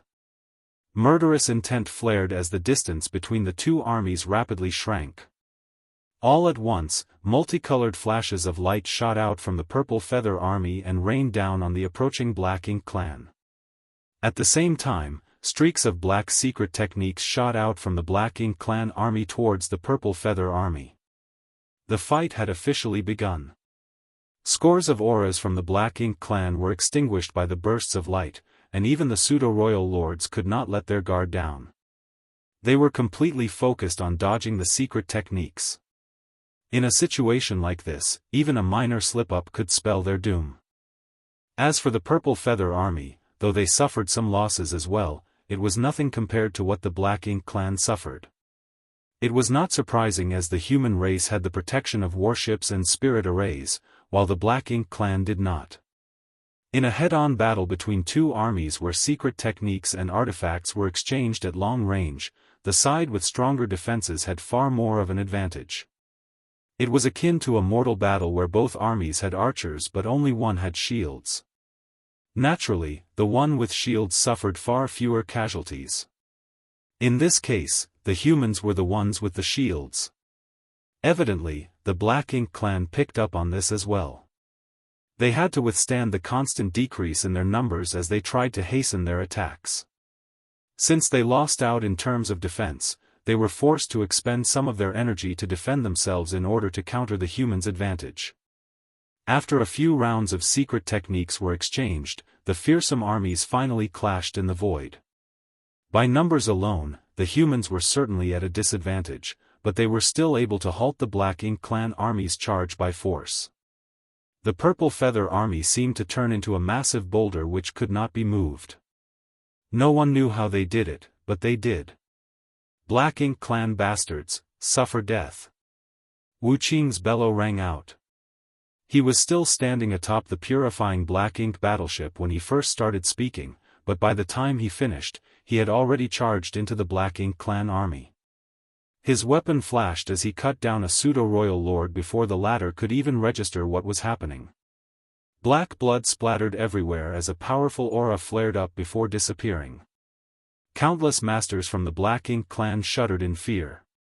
Though the pseudo-royal lords were resolute in their determination to sacrifice everything for the Supreme One, they still felt chills down their spine when they saw how terrifying Wuxia was. At last, they realized that the human race did not only have Xianxia as their solitary killing star. The Ninth Order Master in front of them now was also immensely powerful. Wuqing was a veteran Ninth Order Master, and out of all the current Ninth Order Masters, Xiao was the only one who had more experience than him. However, Xiao was proficient in the Yin-Yang Grand Dao and specialized in crowd control rather than single combat. The same could not be said for Wuqing. Thus, among all the Ninth Order Masters, Wuqing was second only to Yang Kai in terms of individual combat strength. Martial Peak, Chapter 59-23, Surrounded. Wuqing made a show of strength by channeling everything he had into the attack. A pseudo-royal lord who was caught off guard would never have been able to defend himself against it. Off to a good start. However, in the very next breath, Wuqing was surrounded by numerous masters from the Black Ink clan. After being momentarily stunned, they swiftly rushed over to gang up on him. Wuqing showed no fear as he slashed out around him. As Dao strength rippled through the void, his formidable power burst out and turned his enemies into rivers of blood. The other human race masters followed in Wuqing's footsteps as they rushed into the enemy lines, including the two new Ninth Order Masters. Their figures lunged forth as two flashes of light as they headed straight for the pseudo-royal lords. The junior sister's expression was grim as her hands swiftly moved to unleash a mysterious strength that filled the void, causing the pseudo-royal lords to instantly feel as though their souls were becoming unstable. They saw stars circling their heads as if they had been hit by an invisible hammer. The senior brother seized this chance to close in with his sword. Sword light shrouded his body as he cut through the pseudo-royal lords. Black blood splattered as one of the pseudo-royal lords was relieved of his head, while the others were heavily injured. This was all accomplished with a single strike. By the time the pseudo-royal lords who were lucky enough to survive could finally react, the senior brother's sword light was slashing down on them. Agonizing screams echoed across the battlefield. Of this senior brother and junior sister pair, one excelled in the Soul Dao while the other excelled in the Sword Dao. Furthermore, they were able to act as one as they fought on the battlefield, which meant they could kill their enemies even more efficiently than Wuqing, the veteran Ninth Order Master. Meanwhile, the Eighth Order Masters quickly got into their battle formations and challenged the remaining pseudo-royal lords, causing intense fights to break out in all directions. The battle was joined in an instant as the two armies fought with dogged fervor. In this battle, the human race were both advantaged and disadvantaged at the same time. One of the things working in their favor was that these pseudo-royal lords had a critical difference from the pseudo-royal lords from the No-Return Pass. While they were all similarly powerful, they differed when it came to experience. The pseudo-royal lords from the No-Return Pass had fought against the human race for hundreds of years at least, and with the help of the information they gleaned from Black Ink disciples, they were able to mimic the humans and even learn to form battle formations. Although they could only form a simple Three Fortunes formation, it would still require 20 to 30 Eighth Order Masters in 5 elements or 6 paths formations to contain them. That was the reason why the humans had such a hard time during the battles at the No-Return Pass. Even a simple Three Fortunes formation had given the pseudo-royal lords a huge boost in combat efficiency and allowed them to occupy many more human masters. However, that was not the case for the pseudo-royal lords who just came out of the primordial heaven's source grand restriction. They did not know how to form battle formations and their combat experience was quite lacking, so even though they worked together in certain situations, each of them basically acted independently, oftentimes getting in each other's way rather than providing support to one another. As soon as the clashing started, the Eighth Order Masters keenly picked up on this and were thrilled. If the Eighth Order Masters formed a 5 elements formation, they were just barely able to put up a fight against a pseudo-royal lord. A 6 paths formation would mean that they would stand on equal footing, while a 7 stars formation made them even more powerful than their opponent. As of now, the humans had quite several Eighth Order Masters. This was thanks to their steady accumulation all these years, as well as the ordinary grade innate open heaven pills from the universe furnace. Each army had at least 2,000 Eighth Order Masters, some even had 3,000. With so many Eighth Order Masters, it was easy enough to form battle formations and contain the pseudo-royal lords. Nevertheless, when it came to sheer numbers, the Purple Feather Army paled in comparison to the Black Ink Clan army, as the latter had nearly 10 times as many masters. Therefore, even though the Purple Feather Army was able to put up a fight for now, they could not keep it up for long. Fortunately, they did not need to. The other human armies were closing in from all directions, so all they had to do was hold out for a little longer, and their reinforcements would be able to surround the Black Ink Clan completely. When the time came, the Black Ink Clan would be trapped. The difference in numbers meant that the Purple Feather Army suffered increasing injuries and casualties, but in comparison to them, the Black Ink Clan suffered the same in far greater numbers. The 3 Ninth Order Masters weaved through the enemy as they killed pseudo-royal lords again and again. Wuxia was covered in wounds, and the senior brother and junior sister duo had also turned pale from overexertion. The wreckage of the broken warships floated everywhere as blood and torn limbs scattered all over. Nevertheless, the Purple Feather Army did not retreat. They maintained their lines and held fast to keep the enemy rooted in place. The other human armies were rushing over to provide aid from all directions, with the Ninth Order Masters in the lead, and would soon arrive. The Black Ink Clan army was slowly weakening. Initially, the pseudo-royal lords figured that their numerical advantage would be enough for them to triumph over the Purple Feather Army, with a high chance of them being able to wipe this human army out entirely. As long as they did so, they would be able to create a gap in the encirclement and gain a better position to battle against the other human race armies. Alas, they did not expect the Purple Feather Army to be able to keep the battlefield fixed in this area despite being outnumbered nearly 10 times.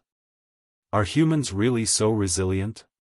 The pseudo-royal lords were somewhat dazed. No wonder the ones who first left the primordial heaven's source Grand Restriction couldn't exterminate the humans and were soundly defeated after years of battle. As the stalemate continued, the Black Ink Clan army soon began to despair. The other human race armies had arrived, swarming over from all directions and surrounding the Black Ink Clan army. An even more intense battle broke out then, as both parties numbered over 10 million now as they fought viciously. The Black Ink Clan army was already weakened by the previous battle, but the humans remained spirited, so the outcome was clear. Furthermore, the humans had 29 Ninth Order Masters, while the Black Ink Clan did not even have a single true royal lord. Their pseudo-royal lords did not know how to form battle formations either. Thus, the clash soon became a one-sided massacre for the Black Ink Clan.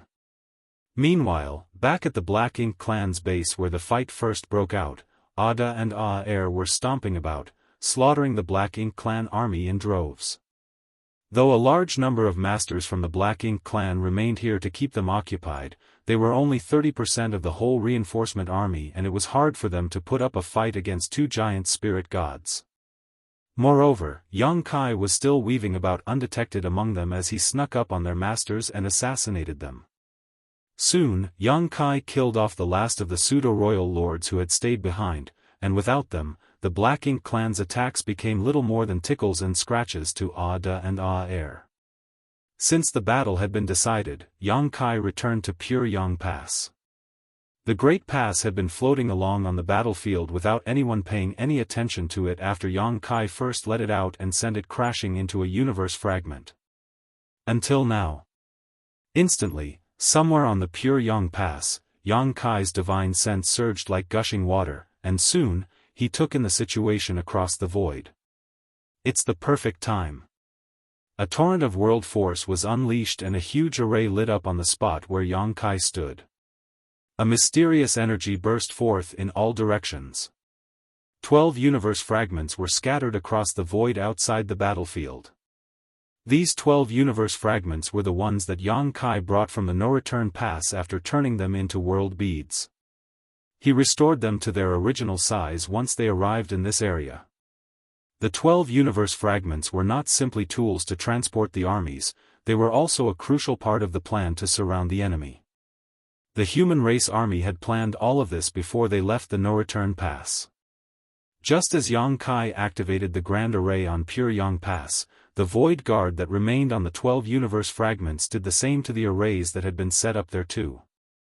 All at once, the 12 universe fragments lit up brightly as they connected with Pure Yang Pass. It was incredibly difficult to harness the strength of such a huge array.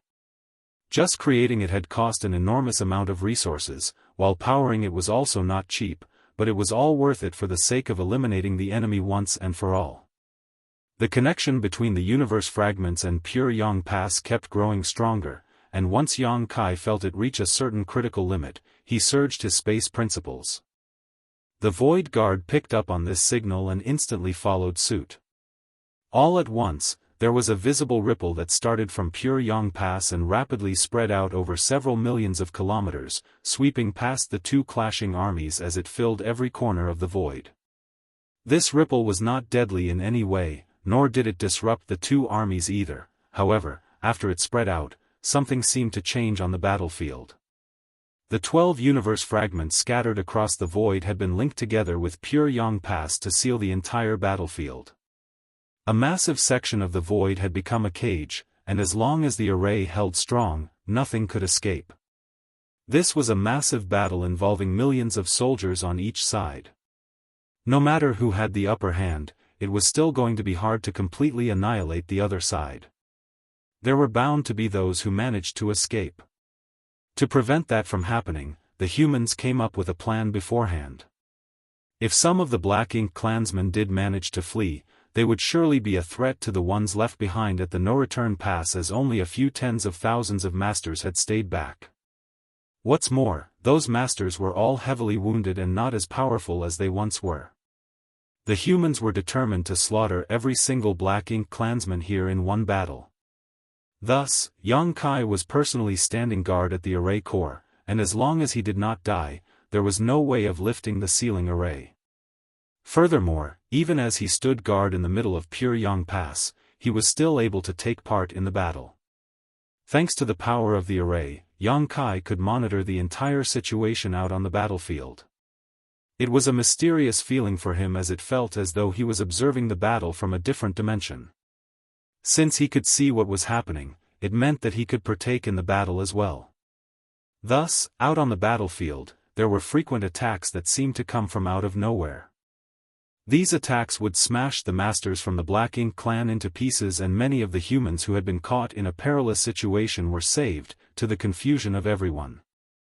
Marshall Peak, Chapter 59-24, Go on ahead first. There was no suspense in this battle. The human race spent over a decade retaking the no-return pass, but the outcome of this fight against the Black Ink clan's reinforcement army had been determined right from the start.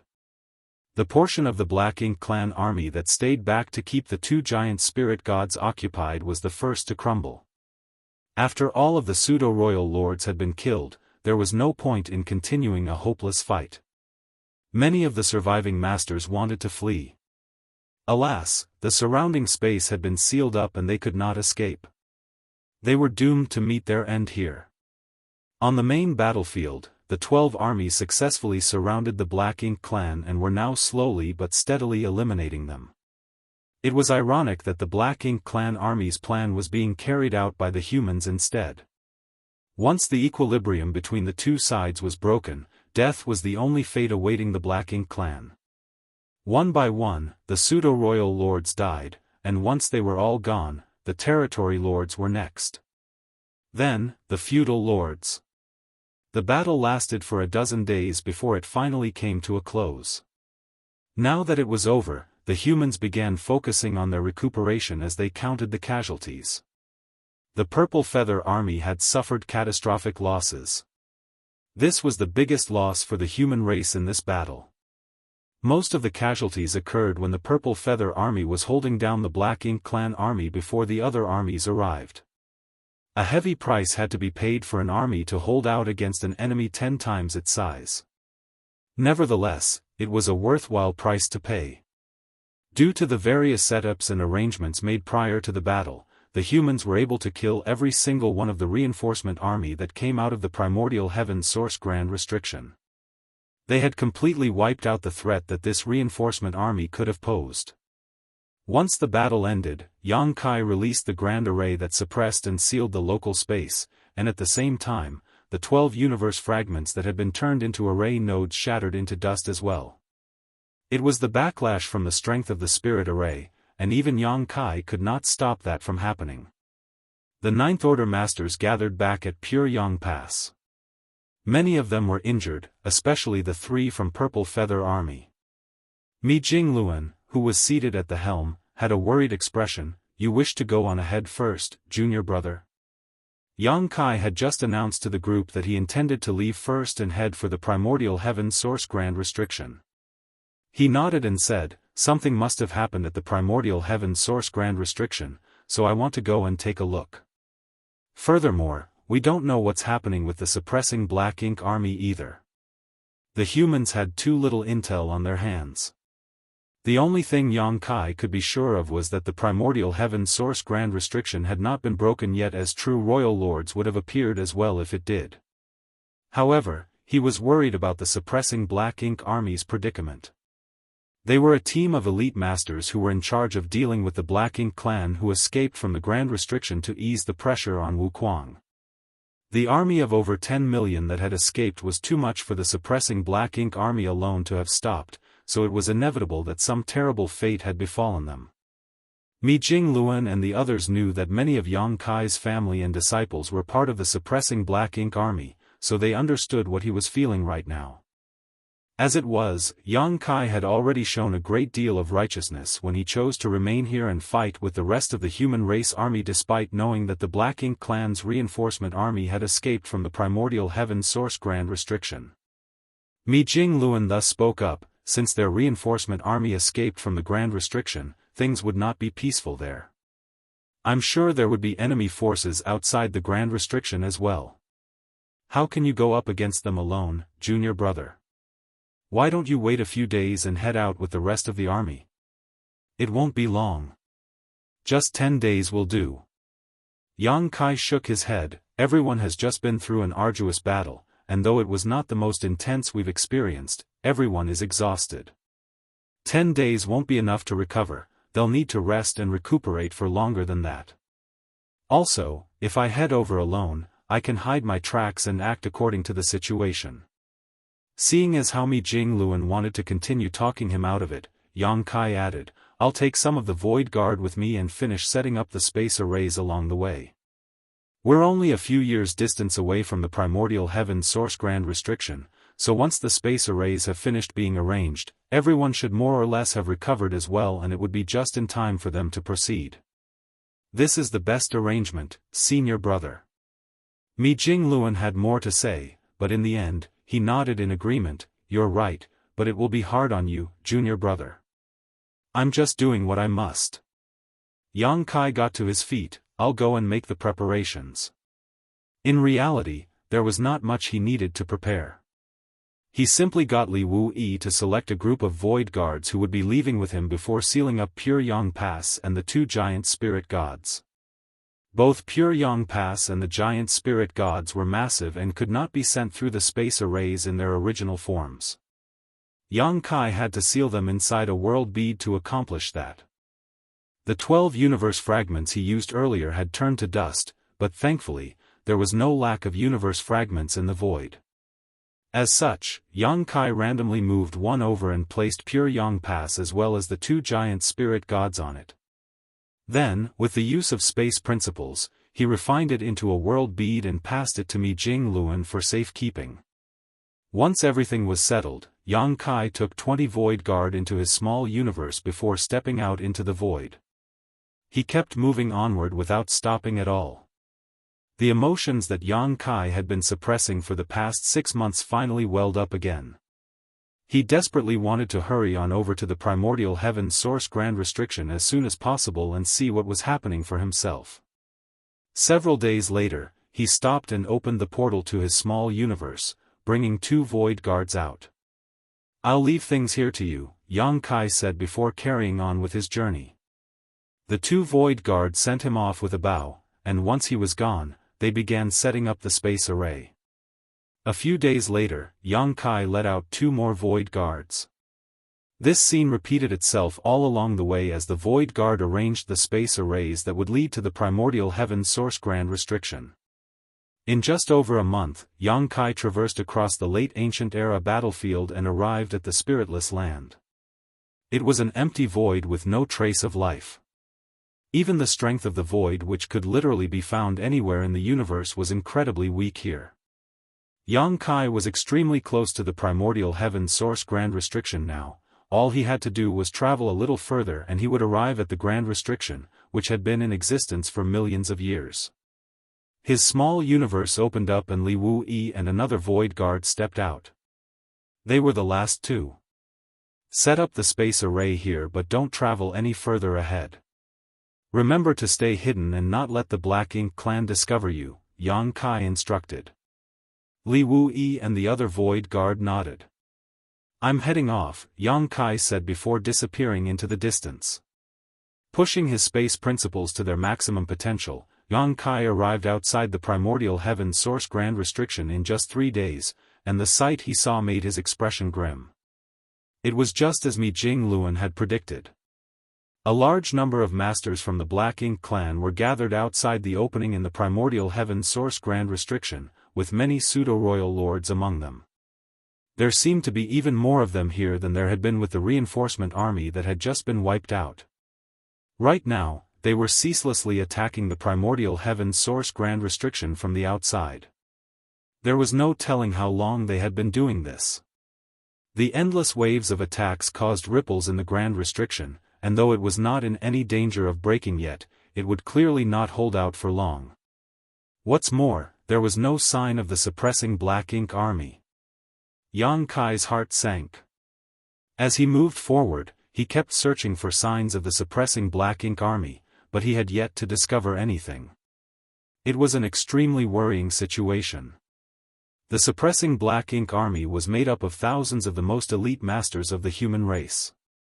Not only did it include Yang Shui, a new Ninth Order master, but also Fu Guang, who was a divine dragon. Furthermore, they had the help of the suppressing Black Ink fortress, so even if they could not defeat the Black Ink clan, they should have been able to escape. However, Xianxia saw no trace of them as he made his way over, and when he arrived, he did not see any sign of them either. He did not find any human bodies or the wreckage of the suppressing Black Ink fortress in the void. It was as if the suppressing Black Ink army and the suppressing Black Ink fortress had simply up and vanished. Xianxia did not know what happened to the suppressing Black Ink army, and the only source of information available to him was Wu Kuang, who was standing guard at the primordial heaven source grand restriction. I hope he's still alive. Xianxia silently prayed as he used Thunder Shadow's innate divine ability before approaching the primordial heaven source grand restriction. He avoided the Black Ink clan army and arrived at a different part outside the grand restriction before using his divine sense. Time seemed to stretch on as he nervously waited, but at last, the familiar voice rang out in his mind. You finally came. Wu Kuang sounded weak and exhausted. Didn't you say you'd come over now and then to check up on things? It's been so long since your last visit that I thought you'd died. Something unexpected happened and I couldn't use my special method to reach this place, Xianxia helplessly explained. The old tree had fallen into a coma after bringing Xianxia back to the grand ancient ruins boundary from an extraordinary distance away, so Xianxia could not use the power of the old tree to shuttle through the void. Otherwise, he would not have waited until this day to come over. What happened? Where's the suppressing Black Ink army? Xianxia frantically asked. It's a bit complicated, Wu Kuang did not know how to explain. Take a look for yourself. He then transmitted a bunch of information over, and after looking through everything, Xianxia's expression grew strange too. No wonder Wu Kuang said it's complicated. It's not at all what I expected. The only thing he was glad about was that the suppressing Black Ink army was safe, for now. This was unexpected good news. Xianxia figured that at best, the suppressing Black Ink army had been defeated by the Black Ink clan and had to flee, but the worst-case scenario was that they had all been killed, and that was not an outcome he could accept. However, based on what Wu Kuang shared with him now, the suppressing Black Ink army situation was far better than he had initially thought.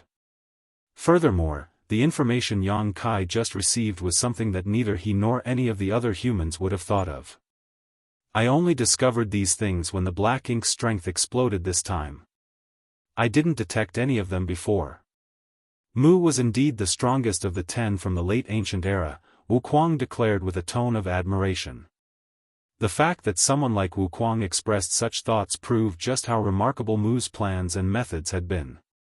Yang Kai was just as stunned by the information he received from Wuquang. Martial Peak, Chapter 59-25, Inside the Grand Restriction. Tsang and the other 9 martial ancestors from the late ancient era chose to set up the primordial heaven source Grand Restriction in this place because it was where the primordial light and darkness were born. It could be considered the place where Mo came from. All the humans knew that Mo was suppressed and sealed inside the primordial heaven source Grand Restriction, however, no one knew what it was like inside the primordial heaven source Grand Restriction.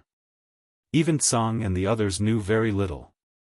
Out of the 10 martial ancestors from the late ancient era, Mu was the only one who personally entered the primordial heaven source Grand Restriction to see what it was like inside. Nevertheless, when she returned, she chose to sacrifice herself by merging with the Grand Restriction to strengthen it. She did not speak of what she saw or encountered inside. The human race masters came up with their own theories about what was inside the primordial heaven source Grand Restriction, and Yang Kai had done the same as well. All along, he assumed that the Grand Restriction was simply Mo's cage. It suppressed and sealed Mo, as well as its creations. After all, Mo was an existence that embodied chaos and evil, the source of all misfortunes that befell all of existence. Even if Mo had no wish to be so, its existence was sadly the antithesis of other living beings. However, from the looks of it now, the situation was a lot more complex than Yang Kai had thought. Despite everything else Yang Kai had gone through before, he could not help but be dazed by this new information. Still, there's no point in getting to know these things now. Wuquang's feeble voice rang out in Yang Kai's head once more. The primordial heaven source Grand Restriction has been in place for too long. For the past 6 months, the Black Ink clan has consistently attacked it, so I'm afraid it won't hold out much longer. After a pause, he said, Yang Kai, if you wish to save the suppressing Black Ink army, I can send you in.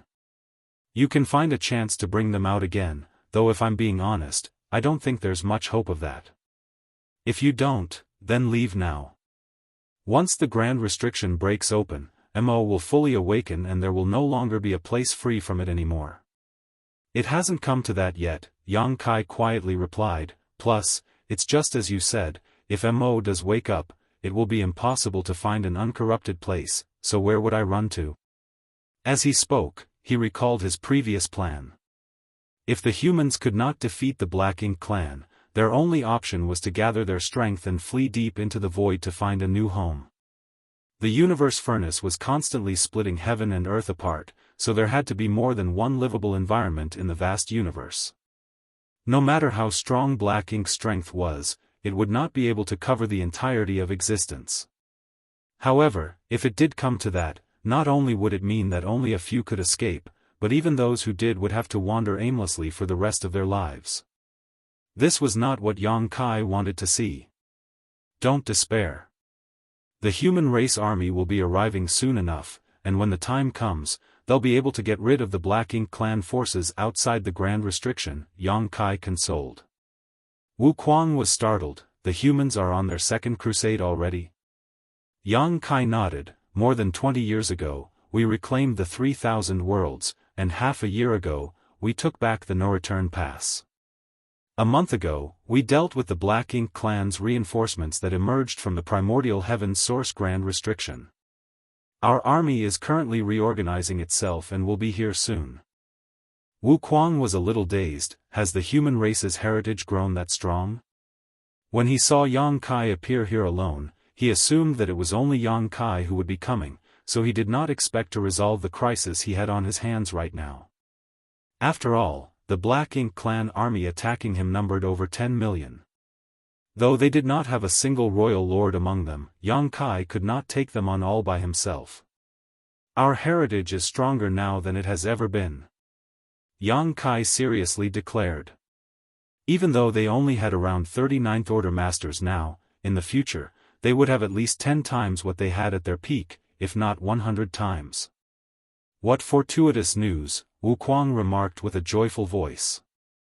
There was more he wanted to say, but all of a sudden, he exclaimed, "Damn it! The suppressing black ink army is in trouble. Let me deal with it first." As soon as Wuquang finished speaking, Yang Kai could no longer sense the former's aura as he had gone to deal with the situation the suppressing black ink army was in. Yang Kai stood in place with his aura and figure hidden as he watched the Black Ink clan army. They were standing at the gap and persistently attacking the primordial heaven source grand restriction. Yang Kai had a hard time stopping himself from jumping into action. He was all alone, so even if he attacked the Black Ink clan army, he could not deal with so many of them, and he would also end up putting the Black Ink clan on high alert because he exposed his presence. All that could be done now was to have Wuquang hold out a little while longer. The human race army would soon be here, and once they would be able to deal with this army. After giving it some thought, Yang Kai took out a jade slip and engraved all of the information he had into it. Then, he took out a space beacon and used it to deliver the jade slip over to Li Wuyi. Thus, by having Li Wuyi pass the message along, the others would soon receive the reports about the situation over here, and Mi Jingluan would be able to make appropriate arrangements. Around a quarter hour later, Yang Kai felt Wuquang's aura again and he quickly asked, "How are things?" "They're safe for now, but it won't stay that way for long," Wuquang replied. "It's all thanks to the fact that a large number of the Black Ink clansmen left the primordial heaven source grand restriction and the rest are focused on the opening right now. Otherwise, the suppressing Black Ink army would surely be facing an even bigger crisis." Yang Kai nodded. "I'll have to leave the suppressing Black Ink army in your care then. When can the human race army arrive?" Wuquang asked. "They would have set off by now, so it should take less than a month for them to arrive." "That's good to hear." Wuquang exhaled at last. Before Yang Kai came over, Wuquang had to fight a dire battle all on his own here. Not only did he have to protect the entire suppressing Black Ink army, but he also had to focus on maintaining the primordial heaven source grand restriction. He was beginning to despair at the situation. At last, Yang Kai had come and the human race army would be here in a month as well. They would be able to deal with the Black Ink clan army outside the grand restriction and he would have a much easier time once they did. "What do you plan on doing now?" Wuquang asked. After thinking in silence for a moment, Yang Kai replied, "Send me to the suppressing Black Ink army. It's been so many years, so they must have used up all of their resources by now." Although Yang Kai did leave a lot of resources with the suppressing Black Ink army when he first sent them to the primordial heaven source grand restriction, it had been thousands of years since then and they had no way of replenishing their supplies. They had to have used it all up by now after all these years of clashing with the Black Ink clan. "Good," Wuquang said, "follow my lead." Yang Kai nodded and followed the signals that Wuquang gave, which led him deeper into the void. Soon, once he arrived at a different location outside the grand restriction, Wuquang's voice rang out again. "This is where the grand restriction is at its weakest. The innate territory lords escaped from here back then." Yang Kai recalled this point clearly.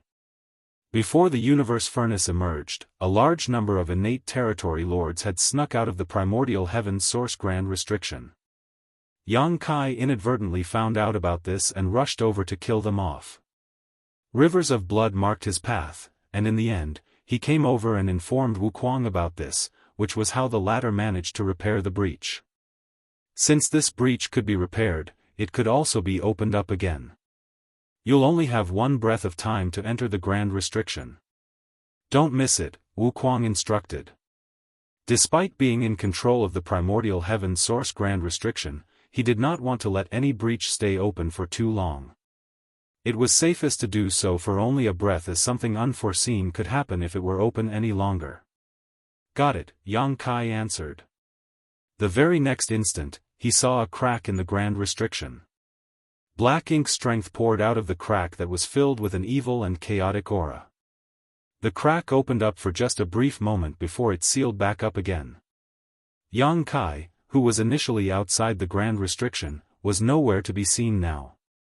Never-ending black ink strength surrounded Yang Kai as everything was plunged into utter darkness.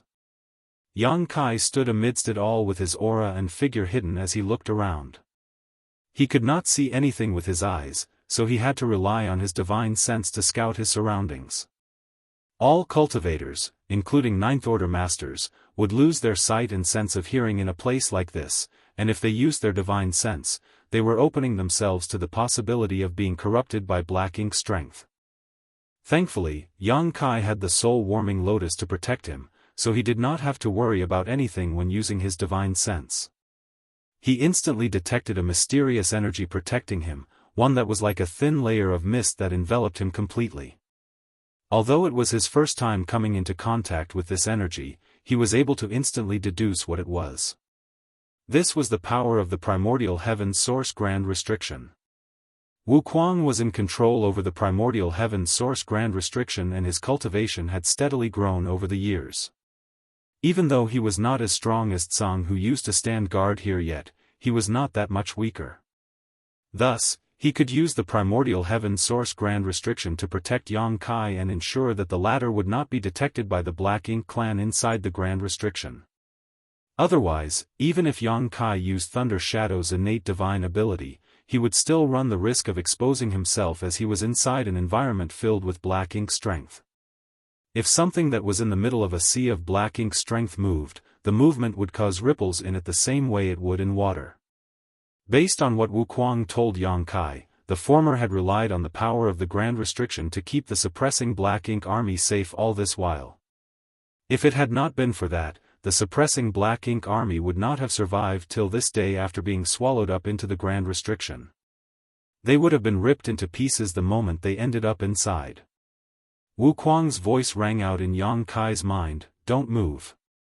The Black Ink clan is approaching." At the same time, Yang Kai sensed a group of powerful auras coming over. He quickly withdrew his divine sense and stayed hidden in silence. Moments later, the group of powerful auras arrived. It was a group of innate territory lords led by a royal lord. They came over after sensing that something unusual occurred earlier. The royal lord immediately went over to the spot where Yang Kai snuck into the Grand Restriction and studied it with his divine sense before looking around. A territory lord also came over to inspect the spot, and soon, he reported, "Sir, there are signs that the breach had weakened earlier." "Oh?" The royal lord's expression was stern as he made a more thorough check. Once he confirmed that it was true, his expression turned to one of glee. "This breach once opened up nearly 1,000 years ago. Since it has weakened, it won't be long before it opens up again." After a pause, he sneered, "That scoundrel must be stretched thin right now." He immediately barked out an order, "Get the word out. We must find that human army as soon as possible and occupy that bastard's attention." "Yes, sir." The innate territory lords responded at once. Then, the royal lord selected 2 innate territory lords. "You 2 will stay here and keep an eye on the breach. If anything strange happens, report back to me right away." "Yes, sir." Marshall Peak, Chapter 5926, Suppressing Black Ink Army. 2 innate territory lords stayed back to keep an eye on things while the other masters from the Black Ink clan left as quickly as they came. Yang Kai, who was still in hiding, cocked his brow and transmitted to Wuquang, "What a unique nickname you have there." "I interacted with the royal lords here a couple of times when I was bored," Wuquang quipped. "I made a strong impression on them." Yang Kai had nothing to say to that.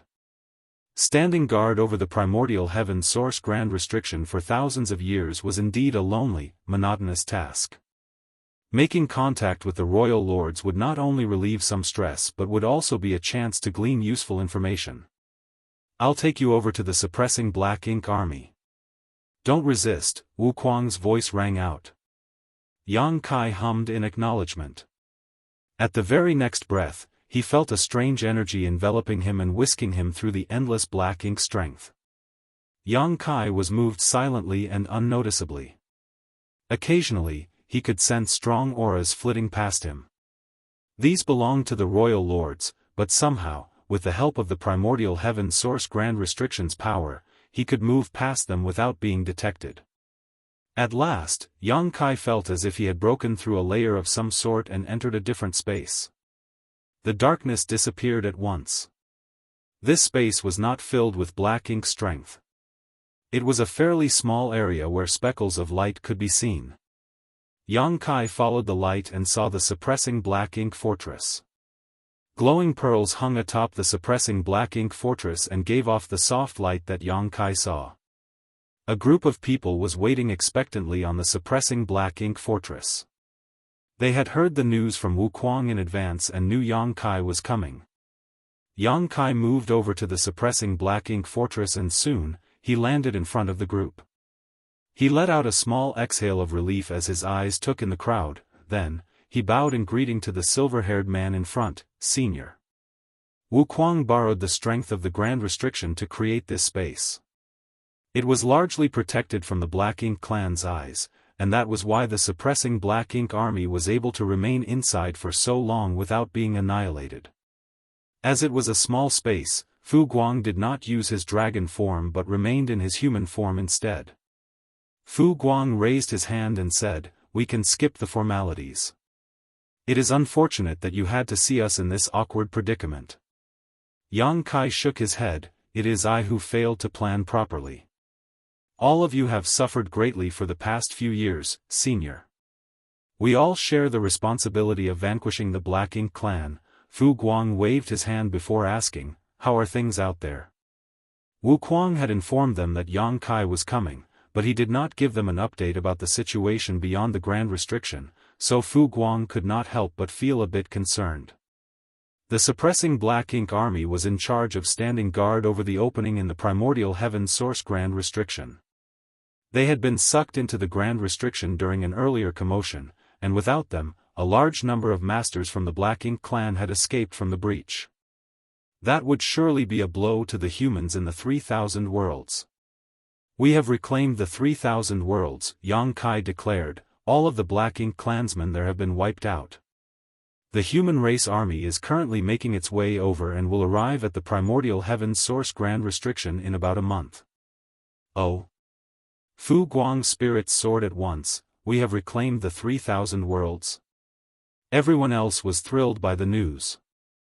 They had been positioned outside the primordial heaven source Grand Restriction for years now and never got a chance to make contact with the others back home, so they were completely unaware of what was happening. The lack of information was torturous for the suppressing Black Ink army. They did not know how much longer they had to stand watch here.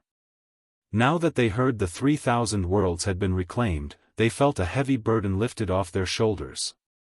A large number of masters escaped from the primordial heaven source Grand Restriction, so we realized that something must have happened at the Grand Restriction, which is why I came over first to see what the situation was, Xianxia added.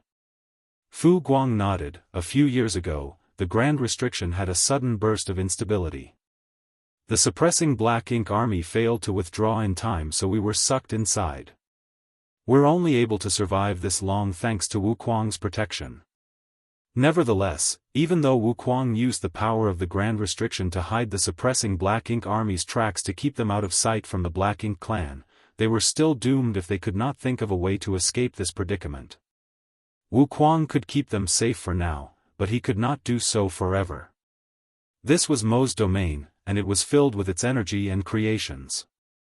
Now and then, the suppressing Black Ink army would inadvertently let out a trace of their existence and the Black Ink clan would mount a siege. In fact, it had happened just a while ago and Wuxia had to rush over to rescue them. All of a sudden, Wuxia's voice rang out, "Once the human race army comes along to keep the Black Ink clan occupied, I'll find a chance to deliver all of you out of here." He could not make an attempt now. For one, there were over 10 million Black Ink clansmen outside the Grand Restriction, so the suppressing Black Ink army would be slaughtered the moment they showed up. Furthermore, within the Grand Restriction, a large number of masters from the Black Ink clan were lying in wait near the opening as well. The Black Ink clan knew that there was a human race army inside the Grand Restriction, and there was also only one opening that allowed passage out of the Grand Restriction. By guarding that spot, they made it impossible for the humans to escape. If the suppressing Black Ink army wanted to leave safely, they had to wait until the human race army arrived. Once the battle broke out, they would get their chance to leave. Before that, they would have to remain under Wuquang's watchful protection. After getting more information about the outside world from Yang Kai, Fu Guang began to feel more assured. Oh, right. I brought some resources, Senior. Yang Kai took out a small pile of space rings from his small universe. After seizing the no-return pass, the humans managed to restock their supplies. The Black Ink clan had gathered a great number of resources during their occupation and failed to destroy them in the hasty battle, so the resources naturally fell into the humans' hands. Yang Kai had stored a lot of resources in his small universe for his own ease of use, so he could now pass them over to the suppressing Black Ink army. Fu Guang accepted the space rings and nodded lightly. Resources are indeed in short supply, so I'll take these. Yang Kai felt ashamed. I should have dealt with this issue sooner, but something unexpected happened a while back and I could no longer come over any time I wanted. Fu Guang nodded once more. He then glanced at Yu Rumeng at the others who were standing to the side and thoughtfully announced, I'll go and hand out the resources to the others first. Many thanks, Senior. Soon, the only ones remaining were Yang Kai and his family. He looked at the women and saw Yu Rumeng, Su Yan, Shanqing Luo, Zhu Qing, Shuiyu, Ji Yao, Chu Huashang, and Tao Lingwan. Everyone was here apart from Xia Ningchang, who had to remain in the star boundary as a great grandmaster alchemist. You all must have had a hard time, Yang Kai said, ashamed. When the suppressing Black Ink army had been formed, Mi Jingluan wanted these women to join it. At the time, intense fights were happening across the great territory battlefields and the situation out there was incredibly dangerous. On the other hand, the suppressing Black Ink army was only in charge of standing guard over the Grand Restriction, so the risks were much lower. Mi Jingluan had done so as a favor to Yang Kai. Alas, even Mi Jingluan could not predict the changes that would happen many years later. He did not expect the suppressing Black Ink army would end up in such a crisis. He never would have thought that they would be sucked into the Grand Restriction and run the risk of being exterminated if they did not have Wuquang's protection. Mi Jingluan had been under a lot of pressure when he heard that the situation at the Primordial Heaven Source Grand Restriction had changed and the suppressing Black Ink army could be in a disastrous situation. He did not know how he was going to face Yang Kai if the suppressing Black Ink army had been annihilated. Everyone is having a hard time right now, not just us. Yu Rumeng took Yang Kai's hand and gently held it. Her voice was soft as she soothed, you don't need to worry about us. We're all together and we can look out for one another. You just need to focus on what you have to do. Su Yan spoke up next, that's right. We are a part of the army and doing our part to eradicate the Black Ink clan. We're not weak flowers that need constant protection. You don't need to worry too much about us. Shanqing Luo smiled, as long as you don't think that we're a burden, husband. Yang Kai chuckled, why would I think you're a burden? You're all my most precious treasures. Ji Yao and the more reserved women immediately blushed at how frank Yang Kai was, but their gazes softened with affection. Yang Kai's 3 legacy disciples were gathered nearby as well. Su Yi was looking at Yang Kai with a look of admiration as he exclaimed, that's our honored master, all right. He's indeed amazing. Looks like I'll have to work hard to follow in his footsteps. A sharp hiss suddenly rang out. Su Yi hastily turned around, what's the matter, eldest senior brother? Zhao Yibai had been the one who gasped. Zhao Yibai was rubbing his waist as he stared innocently at Xiaoya. Why did you pinch me, Xiaoya? No reason. I just felt like pinching you. Xiaoya huffed. Oh, Su Yi eyed Zhao Yibai pitifully, but in the end, he could not resist giving a reminder, eldest senior brother, as honored master's first disciple, you should learn from him and live up to his expectations. Zhao Yibai gave it some serious thought and nodded, you're right. I've reached a bottleneck in my cultivation of the Tao of space. This is a rare opportunity. I must ask honored master for some guidance later. Su Yi gaped and realized his eldest senior brother was a hopeless case as he muttered, "The Grand Tao isn't the only thing you can learn from honored master, eldest senior brother. Why did you pinch me again, Xiaoya? It makes me happy." There were endless thoughts and feelings of longing to express now that the long-awaited reunion had finally occurred. Still, it was not the time or place to dwell on such things. The women were wise and sensible enough, so once they all had a brief chat with Yang Kai, Yu Ru Meng led them away. Yang Kai fell into a reverie as he watched them leave. "Big brother," Yang Shue's voice called out next. She and others like Zhao Yibai had been waiting to the side the whole time and only came over once Yu Ru Meng and the other wives left. "A adoptive father." Yang Shao called out as well. Yang Kai turned around and smiled at Yang Shui. He stroked her head as he said, "Your big brother has spent all this time running around everywhere and rarely had a moment to stop to take a break. I've always considered it a pity that I couldn't spend time with you when you were young. Please don't hold it against me." Yang Shui grinned and said, "I wouldn't, of course. Ever since I was a child, I knew that you were destined for great things, big brother. Mother and father praised you all the time, and when I was young, I dreamed about becoming someone like you. Based on cultivation alone, I think I've done well enough." Then, she lifted her chin slightly and added, "You need to work harder, big brother. Don't let your little sister surpass you." Martial Peak, Chapter 59-27, Guidance.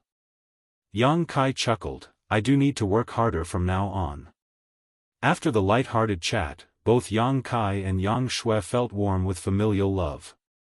Yang Kai finally turned to Yang Shao, who had been standing on the side all along. "Adoptive father." Yang Shao stood rigidly with sweat beading across his forehead. Yang Kai narrowed his eyes, "Are you feeling extremely nervous?" "Of course not. Never." Yang Shao denied it at once, "My heart is leaping with joy at the fact that I get to see you when we're in such a challenging situation, adoptive father." Yang Kai scoffed. Yang Shao jumped a little. "Spend more time on your cultivation so that you become a divine dragon as soon as possible," Yang Kai instructed after eyeing Yang Shao for a while. "Yes. I won't let you down," Yang Shao firmly declared.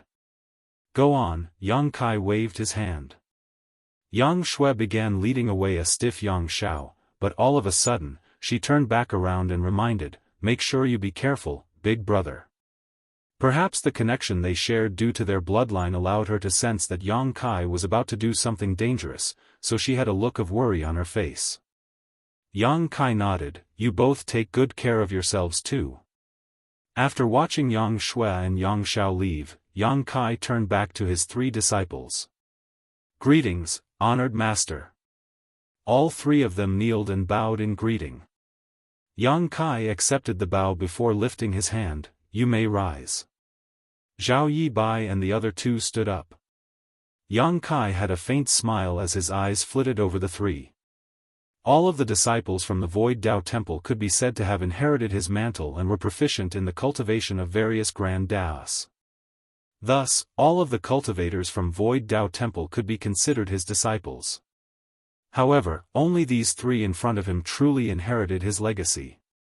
It was not that Yang Kai held back when he taught others his Daos, but Zhao Yibai and the other two were the only ones who formally underwent the ritual to become his disciples. They each inherited one of the grand Daos that Yang Kai was most focused on, and all along, he had high hopes for them. Based on their achievement over the years, they did not let him down, nor did they waste their talents. "Are you about to break through to the next order?" Yang Kai suddenly realized there was something amiss about their aura. All three of them seemed to be suppressed by some kind of energy, and they were also doing their best to rein themselves in. Zhao Yibai replied, reporting to Honored Master, "We will be breaking through soon, but Senior Wu Kuang said that as the suppressing Black Ink Army is currently in hiding, we shouldn't make too much of a commotion, so he had Senior Fu Guang put some seals on us to delay our breakthrough." Yang Kai nodded lightly, "That was wise. The suppressing black ink army was in a difficult spot right now, and just covering their tracks alone took up a sizable amount of Wu Kuang's attention. If Zhao Yi Bai and the others had their breakthroughs now, there was a high chance that the humans would be exposed and they would be caught. However, from the looks of it, their breakthrough was happening just as Yang Kai had predicted. They would have undoubtedly become Ninth Order Masters by now if they had not been sucked into the primordial heaven source grand restriction. Both they and the suppressing black ink army would have received a great boost in power. Come. I do have some knowledge to share regarding the breakthrough to the Ninth Order open heaven realm. Now's my chance to share it with you. Yang Kai took out a few futons from his small universe and tossed them onto the ground for him and his disciples to sit on. Zhao Yi Bai and the others quickly sat down to listen carefully to Yang Kai's advice. Although Yang Shui had shared some of her knowledge with them, every master who ascended to the Ninth Order would encounter slightly different situations, so it was still beneficial for them to listen to their honored master's teachings. After sharing some pointers and things to look out for when becoming a Ninth Order master, Yang Kai used his divine sense to confer with Wu Kuang. He was in a good mood as he asked, "It's rare for us to have some spare time on our hands. Do any of you have any difficulties in your cultivation that you need assistance with?" All three of them became spirited at once, but Zhao Yi Bai was the first to speak. "Honored Master, this disciple seems to have hit a bottleneck in the Tao of space and wants to seek guidance from you." Yang Kai nodded. "Use some of your space principles." "Let me take a look." Zhao Yi Bai immediately did as he was told. When Yang Kai sensed the movement of space principles, he raised his brow in pleasant surprise. When it came to cultivation aptitude, Zhao Yi Bai was the weakest of Yang Kai's three disciples. In fact, he was weaker than most of the disciples from the Void Dao Temple. There was only one reason why he was able to get this far in his martial Dao, and that was because he had overwhelming compatibility with space principles, as if he had been born to cultivate the Dao of space. Yang Kai had taken Zhao Yi Bai as his disciple because when the former had been wandering around in his small universe, he sensed that Zhao Yi Bai, who was still in his mother's womb at the time, had formed a connection with Yang Kai's space Dao essence. At the time, Zhao Yi Bai had not even been born yet. A cultivator who had an innate connection with a Grand Dao would surely be able to cultivate that Grand Dao a lot more easily than others. The compatibility between this cultivator and the Grand Dao would be far above everyone else's. Zhao Yi Bai's compatibility with the Dao of space was able to make up for what he lacked in general cultivation aptitude. Based on Yang Kai's categorization of Grand Dao mastery, Zhao Yi Bai was currently at the peak of the 7th level, just one step away from the 8th level. This was incredibly rare. Usually, only fully grown phoenixes would be at this level, but those of the Phoenix clan were born with a natural advantage as the Dao of space was their bloodline talent, making it far easier for them to cultivate it. Li Wuyi was probably the only other human to reach this level as well, but Li Wuyi had been cultivating for much longer than Zhao Yi Bai. Yang Kai even felt that if he cultivated normally, he would not be as proficient as Zhao Yi Bai was. His own elevated mastery of the Grand Daos was mainly due to the benefits he received from the Great Sea Celestial Phenomenon and the Infinite River. He had refined a lot of pure Dao strengths from these two mysterious places, and that had enabled his proficiency over the various Grand Daos to soar greatly. When it came to higher levels of individual Grand Daos, words conveyed very little, so after a moment of silent thought, Yang Kai manipulated space principles to elucidate some mysteries to Zhao Yi Bai. Zhao Yi Bai watched attentively. After a long silence, he declared, "You're incredible, honored master. This disciple is in awe." Yang Kai's display was akin to breaking the Dao of space down into minute details and showing Zhao Yi Bai the deepest, innermost mysteries. Due to Zhao Yi Bai's compatibility with the Dao of space, he was able to learn a lot from this alone. The new knowledge and understanding flooded Zhao Yi Bai's mind, and he was confident that a brief retreat of focused cultivation would be enough for him to break through his bottleneck and allow his mastery of this Grand Dao to ascend to a new level. Though he was eager to do so immediately, he could not under these circumstances, so he had to quell his desire. Now that Yang Kai was done with his eldest disciple, he turned to his second disciple, Xiaoya. She got to her feet at once and waved her hand in the air to produce a long spear. "Please instruct me, honored master." The spear Dao could not be taught the same way the Dao of space had been. It could only be transmitted through battle. Yang Kai smiled. "Attack me." Zhao Yi Bai and Su Yi's expressions changed as they quickly scrambled out of their seats in front of Yang Kai and hurried to the side. Yang Kai was startled by their reaction, but soon, his gaze hardened. All at once, an alarming murderous intent loomed over him, and in the very next instant, the tip of a spear drew near. He raised his hand and lightly flicked away Zhao Yi's spear. Nevertheless, Zhao Yi did not stop there. She kept attacking with her spear, time and time again with quick, relentless strikes. Zhao Yi seemed like an entirely different person when she had her spear in hand. Her presence became incredibly dominating. Her spear technique showed traces of the supreme limitless spear, but most of it was a product of her many years of accumulation and practice. In fact, Yang Kai could sense that she could very well surpass him when it came to the spear Dao, which left him feeling rather helpless. Only an impossibly dangerous environment could produce such an alarming spear technique, which was not something to be pleased about. Zhao Yi was afraid to cause too much of a commotion, so she did not use her world force or her Dao strength, she simply relied on pure technique. Her murderous intent did not decrease though. It was as if she were going up against a hated enemy she could never be reconciled with instead of Yang Kai, her honored master.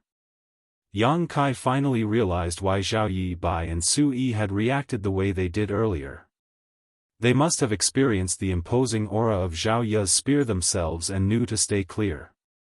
"Xiaoya, you do indeed have great mastery over the spear and its techniques, but your murderous intent is too strong."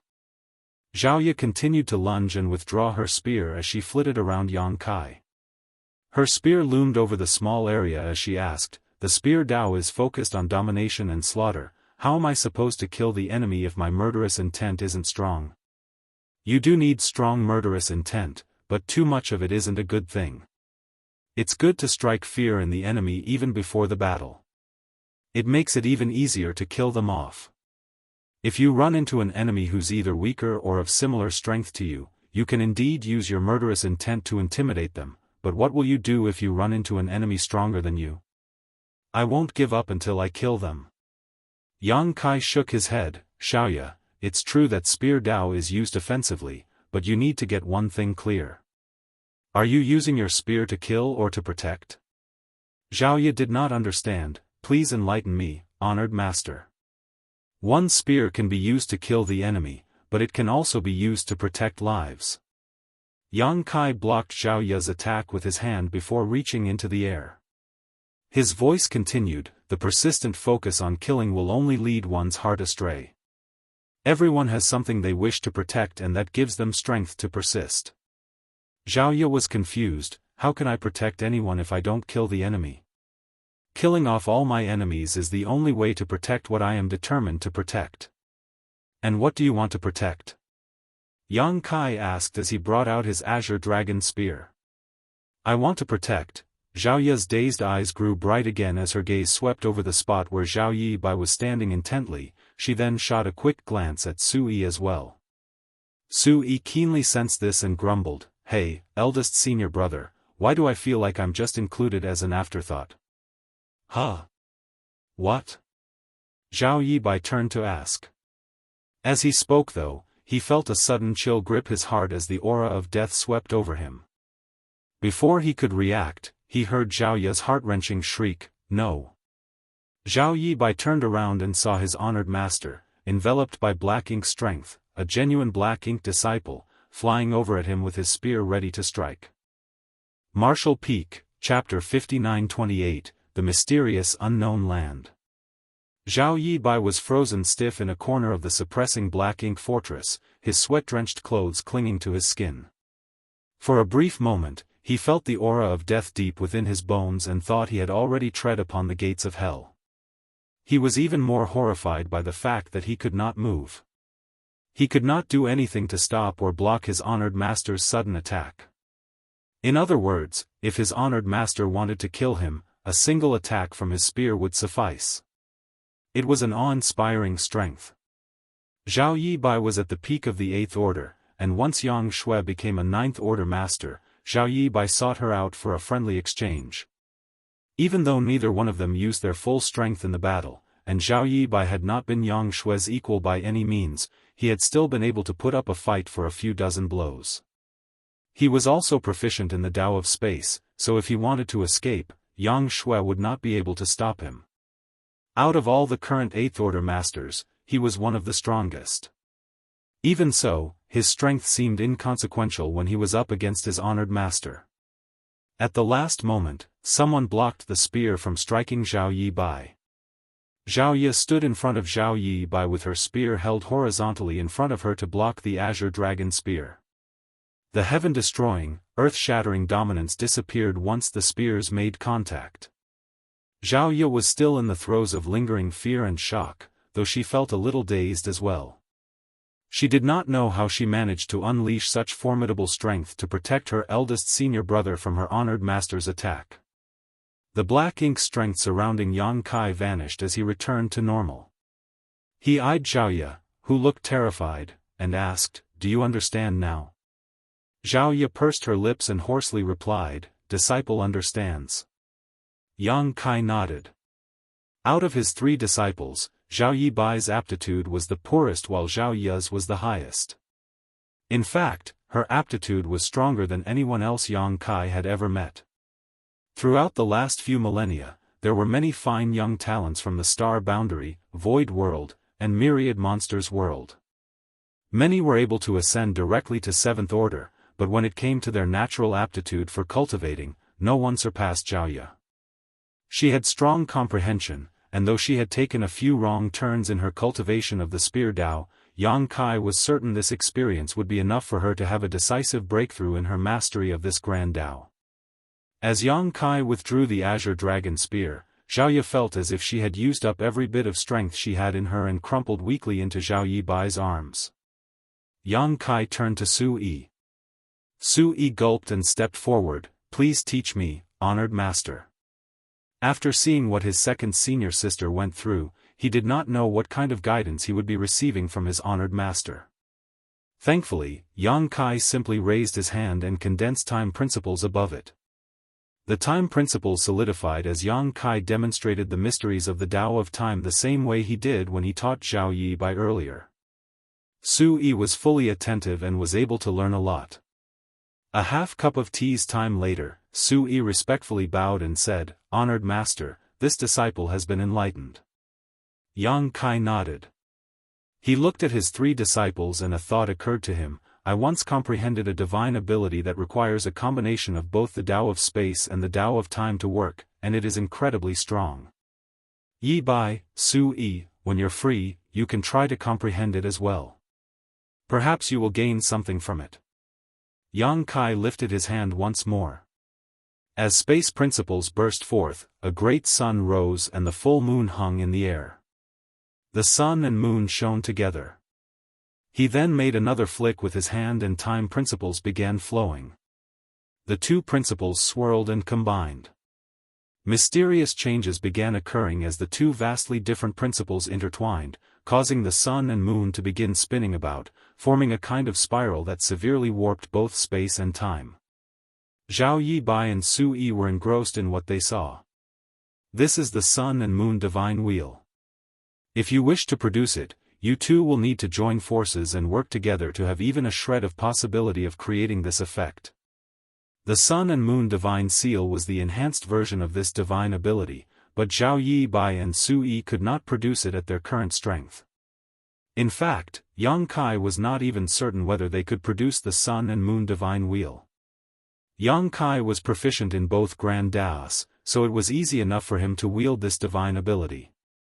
He did not know whether it was possible to achieve it if 2 masters were to work together instead. Nevertheless, there was no harm in trying. If Zhao Yibai and Su Yi were able to produce the sun and moon divine will together, they would have an additional trump card whenever they joined forces. After all, they were stuck in this place and could not cultivate or work towards their breakthroughs, so it was better for them to spend their time cultivating their Grand Daos. At least, they could still make some progress. Zhao Yibai and Sui both nodded. We have taken your teachings to heart, honored master. We won't let you down. I still have other matters to attend to, Yang Kai declared. Once the human race army arrives, Wuquang will find the chance to send all of you out of here. As he spoke, his divine sense flashed. Fu Guang appeared the next moment. I must go, senior, so I'll leave the suppressing black ink army in your care. You're heading over there? Evidently, Fu Guang had picked up on something. Yang Kai nodded. It could be an opportunity for us. Either way, I must take a look and see for myself. Fu Guang was concerned. You have to be careful. I'm not sure what the exact situation is like, but Wuquang told me some things and I know it's probably not safe there. Don't bite off more than you can chew and have the situation end up backfiring on you instead. I'll play it by ear and act accordingly, Yang Kai assured. He then turned towards the void and called out, let's start, Wuquang. Are you sure you want to go there? Wuquang asked to confirm. At a time like this, I can't back away. I can take you there, but I don't have the power to do anything more. You'll have to rely on yourself. Of course. Good. Although Wuquang knew that Yang Kai had already made up his mind, he still felt the need to check once more. Alas, it was as Yang Kai said, they could not back down now. A cloud of fog began enveloping Yang Kai's figure. It was Wuquang who was harnessing the power of the Grand Restriction. All at once, Yang Kai felt the suppressing black ink fortress swiftly moving away from him. The earlier scene of Wuquang transporting him around repeated itself as he weaved through the sea of black ink strength and headed towards a mysterious unknown land. Wuquang told Yang Kai a few things about the unknown land, but he did not give many details as it was hard for him to unearth the mysteries of that place too. As it was, if it had not been for the sudden explosion of black ink strength a few years ago, Wuquang would not have known that such an unusual place existed inside the primordial heaven source Grand Restriction.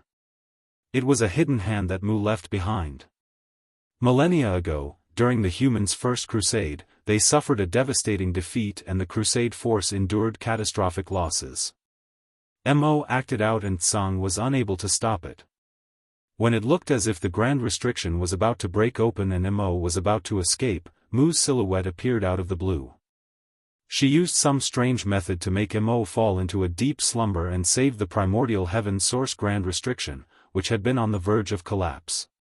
In doing so, she saved the human race army from the danger of being wiped out and the humans were able to spend thousands of years building themselves back up. Everyone thought that Mu's hidden hand had been completely used up. Even Tsang thought so as well before he died, which was why he did not hesitate to sacrifice himself and integrate with the Grand Restriction to strengthen it. Before Tsang passed on, he told Yang Kai about Shi and had him look for Shi's reincarnation to let the latter stand guard over the primordial heaven source Grand Restriction. That led to Yang Kai bringing Wuquang over to this place.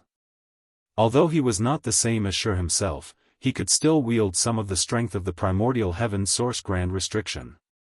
Sure enough, Wuquang had done a pretty good job over the past few thousand years. However, it now seemed that during the late ancient era, Mu had left another hidden hand behind. Forcing Mo into a deep sleep was not the end of it. There was more which was hidden inside that unknown land. Wuquang could not figure out what it was precisely, but he had a vague feeling that a crucial piece to the puzzle was hidden there. He thought about getting Fu Guang to make the trip, but the suppressing black ink army was deep within enemy territory and Fu Guang could not leave them. Thankfully, Yang Kai came along and he was undoubtedly the best candidate to make this exploration. When Wuquang filled Yang Kai in on the information regarding the primordial heaven source Grand Restriction, they both knew that this trip had to be made. No matter what Mu's hidden hand was, someone needed to investigate, otherwise, once Mo truly woke up, the human race's present heritage would not be enough to defeat it, and the entire human race would be exterminated. Yang Kai kept traversing through the sea of black ink strength. He had the protection of the primordial heaven source Grand Restriction's power, thus, masters from the black ink clan scattered along the way could not detect him. Nearly there, at some point, Wu Kuang's voice rang out in Yang Kai's ear.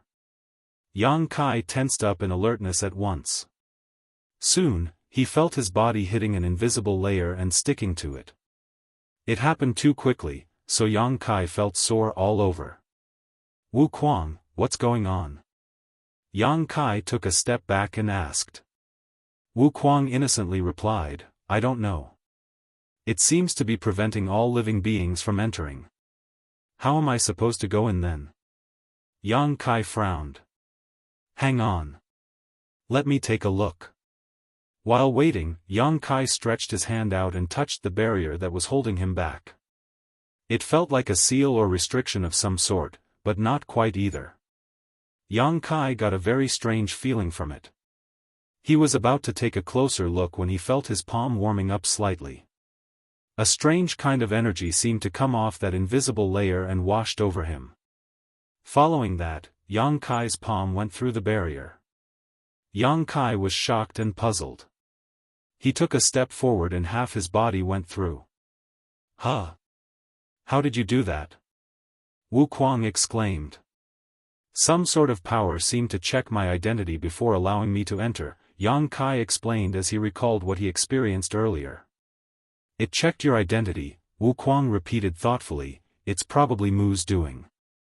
This place is hidden inside the Grand Restriction, so she must have guarded it against the Black Ink clan and made sure that only humans can enter. Though they had no way of ascertaining whether this was indeed the case, it was the only plausible explanation they could think of right now. I'm going in, Yang Kai announced. Take this. As Wu Kuang's voice rang out, an object suddenly appeared in Yang Kai's hand, but before he could see what it was, he fell into the unknown land. All at once, Yang Kai froze in place. He saw a great river cutting through the void, with neither its beginning nor end in sight. The great river was longer and deeper than fathomable and waves full of Dao strengths which kept ebbing and flowing. However, the auras of the time Dao strength and space Dao strength were the strongest.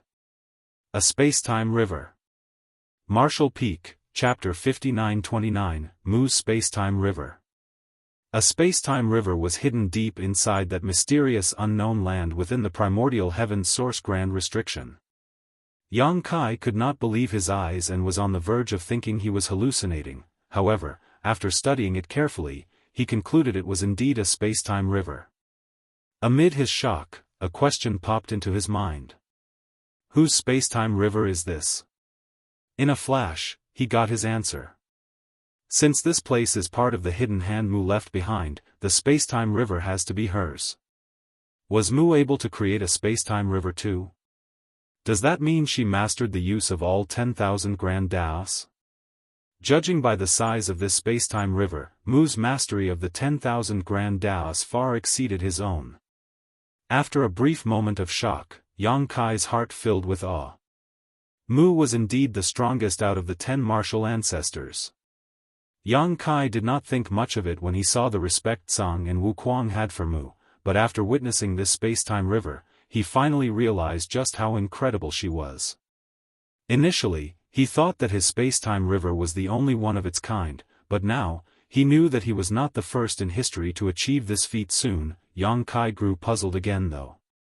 He was able to form his space-time river from 10,000 Dao strengths because he had been inspired by the infinite river inside the universe furnace. If Mu did likewise, did it mean she had once entered the universe furnace and saw the infinite river as well? Either way, Yang Kai felt a kind of joy at knowing that he walked the same path a martial ancestor once had despite being separated by millions of years. Ever since Yang Kai heard about the mysteries of the creation realm from Tsang, he had been pondering about it. There were 9 orders to the open heaven realm, but even if one became a 9th order master, what were they to do next? Mo came into existence alongside the universe, so it was powerful beyond imagination. Being a 9th order master was not enough to kill Mo and remove its threat for good. To do that, one had to break past the 9th order open heaven realm. But, how? How was one supposed to break through the 9th order open heaven realm? No one could provide any insight into this task. It could be said that the humans were reaching the end of the martial Tao which the martial ancestors had left for them. If they wanted to go even further, they had to clear the obstacles themselves to carve a new path starting from the end of what their ancestors had paved before them. Xianxia did not have any ideas on how to do that until he created his space-time river inside the universe furnace. He had a vague feeling that the mysterious river created from 10,000 Tao strengths was the key to the way forward. However, there was no other human he could discuss this with right now. The discovery of another space-time river inside this mysterious unknown land changed everything. This was the space-time river that Mu left behind. She was the strongest of the martial ancestors, and despite having died millions of years ago, the mere hidden hand she left behind was able to make Mo fall into a deep slumber. Her presence thus lingered on in this manner. When she lived, Mu would have been trying to discover the mysteries of the realm above the Ninth Order Open Heaven realm. If Xianxia was only 10% certain that the space-time river was the key to breaking past the Ninth Order Open Heaven realm, then he was about 30% certain now. He had inadvertently trod down the same path Mu had. That being said, before arriving at his intended destination, Xianxia did not know whether this path would take him to an even higher pinnacle of martial Tao or turn out to be a dead end instead. Many thoughts raced through Xianxia's mind, but he soon had his attention focused as he sensed that this space-time river differed from his not just in size, but in other ways too. Strange images flickered each time the waves crashed. The images flew by at rapid speeds in such a bizarre fashion that even Xianxia had a hard time picking them out. He was about to use his divine sense to take a closer look when a huge wave burst out of the space-time river and came crashing down on him. Xianxia's instinctive reaction was to back off, but a thought suddenly occurred to him and he stood his ground. The wave swallowed Xianxia up, and once it calmed down again, Xianxia was nowhere to be seen. Xianxia felt everything turning upside down. He felt both weightless and as if he was falling off a cliff. He quickly used his power to steady himself. Immediately, his expression changed. In a flash, he had suddenly become impossibly weak. Although his small universe was still there, he seemed to have lost contact with it and could not use his world force.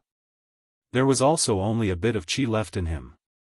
Xianxia had to scramble around before he could somewhat slow down the rate of his fall, but he could not steady himself at all.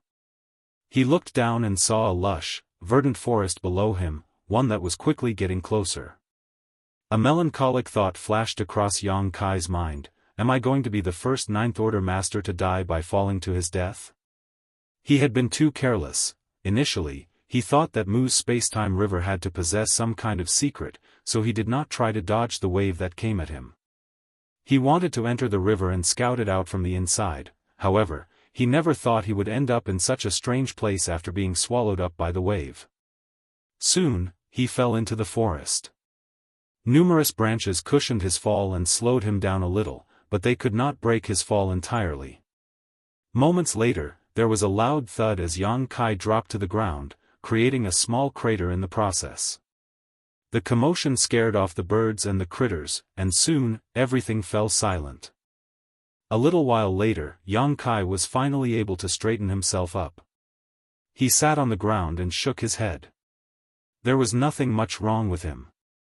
He did feel a little dizzy, but it was most likely because he had been plunged into this unknown space rather than because of the fall. He belatedly realized that he was still a divine dragon. Even though he could not use his dragon veins power right now, his thick skin and strong flesh meant that he would not die from such a fall, even if it had been from an even greater height. Still, he was under a lot of pressure from the sudden turn of events and was a little dazed. What is this place? Xianxia's brow furrowed as he looked around, narrowing his eyes a moment later. He was only certain that he was inside Mu's space-time river right now, and he was astonished to find that such a world existed inside the space-time river. His space-time river did not contain anything as profound as this. From the looks of it now, the images I saw in Mu's space-time river when I was standing outside it earlier weren't images at all, but reflections of this world, the infinite river, a universe world. Xianxia was beginning to get some ideas. He sorely wished he could enter retreat to digest the new information, however, now was not the time for that. The place he was in did not seem to be all that peaceful. His cultivation was being suppressed and his divine sense was suppressed to remain inside his knowledge sea, so it meant that he only possessed the barest hint of his powers right now. What's more, after all his years of travels and experiences, Xianxia could keenly sense that he was not alone in the forest right now. A strange murderous intent hung thick in the air as unseen pairs of eyes were fixed on him. Xianxia lowered his gaze as he silently checked what strength he still had. One day, a crack will appear in the sky and a man will fall from it. He will spark the light and rip apart the shackles of darkness. He will defeat the ultimate enemy. Somewhere in the forest, a man was staring dazedly at Xianxia. He muttered those words under his breath, and as he did so, an indescribable look of feverish passion filled his expression. Two others beside him looked just as ecstatic when they heard what he said and saw the disheveled Xianxia. "You two, get him out of here. I'll bring up the rear."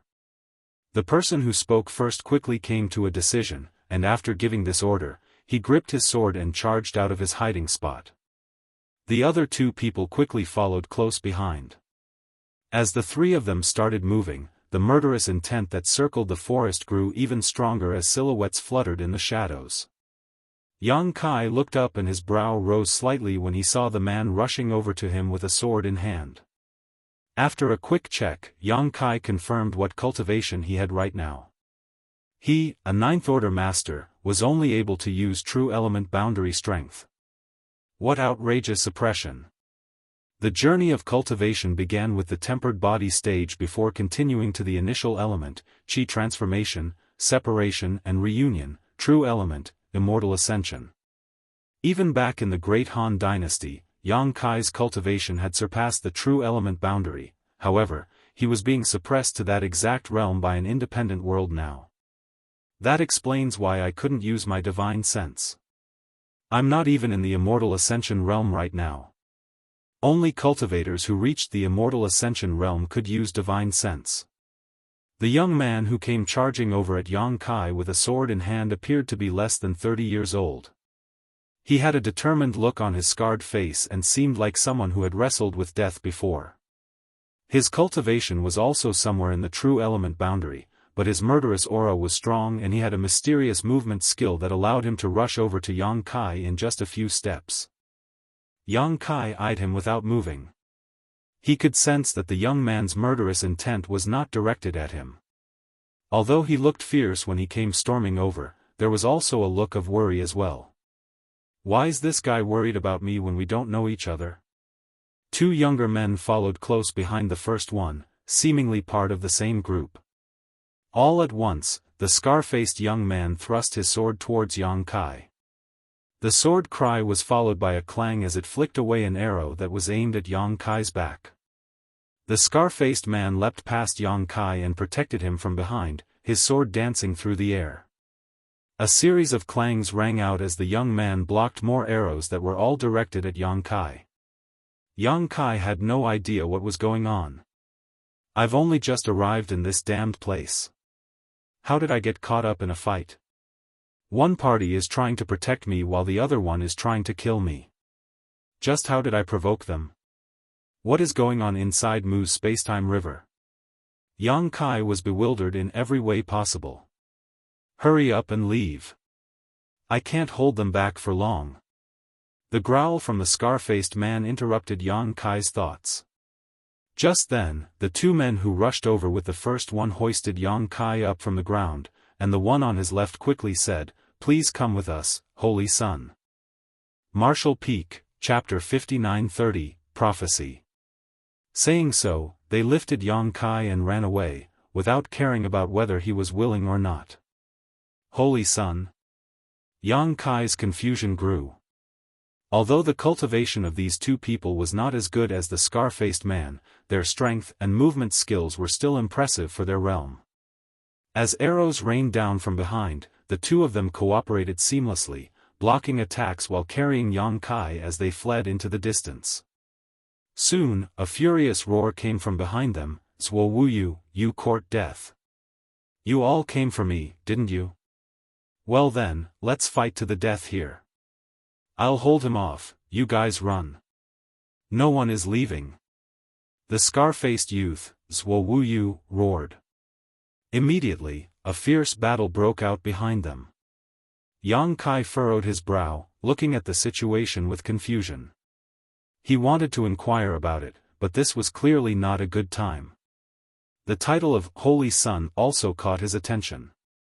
He had only come to this mysterious and unknowable place to investigate the hidden hand left by Mu, but he never expected to be swept into Mu's spacetime river and end up in this independent world, where his strength was greatly suppressed. As a Ninth-Order Master, he was not easily suppressed by the laws of any unfamiliar world. However, in this place, he could only exert the strength of a cultivator in the true element boundary. This meant that a stronger force was acting in this place, surpassing his Ninth-Order power. This must be Mu's doing. Swift as the wind, Yang Kai was dragged along by the two young men as they moved forward quickly. Taking advantage of this opportunity, he checked the item in his palm that Wuquang had given him before entering this mysterious place. He hadn't had a chance to look at it before, but now he noticed that it was a jade pendant, carved in the shape of a person that vaguely resembled Wuquang and carried a wisp of his aura. Yang Kai had a rough idea of what this item was for. Then, he suddenly spoke up, "You two can put me down. I can walk on my own." Although he didn't know where they were or what had happened, being chased was definitely not a pleasant experience. The two young men should be on his side as they were carrying him and running as fast as they could from the pursuers. Though their speed was somewhat affected, running faster would certainly help them shake off their pursuers. As he spoke, Yang Kai shook lightly and broke free from their grasp. The two youths were clearly surprised and pleased to see that Yang Kai had such strength. Then, the youth on the left apologized, "We acted hastily and didn't handle things appropriately. Please forgive us, Holy Son." Yang Kai waved his hand nonchalantly, "It's fine." Later, the young man on the right said, "I didn't expect Holy Son to be so powerful. It seems we can get away from them now." As they spoke, they continued to rush forward. "What about the guy, Zhuo Wuyu, should we not worry about him?" Yang Kai remembered the scar-faced young man who remained behind. "Big Brother Zhuo is very strong, and he has a divine sword bestowed by the Saintess. Without an immortal Ascension realm master, those wastes can't do anything to him." Saintess? Yang Kai wondered what her role in all of this was. But with just a few words, he confirmed that the martial Tao of this world was not much different from what he knew, even the names were the same. Moreover, this world had immortal Ascension realm masters. The only difference was that there were 3 stages instead of 9. As they fled for their lives, it was not convenient to say much. The two young men were initially worried that Yang Kai could not keep up with their speed, so they did not use their full strength at first. However, as time passed and they tested him, they found that no matter how profound their movement skills were, this Holy Son, who had descended from the sky, could keep up with them effortlessly. So, they let loose and ran at full speed. After about an hour, they reached a mountain wall, where one of them took out a jade ornament and pressed it against the wall, which opened a kind of portal. It seemed that this was their hiding place. The 3 of them entered one after another, and the portal closed again. There was a space that was just the right size inside the mountain, and the space had clearly been lived in before. After everything was settled, the 2 young men who led Yang Kai here breathed a sigh of relief. There was no need to worry about anything now that they were here. Yang Kai stood with his hands behind his back, surveying his surroundings. Suddenly, the 2 young men fell to one knee and bowed, "Greetings, Holy Son." Yang Kai hesitated for a moment before reaching out to help the 2 young men up. "I still haven't figured out what's going on here, and I have no idea who this Holy Son is that you speak of. Are you sure you haven't mistaken me for someone else?" The thin youth replied, "We have not made a mistake. You are indeed the Holy Son of the Spirit religion. Of course, the final determination will be made by the Saintess herself." Yang Kai was confused, but we've never met before today. How can you be so sure? The two exchanged a glance before the thin one explained, it is said that one day, a crack will appear in the sky and a man will fall from it. He will spark the light and rip apart the shackles of darkness to defeat the ultimate enemy. And that person will be the one who leads the spirit religion into the light. That person is the Holy Son of the spirit religion.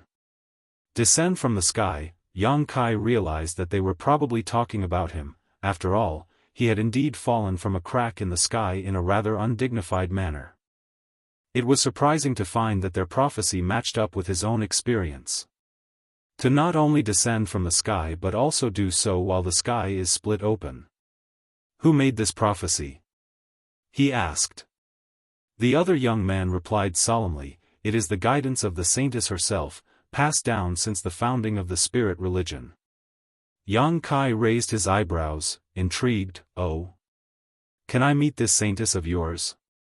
Of course, the thin youth said, we'll wait here for a while until Big Brother's war returns, and then we'll take you to see the saintess.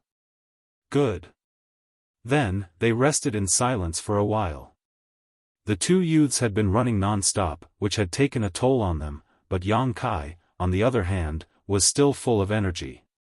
Despite being suppressed to the true element boundary, he still had the heritage of the Ninth Order open heaven realm, so running didn't tire him out.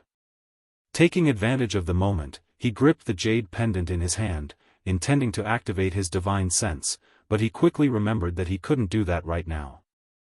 As a last resort, he could only call out softly, Wu Kuang. The jade pendant had been given to him by Wu Kuang before he entered this place, and it was even carved in Wu Kuang's image and carried his aura. Obviously, it was meant for communication. Yang Kai also sensed that Wu Kuang had left a thread of his consciousness in this jade pendant.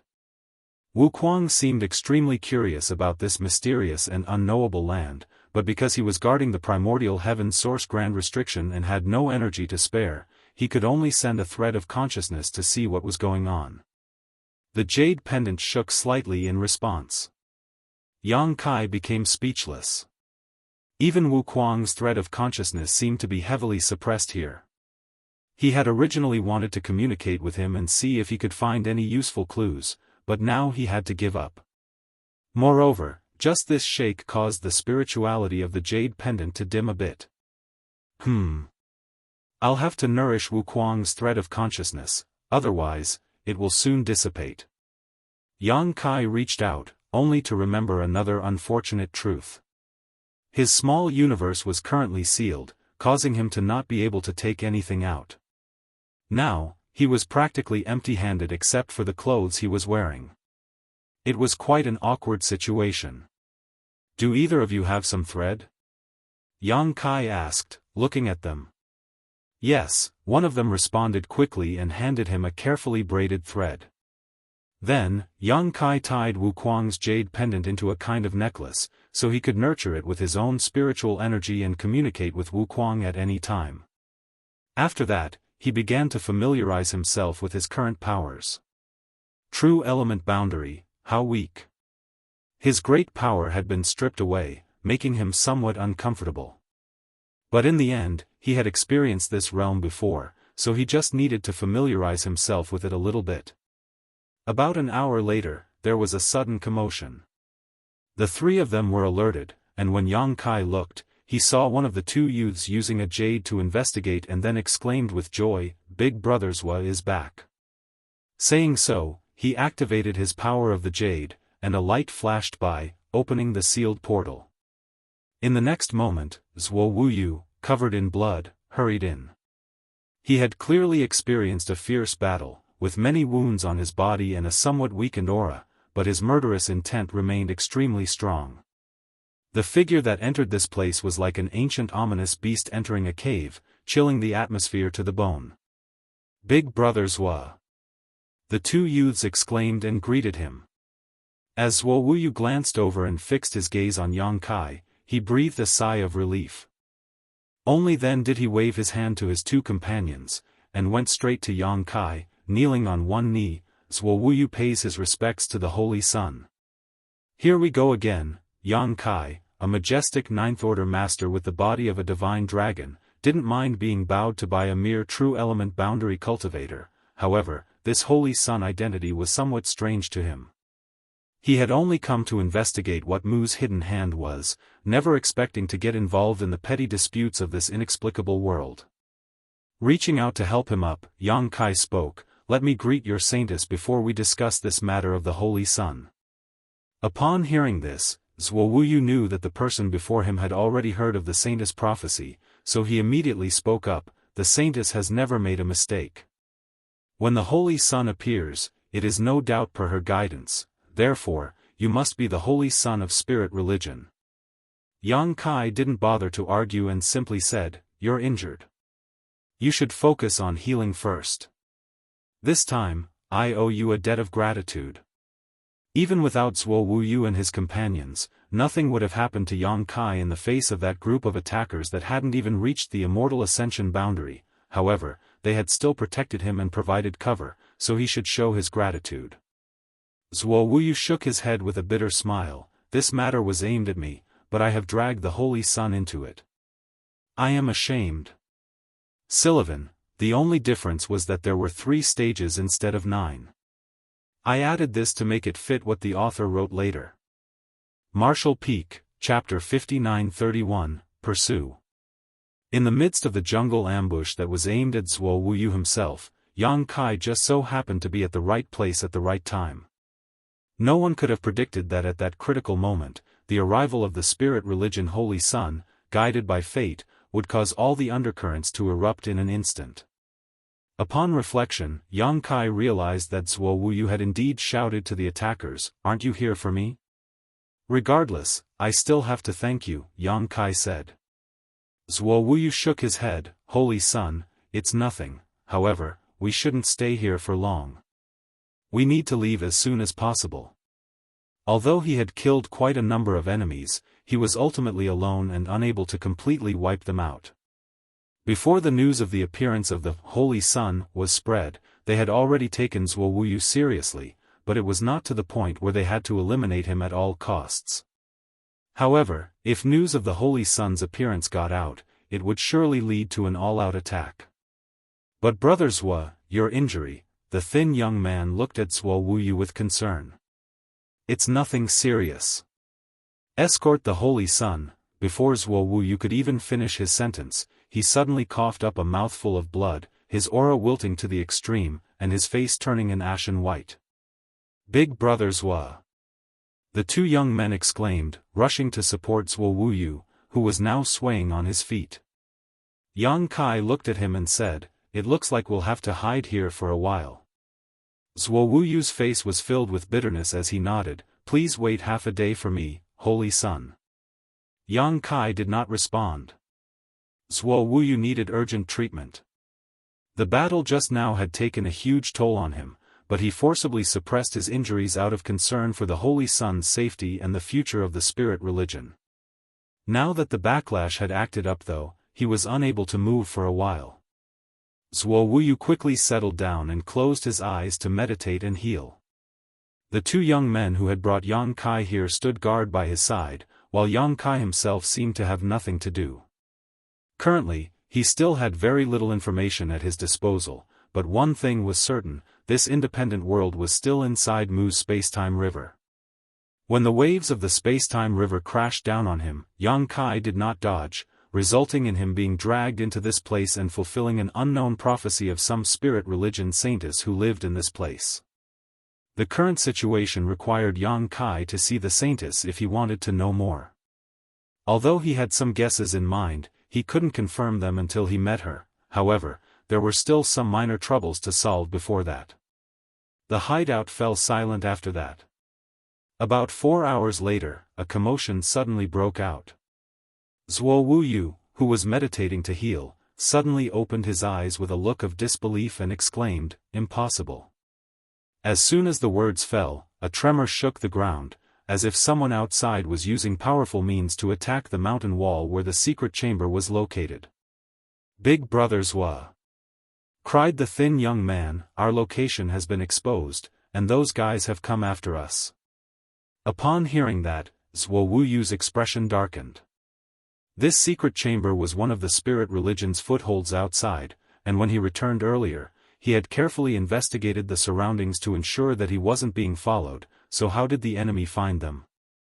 If he hadn't been certain that this foothold was safe enough, he wouldn't have stayed here to heal his injuries. But in fact, the enemy had already found them. Hurry, activate the array. Zuo Wuyu shouted. Another young man immediately took out a control jade, infused it with power, and shielded the hideout. The attacks became more ferocious, and the commotion grew much louder. Zuo Wuyu, this king knows you're in there. Hand over your holy son, and this king will spare your life. Zuo Wuyu paled upon hearing the voice, Yen Peng. That old dog really came here in person. He, who remained calm when he was being besieged in the jungle previously, panicked now, clearly facing a formidable foe at the moment. It was obvious that this Yen Peng was not someone to be trifled with. After waiting for half a moment without a response, Yen Peng outside coldly snorted, "Since you refuse a toast, you must drink a forfeit. Don't blame this king for being ruthless." As he finished speaking, the violent attacks resumed, causing the entire secret chamber to shake violently. The young man holding the control jade and stimulating the protective array stumbled as well, nervously saying, "Big brother Zwa, the array can't hold on for much longer." With that, Zuo Wuyu immediately stood up and drew his sword before taking a deep breath and declaring, "Zhenghai, Lu Ji, I'll clear a path for you. Bring the holy sun and run." "Big brother Zwa, we can't escape," said the thin youth, Zhenghai, full of sorrow and indignation, "we should fight together." Zuo Wuyu's eyes flickered with a hint of sadness. He knew very well that they couldn't escape, but after so many years of persistence, how could he give up now that he had finally seen a glimmer of hope? He gritted his teeth and said, "Listen up, you two. No matter what happens, you must protect the holy sun and bring him back safely. Don't give up until the very end." Hong hong hong. As rocks crumbled and fell, it was clear that this secret chamber couldn't hold much longer. Zuo Wuyu held his sword up, his expression was resolute and determined. Lu Ji continued to wield the power of the jade while Zhenghai stood ready with all his strength, preparing to unleash his strongest move. Suddenly, Zhenghai punched Lu Ji in the back and, at the same time, the hidden dagger in his other hand struck at Yang Kai's vital point. "What? What?" Two exclamations sounded almost simultaneously. The situation in the secret chamber became confusing and chaotic. Lu Ji, who was hit by the punch, spat out fresh blood and fell to the side. Zuo Wuyu couldn't help but turn his head in disbelief. He never expected to have a traitor on his side, especially one who would turn on them at such a critical moment. Finally, he understood why their position had been exposed. The enemy had hidden Zhenghai, a traitor, deep within the spirit religion for years without ever using him. Now that it involved the existence of the Holy Sun though, it was time to activate this agent. What surprised Zuo Wuyu even more was what happened when Zhenghai attacked Yang Kai. He timed his attack perfectly, just as the spirit array was about to collapse and when everyone was highly focused due to the tension. Lu Ji was already injured by him, and Yang Kai, standing not far from him without any defenses, should have been directly killed by him. However, when his dagger was about to reach Yang Kai, it was caught between two fingers that suddenly appeared out of nowhere. Throughout the entire process, the Holy Sun didn't even turn his head, yet he seemed to have eyes on the back of his head. Hong. With no one to maintain the array, it collapsed, and the secret chamber hidden in the mountain was completely exposed. Figures outside could be seen, and one of them, a white-haired old man with a ruddy complexion, stood with his hands behind his back while raising a gust of wind to clear away the dust to make the confusing situation clearer. After scanning the scene, the white-haired old man snorted coldly. Zuo Wuyu's roar resounded, "Zhenghai." With a flick of the sword in his hand, he turned and thrust towards Zhenghai, his eyes filled with bloodshot veins and anger and his face twisted in a grimace of disappointment for his former comrade. Silence. Yan Peng, the white-haired old man, waved his sleeves and sent Zuo Wuyu flying through the air, smashing into the ground several paces away. Already heavily injured and weakened, the impact of the throw left him nearly unconscious, with no strength left even to move a finger. Desperately looking towards Yang Kai, he expected to see the Holy Sun's tragic state, but what he saw left him stunned instead. Jianghu held a dagger close to the Holy Sun's waist, with a posture of attempting a sneak attack, but the Holy Sun quickly countered by catching the dagger with 2 fingers and holding it in place. Right now, Jianghu was struggling to pull the dagger out, but those 2 fingers were as steady as a rock, making his efforts futile. What is happening? Zuo Wuyu couldn't make sense of it. From the looks of it, the Holy Sun seemed to have anticipated this sneak attack. While he was wondering how the Holy Sun could have been prepared for this, the latter spoke up, "There really was an issue with you." Saying so, he turned to look at Jianghu behind him. Perhaps feeling guilty, or perhaps intimidated by Yang Kai's strength, Jianghu tried to put on a tough act and asked, "How did you figure it out? During our escape, you were clearly leaving some things behind in secret. I thought they were meant to guide Zuo Wuyu, but then I thought, if Zuo Wuyu already knew about these places, who else could you be guiding?" The Holy Sun replied. "How is that possible? You noticed what I did on the way here?" Jianghu couldn't believe it. He had been very careful, and even Lu Ji hadn't noticed anything. Yang Kai chuckled lightly without answering. Instead, he looked down at Jianghu's hand and said, "You're still a bit weak compared to me." This whole time, Jianghu had been trying to retrieve his dagger, but he couldn't overpower Holy Sun's grip. Upon hearing this, he immediately released the dagger and stepped back. However, as soon as he regained his footing, his face became filled with horror as the Holy Sun appeared to use some mysterious movement skill, clinging to him like maggots on rotting bones. Just as he was about to say something, he suddenly felt a sharp pain in his chest, and all his strength rapidly drained from his body. Yang Kai turned his head towards Zuo Wuyu, who lay helpless on the ground and asked, "It doesn't matter if we kill this traitor, does it?" Zuo Wuyu was dumbfounded by the series of events, but upon hearing this, he laughed heartily. "He's just a beast.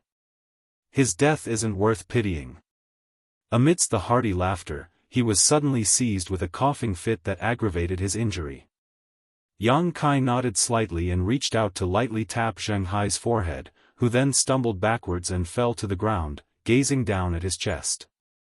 A dagger was somehow thrust into his heart, the very same one he had used to ambush the Holy Sun from before. "Impossible." Jianghu's pupils contracted as he murmured to himself, "How is that possible that I'm dying here?" His head tilted and he lost his aura. Only then did Yang Kai turn to look at Yan Peng, who was observing him with a scrutinizing gaze, looking somewhat surprised. Yang Kai said, "Old man, aren't you angry?" "Angry about what?" he asked in confusion. "I just killed one of your subordinates." Yang Kai pointed to Jianghu, who lay dead next to them. Yan Peng burst into laughter. "I have thousands of subordinates. If I were to get mad every time one dies, I'd have died from anger by now." Martial Peak, Chapter 5932, Missed. Yang Kai pondered for a moment before nodding. "That makes sense." Yan Peng scrutinized Yang Kai and asked, "Are you the legendary Holy Sun?" "I'm not sure," Yang Kai replied as he agilely maneuvered through the rubble, quickly arriving before Zuo Wuyu and looking down at him. Zuo Wuyu's lips moved, and he appeared to be mouthing the word "run." Flashing a smile, Yang Kai reached out to grab the long sword in his hand. "Let me borrow this." Yan Peng didn't stop him, but curiously asked, "What are you going to do?" Yang Kai paid him no attention as he examined the sword in his hand. On their escape route, Jianghu mentioned that this sword was a divine weapon bestowed upon the saintess, but in Yang Kai's eyes, it was an ordinary weapon that didn't even qualify to be called a proper artifact. This wasn't surprising though, as this was a world with a relatively low martial Dao, so there were no truly powerful artifacts. "I just asked what you were doing." Yan Peng was starting to get annoyed by Yang Kai's dismissive attitude. Yang Kai flicked the sword with his finger to hear its clear and melodious cry. Only then did he turn his head to look at Yen Peng and smiled, "I'm getting ready to fight. With so many of you, I obviously need to find a suitable weapon." They were already surrounded by enemies in all directions. It was evident that Yen Peng took this matter seriously since he had brought over 30 people with him. Yen Peng narrowed his eyes, "We don't necessarily have to fight." "Oh?" Yang Kai raised his eyebrow, "Are you willing to let us go?" "You can't go, but they can." "Because I'm the Holy Son?" "Yes." The prophecy of the Light Spirit religion has been circulating for many years. Everyone thinks it's an unrealistic fantasy. Whether you are the real Holy Son or not, you still have to come with me. Rest assured, our master may not necessarily take your life. Who knows, you might even benefit from this misfortune. Yang Kai looked at him curiously and asked, "If I'm not mistaken, you should be in the Immortal Ascension boundary, right? An elite like you actually has a master?" Upon hearing that, Yen Peng's eyes were suddenly filled with fanaticism. "Of course, the divine might of our master is not something that you ordinary mortals can imagine. I am not even 1/10 of his greatness." Watching the fervent expression on Yen Peng's face, Yang Kai suddenly felt a sense of familiarity.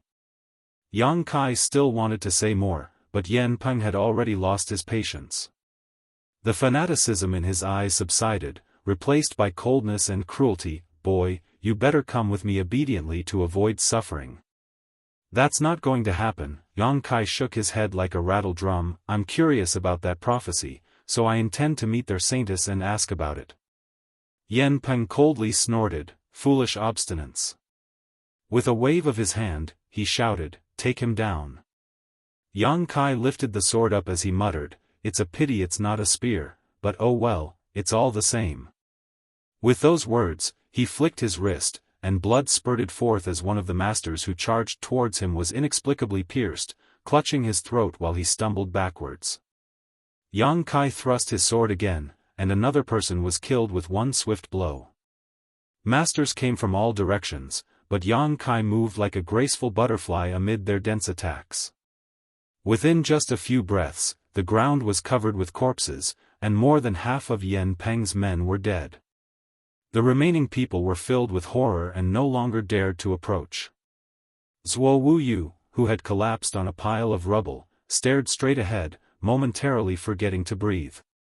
On the other side, Lu Ji also widened his eyes and almost thought that he was dreaming. Yen Peng was equally astonished and asked, "What kind of sword secret technique is this?" Under his observation, this holy son of the light spirit religion did not even use any kind of great force. The sword in his hand seemed to have a mind of its own, piercing with precision every time and always hitting its target. After just a dozen or so strikes, half of his men were already dead. However, the sword remained unsullied by blood. Sword secret technique? Yang Kai shook his sword and said, "No, no, no, this is not a secret technique." "Not a secret technique? Then what is it?" "It's just an application of the sword Dao." Although Yang Kai mainly cultivated the Dao of space, time, and spear, he had delved into the sword Dao before. In his earlier years, when he wasn't powerful enough, he roamed around with only a sword. However, since the war in the Star Boundary, after receiving the Azure Dragon Spear from Ada, he had switched to Spear Dao. Now, with the gains he had obtained from the Great Sea Celestial Phenomenon and Infinite River, compared to ordinary masters, Yang Kai was still much stronger, despite his mastery over the sword Dao being lower than the 3 grand Daos he primarily cultivated. In Yang Kai's small universe, many people benefited from his unusual accumulation and embarked on the sword Dao, making it among the most popular grand Daos in the entire void world. Although his power was severely suppressed in this independent world, which made it difficult to use his Dao strengths, his mastery of the sword Dao remained. With just a flick of his wrist, he could perform an extremely exquisite move with any kind of sword. Yen Peng and Zuo Wuyu found this all hard to comprehend. Now, who wants to die next? Yang Kai looked around at the masters who were now at a loss. No one dared to step forward. A mere true element boundary junior dares to act insolent in front of this old master? Even if your sword's secret techniques are exquisite, you are not my match. Yan Peng bellowed with rage as his divine sense surged, sending his spiritual energy charging towards Yang Kai. Zhuo Wuyu's expression changed drastically as he shouted, "Holy Sun, be careful." While the Holy Sun's sword's secret techniques were truly transcendent, his cultivation realm was still a fatal weakness. There was an insurmountable gap between the true element boundary and the immortal ascension boundary, one's divine sense and knowledge sea. The latter had given birth to a divine sense and opened their knowledge sea, but the former had not. Therefore, an immortal ascension masters who wanted to make a move against a true element cultivator were basically unstoppable, unless they wore some artifact that protected their soul. After Yan Peng witnessed Yang Kai's skills and realized he could not understand his sword's secret techniques, he understood that if he wanted to take him down, he could only use soul's secret techniques. In an instant, Yan Peng's spiritual energy rushed into Yang Kai's knowledge sea and manifested as a soul avatar. He stood proudly above the ocean, his arrogance and disdain quickly turning to shock and doubt. This is a knowledge sea. How could a true element boundary cultivator have a knowledge sea? Moreover, the vast power hidden within this knowledge sea was beyond his ability to comprehend. The soul of the immortal ascension master was like a firefly under the bright moonlight in front of such power. What was going on? The prophecy predicting the Holy Sun's existence did not seem to be unfounded. Putting aside his bizarre sword's secret techniques, this vast and boundless knowledge sea was even more astonishing. Yan Peng quickly discovered a seven-color island, which stood out among the vast and misty multicolored lights of the knowledge sea. Yan Peng could feel his soul avatar trembling just from looking at it. He instinctively knew that the seven-colored island was an incredible treasure.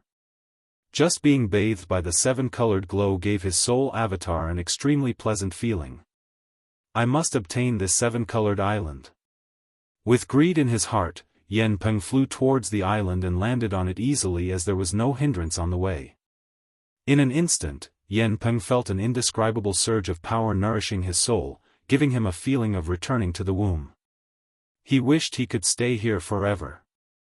Suddenly, a voice rang out, "It's been a long time since I've seen someone so weak." Yan Peng was startled. Someone's here? He spun around to see a young man standing beside a leopard that had lightning dancing around it. Was it the leopard who spoke earlier?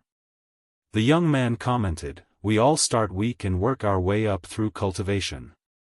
The leopard just sneered, "This old man's aptitude is so poor that even if he were placed in the wider world, he would only be able to reach the first order at best."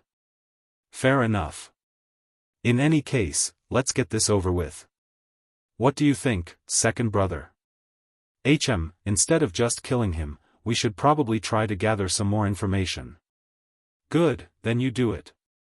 I'm not good at delicate work, so I'm afraid I might kill him by accident. The young man nodded and turned to Yan Peng, smiling, "Old man, if you don't want to suffer, you'd better tell us everything you know. The heavens reward those who are kind, so I might spare you if you cooperate." Yan Peng's expression turned grave. Meanwhile, amidst the rubble, Zhuo Wuyu yelled out in worry, but in the next instant, the Holy Sun's sword flickered again as he began killing all the enemies who surrounded them. Blood splattered, and screams filled the air. No one expected that after Yan Peng attacked, Yang Kai could still fight. Normally, at this point, Yang Kai's soul should have been crushed by Yan Peng, leaving him either dead or severely limited. But in reality, Yang Kai remained unfazed. A moment of carelessness resulted in even greater casualties. It wasn't until only a few people were left alive that they realized what was happening. "Kill him! Kill him now!" The few people exclaimed in shock as a layer of faint mist suddenly filled their bodies. As the mist spread, their strength noticeably improved. Yang Kai, who was in the midst of wielding his sword and killing, suddenly raised his brow, revealing a look of astonishment. The sword in his hand continued to deliver death, and within moments, Only the last master remained gasping for breath while the rest lay dead on the ground. By the time Yang Kai cut the tendons in the last master's shoulders with his sword and captured him with one hand, the several dozen people brought by Yen Peng were already all dead. "Be careful, Holy Son, don't touch that mist." Zuo Wuyu's worried voice rang out once again. Yang Kai, however, seemed not to have heard him. He continued to pressure the master he had captured, forcing him to activate the power of the mist. After a while, Yang Kai finally stopped, and the captive master's aura extinguished at the same time. Standing in place, Yang Kai showed a pensive expression. That mist was black ink strength. Though incredibly faint and weak, unlike those outside, it was still undoubtedly black ink strength. Recalling Yen Peng's previously fanatical expression, Yang Kai suddenly realized why it seemed familiar. Do all of these people possess this power? Yang Kai turned to Zuo Wuyu and asked. Zuo Wuyu replied, those in the Black Ink cult all possess it. It's called Black Ink strength. Yang Kai nodded, finally obtaining a few answers after experiencing this series of inexplicable events. Martial Peak, Chapter 5933, Information. In this world, Black Ink strength existed, as did the Black Ink cult, an opposing force to the Light Spirit religion. Holy Son, Black Ink strength is highly corruptive and can warp a human's nature. Please check whether you have been affected. Zuo Wuyu anxiously warned. Yang Kai merely shrugged.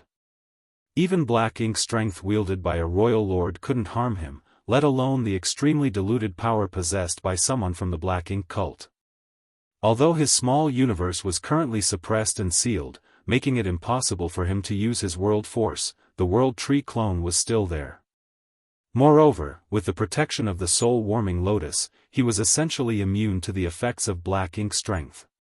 Still, it was a thoughtful warning, so Yang Kai went through the motions of checking himself before saying, "It's fine. This Black Ink strength seems to have no effect on me." Upon hearing that, Zuo Wuyu and Lu Ji breathed a sigh of relief. Their attention then turned to Yen Peng, who stood motionless to the side. Ever since this Immortal Ascension Boundary Master had used his soul avatar earlier, he became frozen in place, and even the death of a large number of his subordinates aroused no reaction from him, as if he had lost his soul. It made Zuo Wuyu and Lu Ji puzzled. Holy Son, what's happening to Yen Peng? Zuo Wuyu asked, uncertain but with a suspicion forming in his mind. His soul has been shattered. He's basically a living corpse now, Yang Kai explained. Zuo Wuyu was shocked. Holy Son, do you possess one of those special constitutions that are immune to all evil? The fact that Yen Peng's soul shattered as a result of his using his soul avatar against Yang Kai, coupled with his resistance to Black Ink strength, left Zuo Wuyu at a loss for words with no explanation of what just happened. Something like that, as Yang Kai was thinking about how to explain it, Zuo Wuyu was thoughtful enough to come up with an explanation for him. Seeing him admit to it, Zuo Wuyu and Lu Ji exchanged a glance, both thrilled beyond measure. The Holy Son was impervious to all evil, born to counteract the means of the Black Ink cult. He was truly the future hope of the spirit religion. The saintess prophecy was right on the mark. Furthermore, his strength was unfathomable. He didn't even need to use much power in his previous killing spree, only employing the most basic sword secret techniques. Yet, the Black Ink cult masters were unable to block even a single strike. At this moment, the gloom in their hearts was illuminated by the dawn's light. We shouldn't stay here for long, Zuo Wuyu said, struggling to stand up before falling back down. His injuries were still severe. It was the same for Lu Ji. He was caught off guard by Jianghu and took a direct punch to the back. If Jianghu hadn't reserved some strength to attack Yang Kai, that punch would have ended Lu Ji's life. You should both rest and recover for a while, said Yang Kai. Zuo Wuyu looked bitter. Although he wanted to leave this dangerous place as soon as possible, he was strong in will but weak in strength. After exchanging a glance with Lu Ji, he decided to heal his injuries on the spot and try to restore some strength for now. Inside Yang Kai's knowledge sea, on the seven-colored island, Yan Peng's soul avatar became respectful and forthcoming before the young man and the Thunder Leopard. He would answer any questions they had without holding anything back. This couldn't be helped.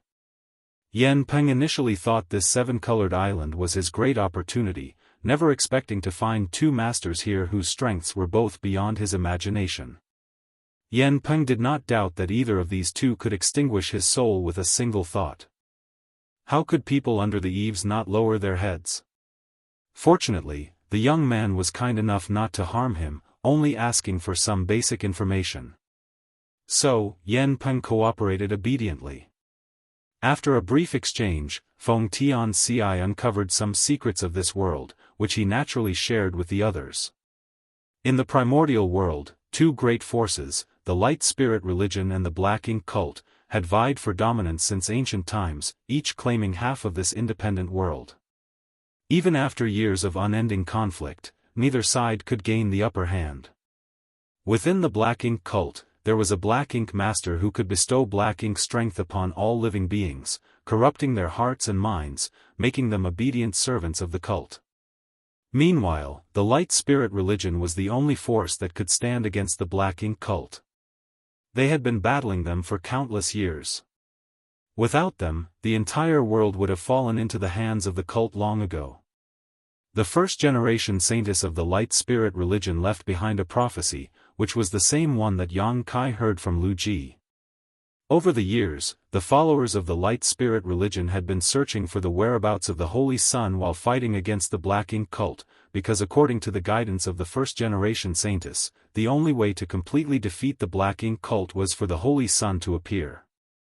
Likewise, the black ink cult was also searching for the whereabouts of the Holy Sun of the light spirit religion. Unfortunately, neither side had made any progress. Until today, during the black ink cult's hunt for Zhuo Wuyu, Yang Kai suddenly descended from the sky. When the news reached Yan Peng, he personally led his men to capture Yang Kai, but things took an unexpected turn as they were all slaughtered and Yan Peng found himself trapped. On the small island, Feng Tianxia continued to question Yan Peng for more information. Meanwhile, in front of the ruins, Yang Kai fell into deep thought.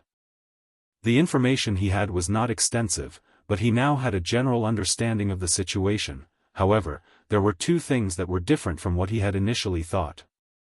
The first was the impact of black ink strength on living creatures. In the outside world, black ink strength was extremely potent. Any master who was contaminated by it and failed to deal with it in time would inevitably become a black ink disciple. These beings had long since abandoned their humanity and identities and became loyal only to Mo. It could be said that any black ink disciple would willingly sacrifice everything they had for Mo. However, Yan Peng was different. Though his soul avatar was trapped on the seven-color island, he had a strong will to survive, otherwise, he wouldn't have cooperated with Feng Tianxia and provided so much information about the black ink cult. In other words, he wasn't a true black ink disciple. Is it because of how weak the black ink strength is here? When Yang Kai killed those black ink cult members before, the last few activated their black ink strength to enhance their abilities. However, their black ink strength was extremely thin and clearly abnormal. It seemed that black ink strength in the primordial world could distort someone's nature to a certain extent, but it wasn't potent enough to transform them into true black ink disciples. The second point of curiosity was the saintess of the light spirit religion. Yang Kai had a suspicion about the saintess before, but after learning some information about her from Yan Peng, he began thinking he might have been wrong. The prophecy was left behind by the first-generation saintess of the light spirit religion. Since then, the light spirit religion had gone through many generations of saintesses. Among the past saintesses, some were assassinated by the black ink cult, some experienced cultivation dissonance, and some naturally died when their predestined time arrived. If that was the case, then this light spirit religion's current saintess was not the person he wanted to meet. Another thing that caught Yang Kai's attention was the name of this world, Primordial World. The name of this world seemed to imply something. Yang Kai felt helpless. Although Mu had left a hidden hand in the primordial heaven's source grand restriction, it was still elusive. he had to clear the fog in front of him before he could glimpse the truth. "It's time to go," he said after half a day. Since Yan Peng personally took action, the Black Ink cult would certainly send more masters to investigate the situation once there was no news from him for long enough. In fact, according to the information revealed by Yan Peng, he was able to arrive so quickly only because he happened to be nearby. The other Black Ink cult masters should also have set out and were on their way. The appearance of the Holy Son of the Light Spirit religion, even if it was only a possibility, was a matter that the Black Ink cult would not take lightly. Together, Zhuo Wuyu and Lu Ji opened their eyes. Half a day of rest was not enough to completely heal, but they had gained enough strength to move at the very least. Yang Kai raised his hand and threw the long sword back to Zhuo Wuyu. Zhuo Wuyu caught the sword and spoke, "Only in the hands of the Holy Sun can this sword unleash its true power." Yang Kai's swift and efficient movements were all observed by him, which left him in awe and realized that if he could enter retreat and comprehend these secret techniques, he would surely bring his sword techniques to the next level. Yang Kai shook his head casually, "No need, I'll use this." With a flick of his foot, a long spear lying on the ground flew into his hand. He wasn't sure which dead Black Ink cultist it belonged to, but after giving it a quick shake, he was satisfied with how it felt in his hand, despite it being not the best of quality. Without saying anything more, Zhuo Wuyu approached Yan Peng and swiftly beheaded him with his sword. Then, the three of them set off in a certain direction under Zhuo Wuyu's guidance. When they left, all that remained were dead bodies and destruction. An hour later, a group of beasts attracted by the scent of blood arrived, but soon became alert and fled after a brief hesitation. Suddenly, a blood-red line shot through the air and pierced one of the beasts, causing it to cry out in agony and turn into a lifeless husk. The blood-red line transformed into a blood-red light, from which a figure strolled out. The figure was a woman in tight red robes, her stunning physique accentuated by the vivid color of her clothes. Her nails were long and sharp as blades, and she licked her lips with satisfaction after the recent kill, her eyes curved with pleasure. Dozens of people had already gathered around, examining the remnants of the battle.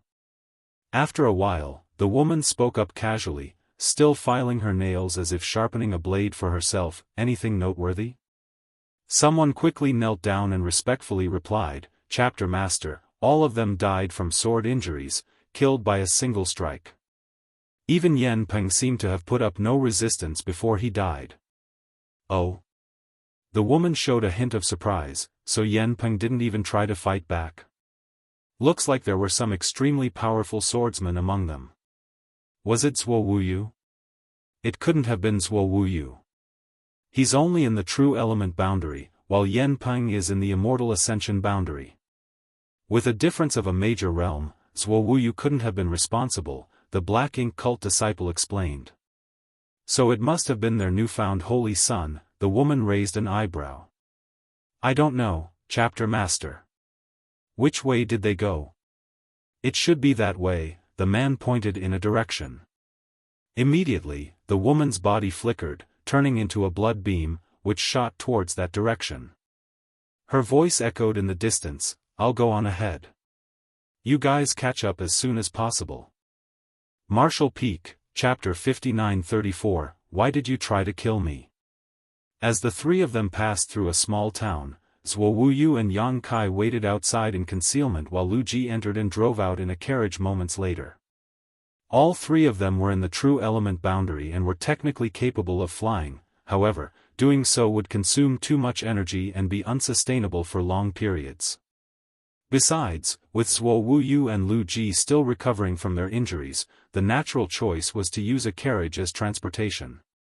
Once they regrouped, Lu Ji nodded lightly to Zhuo Wuyu, "It's arranged, Big Brother Zhuo." Zhuo Wuyu nodded in response before turning to Yang Kai, "Please get on, Holy Son." Yang Kai went along with them and got on the carriage with Zhuo Wuyu while Lu Ji continued to drive, the carriage rattling away from the small town. Inside the carriage, Yang Kai asked, "Where are we going now?" "Dawn City." Zhuo Wuyu replied. Yang Kai understood why they were going there. According to Yen Peng's information, Dawn City was the foundation of the Light Spirit religion, with countless masters and high-ranking officials of the Light Spirit religion gathered there. Now that the Holy Sun had appeared, it was imperative to send him to Dawn City as soon as possible. However, the name of the city brought a sense of familiarity to Yang Kai, reminding him of the days when he fought side by side with his squad members on the Black Ink battlefield. Today, many of those familiar names and figures had vanished into the river of history. They were still quite far away from Dawn City, and judging by their current pace, it would take them 5 or 6 days to arrive even if they traveled day and night without rest. What's more, this long journey was highly unlikely to be peaceful. Zhuo Wuyu clearly knew this, so he quickly focused on healing his injuries. Shortly after the three of them left the small town, a blood light arrived. Moments later, the blood light rushed out and turned into the figure of the red-robed woman. She stood in the void, gazing in the direction of the departing carriage as she coldly snorted, "I wonder what the legendary Holy Sun tastes like." With those murmured words, she turned into a bloody beam of light again and chased after Yang Kai and the others. Behind them, the small town lay eerily silent. Half a day later, Yang Kai in the carriage suddenly heard a commotion. Zhuo Wuyu, who was meditating, was also alarmed and quickly opened his eyes, lifting the carriage curtain to ask, "What's going on?" When he looked out, he clearly saw that someone was being assaulted by a strong man on the side of the road ahead. A burly man was pressing a woman underneath him, emitting a lewd laugh as he tore the woman's clothes. A large expanse of snow-white skin was exposed, causing the woman to scream and shout in distress, which only further fueled the man's savagery. Big brother Zhuo, Lu Ji, who was driving the carriage, couldn't bear to watch. Due to his naturally kind personality, coupled with the Light Spirit religion's teachings to help the weak, he couldn't just ignore such a wicked act. However, Zhuo Wuyu's face flashed a look of vigilance as he said in a low tone, "Carry on." Upon hearing the command, Lu Ji gritted his teeth and quickly drove the carriage past them. Under normal circumstances, the two of them would not sit idly by in the face of such an incident, but now there was only one priority, which was to escort the Holy Sun to Dawn City. Everything else was unimportant. When the carriage approached, the burly man had already stopped his actions and looked warily at Lu Ji. It was only after the carriage passed that he breathed a sigh of relief. The woman who was pinned down by him screamed, "Help! Help me!" Aggravated, the burly man slapped her and sneered, "No one will come to save you. Give up." But just as he finished speaking, his body suddenly shook, and he looked down to see a spear piercing through his chest. The burly man's eyes widened as his strength quickly ebbed away. Yang Kai flicked his spear and tossed the burly man to the side. He then smiled and reached out to the beautiful but pale-faced woman, "Miss, you're safe now." The woman clearly hadn't fully realized what had happened until she saw the corpse of the burly man next to her, which caused her to completely break down and throw herself into Yang Kai's arms, crying bitterly. A little while later, Yang Kai sat in the carriage, holding a warm and soft woman in his arms. She seemed to be so frightened that she held onto his neck with all her might, like an octopus clinging to him. On the other hand, Zhuo Wuyu didn't know where to look, mainly because the woman's clothes were torn and her snow-white skin was a little too dazzling. "Sir, you," Zhuo Wuyu didn't know what to say. He never expected that the Holy Sun would suddenly jump off the carriage and play the hero to save the damsel in distress. But he had to admit that the woman was quite attractive. Even with her hair disheveled and her face covered in dirt, it couldn't conceal her charm. On the contrary, it accentuated her pitiful appearance, causing people to sympathize with her at a glance. Such looks easily attracted unwanted attention in these troubled times. With outsiders present, Zhuo Wuyu couldn't address Yang Kai as Holy Sun, so he simply referred to him as Sir. Yang Kai chuckled, "It's our duty to lend a helping hand when we see injustice. If we ignore something that we can easily help with just because it is inconvenient, then why bother cultivating at all? Besides, this carriage has plenty of space. Having one more person won't make a difference." Zuo Wuyu could only nod and say, as Sir says. Yang Kai ignored Zuo Wuyu and instead lowered his head to look at the woman in his arms, speaking in a gentle and soothing voice, "Little beauty, what's your name? Where are you from? Are you married?" Zuo Wuyu couldn't help but feel speechless at what he was witnessing. He never imagined that the Holy Sun had such an interest in beauties. Of course, it was natural for men to appreciate beautiful women, but there was a time and place for everything.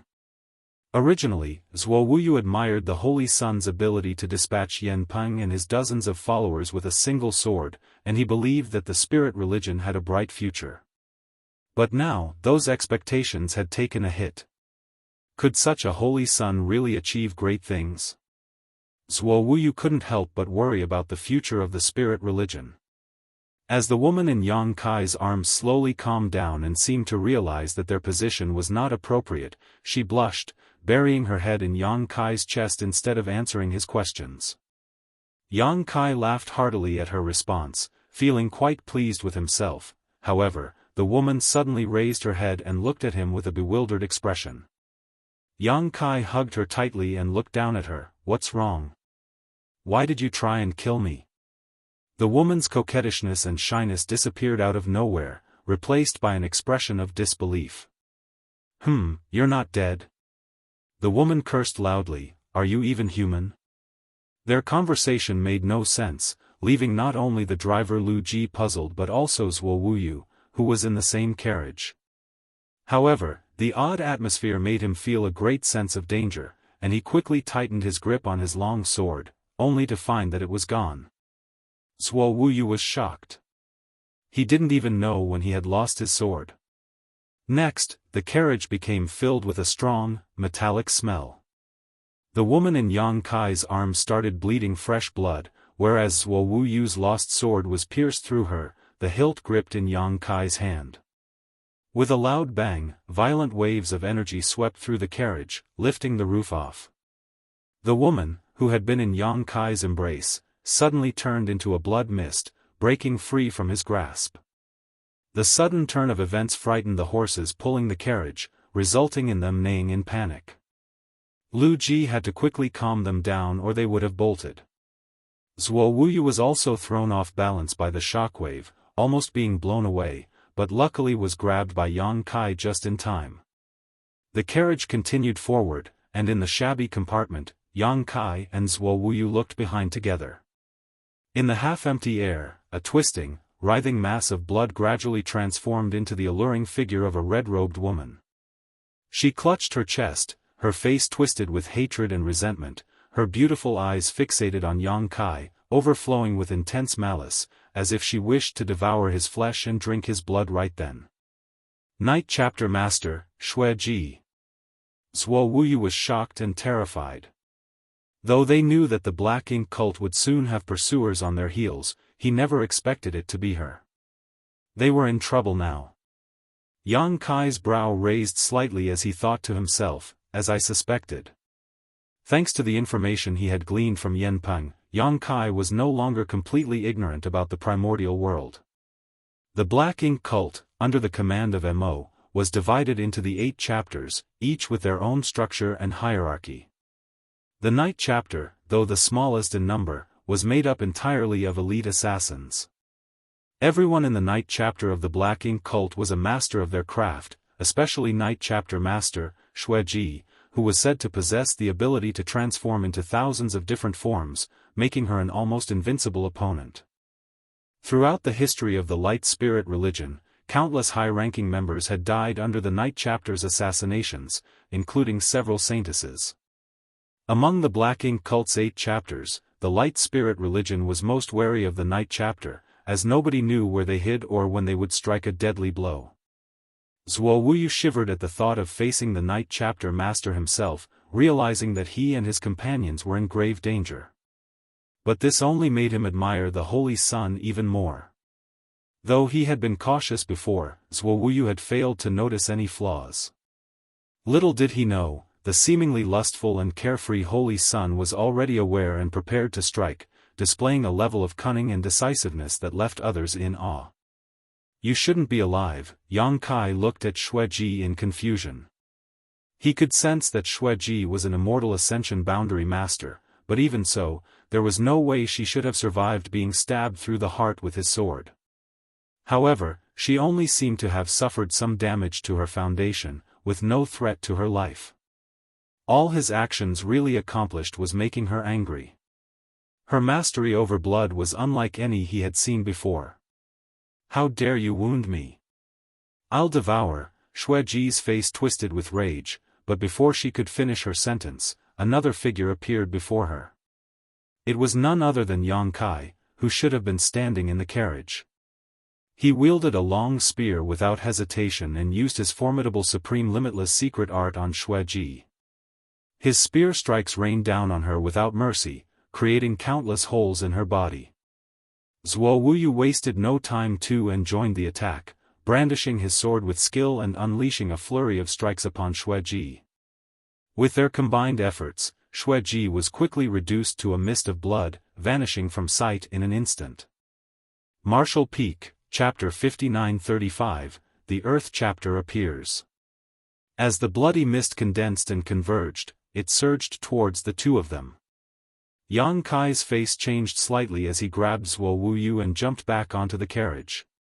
In the sky, the blood mist seemed to possess a sense of spirituality, quickly fleeing into the distance as Xueji's voice echoed, "I will rip your corpse into 10,000 sooner or later." The infamous Night Chapter Master escaped in such a pathetic state just like that.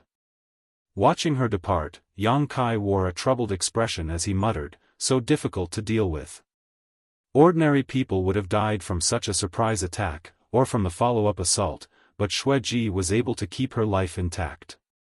Her skills were truly remarkable, making Yang Kai feel a sense of admiration for her talent.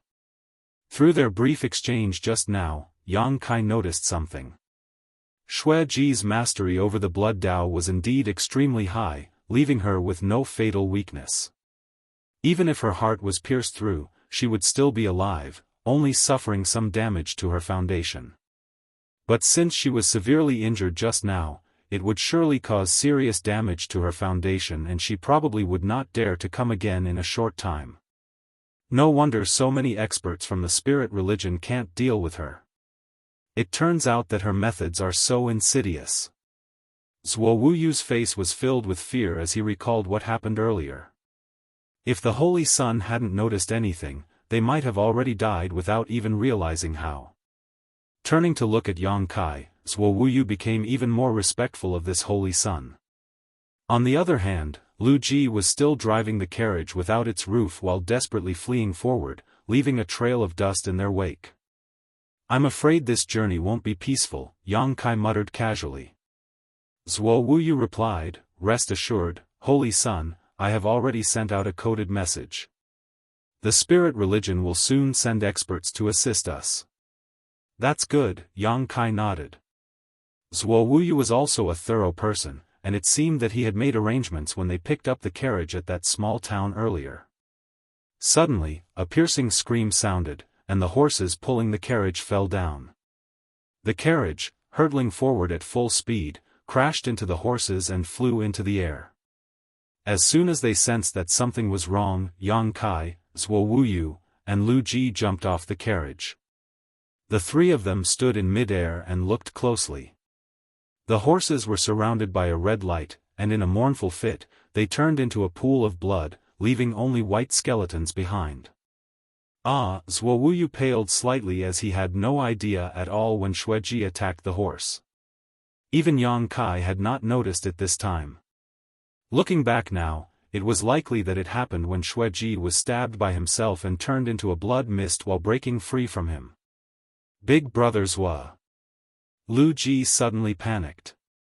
Yang Kai and Zuo Wuyu turned their heads to look, and the both of them paled in shock upon the sight. Lu Ji was now emitting a bloody red light, and within that light, his power became chaotic to the extreme, his physique melting away like a candle in high heat. "Lu Ji!" Zuo Wuyu cried out. Lu Ji clearly knew what was about to happen too, so after a brief moment of panic, his expression suddenly became resolute as he shouted, "Brother Zhua, you must send Holy Sun back. As soon as he finished the sentence, he flew away, with pieces of his body dissolving into blood, leaving behind only scattered bones that fell from the sky in a matter of moments. Staring blankly at the scene, Zuo Wuyu went silent for a long time, his anger and grief beyond words. Yang Kai's expression turned grave too. Xue Ji's methods were truly insidious and unpredictable. When he noticed something wrong with Lu Ji earlier, he had wanted to help, but it was already too late. In just a few breaths, Lu Ji had been killed.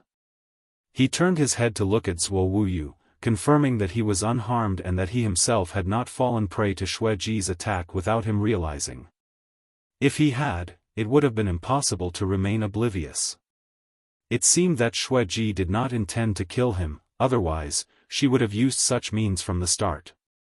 Finally, Zuo Wuyu regained his composure, despite his red eyes and throbbing veins on his forehead. He longed to fight Xue Ji, but his priority was to escort the Holy Sun back to Dawn City. "Holy Sun, let's go," Zuo Wuyu called out, leading the way. Since the carriage was gone, the two of them could only fly. However, not having a means of transportation was inconvenient, especially since Zuo Wuyu was still injured and had to push himself to keep going. When night fell, they found a place to rest in the wilderness. Zuo Wuyu meditated and adjusted his breathing while Yang Kai stood guard beside him. The cold moonlight poured down, and Yang Kai looked up at the full moon with many thoughts flooding his mind. From the information he had gathered, he determined that the primitive world was a real world, where all living beings, including the 3 members of the Light Spirit religion and the Black Ink cult members they encountered, were truly alive. This was quite different from what Yang Kai had originally thought. He initially believed that everything here was an illusion in Mu's spacetime river, but it seemed that he had greatly underestimated her. The Black Ink cult and Light Spirit religion were opposed to each other. The Black Ink cult members could use Black Ink strength, while the first saintess of Light Spirit religion left a prophecy. Everything was still vague and unclear, so Yang Kai could not fathom what the hidden hand Mu left in this world was. It would only be after he greeted the saintess that he would be able to know everything. The journey ahead was slow, difficult, and obstructed. Under the moonlight, Yang Kai saw a shadow twist and writhe slightly. Flicking his wrist, Yang Kai sent out a crescent-shaped black strike, hitting the shadow. Then, blood started flowing from the shadow, filling the air with a metallic tinge. Despite being suppressed by this independent world, his foundation was still intact, and he could still invoke some of his space secret techniques. Moreover, Yang Kai could sense that the suppression of his strength in this world was not absolute. His strength could still be improved, and given time, he could at least restore his cultivation to the Immortal Ascension boundary. However, this was probably the limit that this world could accommodate. Although Yang Kai could only increase his cultivation by a major realm, the power he could exert by then would increase by a lot. As dawn broke over the horizon, Zuo Wuyu finally awoke from his meditative state, having spent the night adjusting his breathing and restoring his energy. But what he saw upon opening his eyes left him startled: a field of corpses strewn haphazardly across the ground, their blood painting the earth a deep shade of red. These bodies showed no signs of resistance, having been cleanly sliced in two by some incredibly sharp weapon. Zuo Wuyu couldn't even begin to guess when these people had come or how they died, but one thing was clear: they were all assassins from the Black Ink cult's night chapter. Feeling ashamed, he rose to his feet and addressed his companion, "Holy Sun." Yang Kai merely glanced at him and nodded in response, "Prepare for a breakout." Oh. Zuo Wuyu was taken aback by this sudden directive, but he soon understood what Yang Kai meant. Though he was only in the true element boundary and lacked a divine sense, his regular senses were sharp enough to detect the danger around them. This realization left him pale, but Yang Kai remained unperturbed, dusting himself off and pointing in the direction they had been traveling. "Yesterday, we were heading towards Dawn City in that direction, right?" "Yes." Zuo Wuyu nodded. "Then, let's go," Yang Kai declared, lifting his long spear. "We're just going off like this." Zuo Wuyu was taken aback once again. The Black Ink cult surely knew that they were heading towards Dawn City, and the interception in this direction would definitely be the strongest. The safest course of action would be to test the enemy's strength and choose a weaker defensive position to break through. But, Yang Kai replied confidently, we're going to Dawn City, and it's closest in this direction. We'll go this way. Saying so, he strode forward. Zuo Wuyu had no choice but to follow. Suddenly, a loud clanging sound echoed in all directions as a barrage of arrows flew towards them. Zuo Wuyu quickly raised his sword to deflect them, all the while shouting a warning to Yang Kai, Holy Son, be careful. But when he turned his head, he only saw Yang Kai strolling leisurely through the rain of arrows, with no effort to dodge or resist them, yet the dense barrage of arrows couldn't even touch his clothes. How is that possible? Zuo Wuyu couldn't wrap his head around it. Before he could fully comprehend what was happening, he witnessed Yang Kai flicking his fingers and launching a barrage of black moon blades in all directions. These blades seemed to cut through space itself, effortlessly breaking through the blockade. In the next instant, screams echoed throughout the area.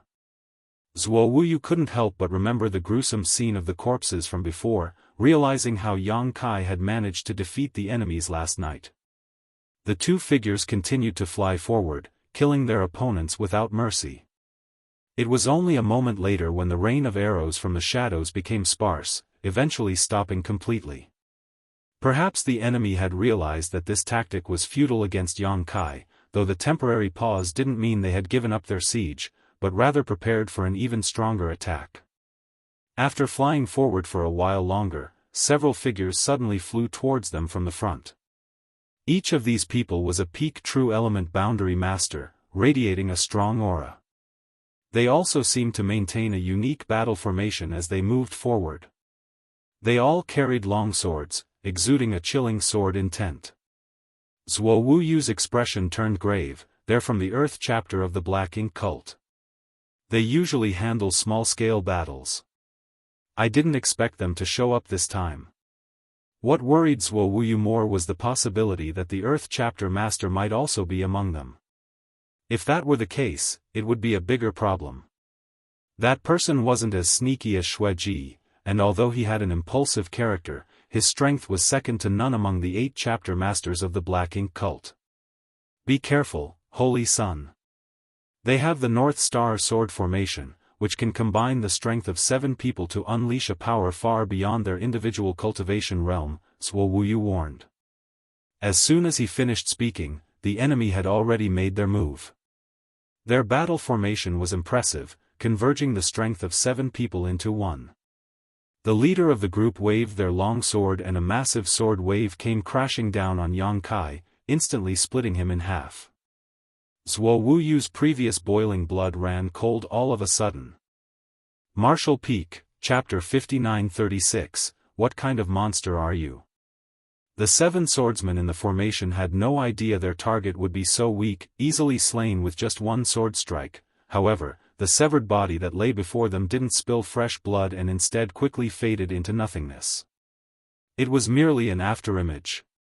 The 7 of them were shocked and were about to launch another sword attack when they heard a voice in their ears, a good sword, but it still lacks a certain substance. In the next instant, a single spear shadow filled their vision before blood burst forth. The sword formation was instantly broken, and the 7 swordsmen who comprised it either died or became seriously wounded. Zuo Wuyu flew over, using his secret techniques to kill any survivors. He then turned to Yang Kai, Holy Son. He was filled with disbelief. For a moment, he thought the Holy Son had been killed, but it turned out to be just an afterimage. He hadn't even seen how the Holy Son moved, which meant his movement skill was beyond his comprehension. Quick, let's go, Zuo Wuyu said in a low voice.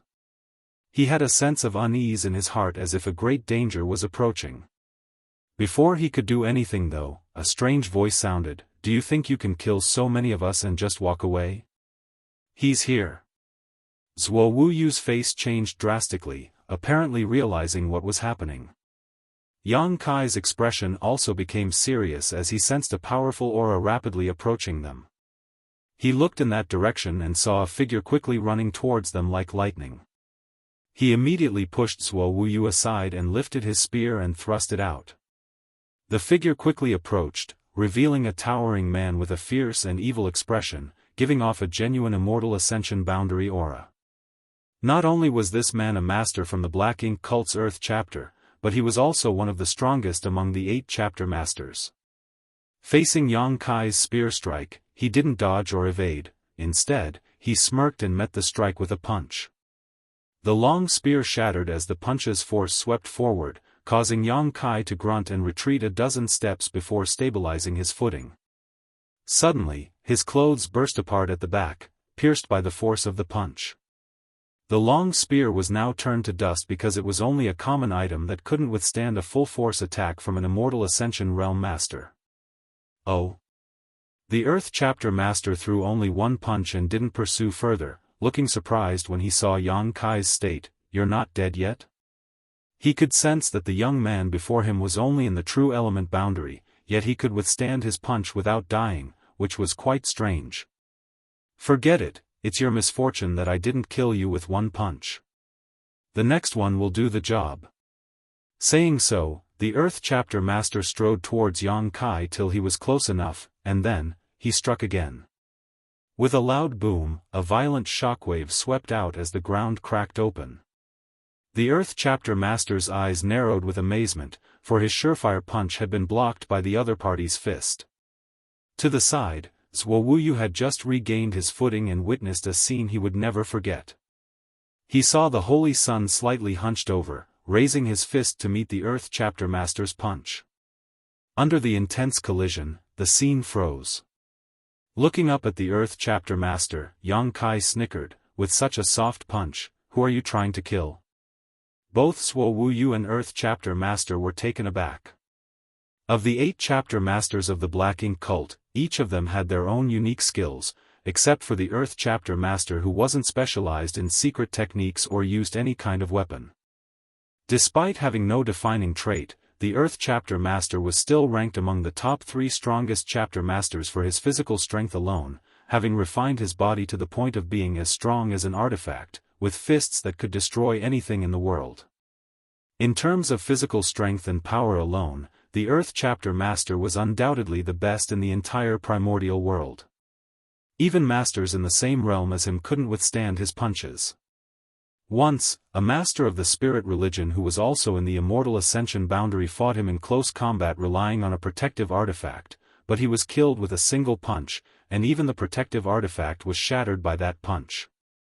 Zuo Wuyu could not conceive of anyone who could directly withstand such a terrifying master and his fists alone, not until he witnessed this scene with his own eyes.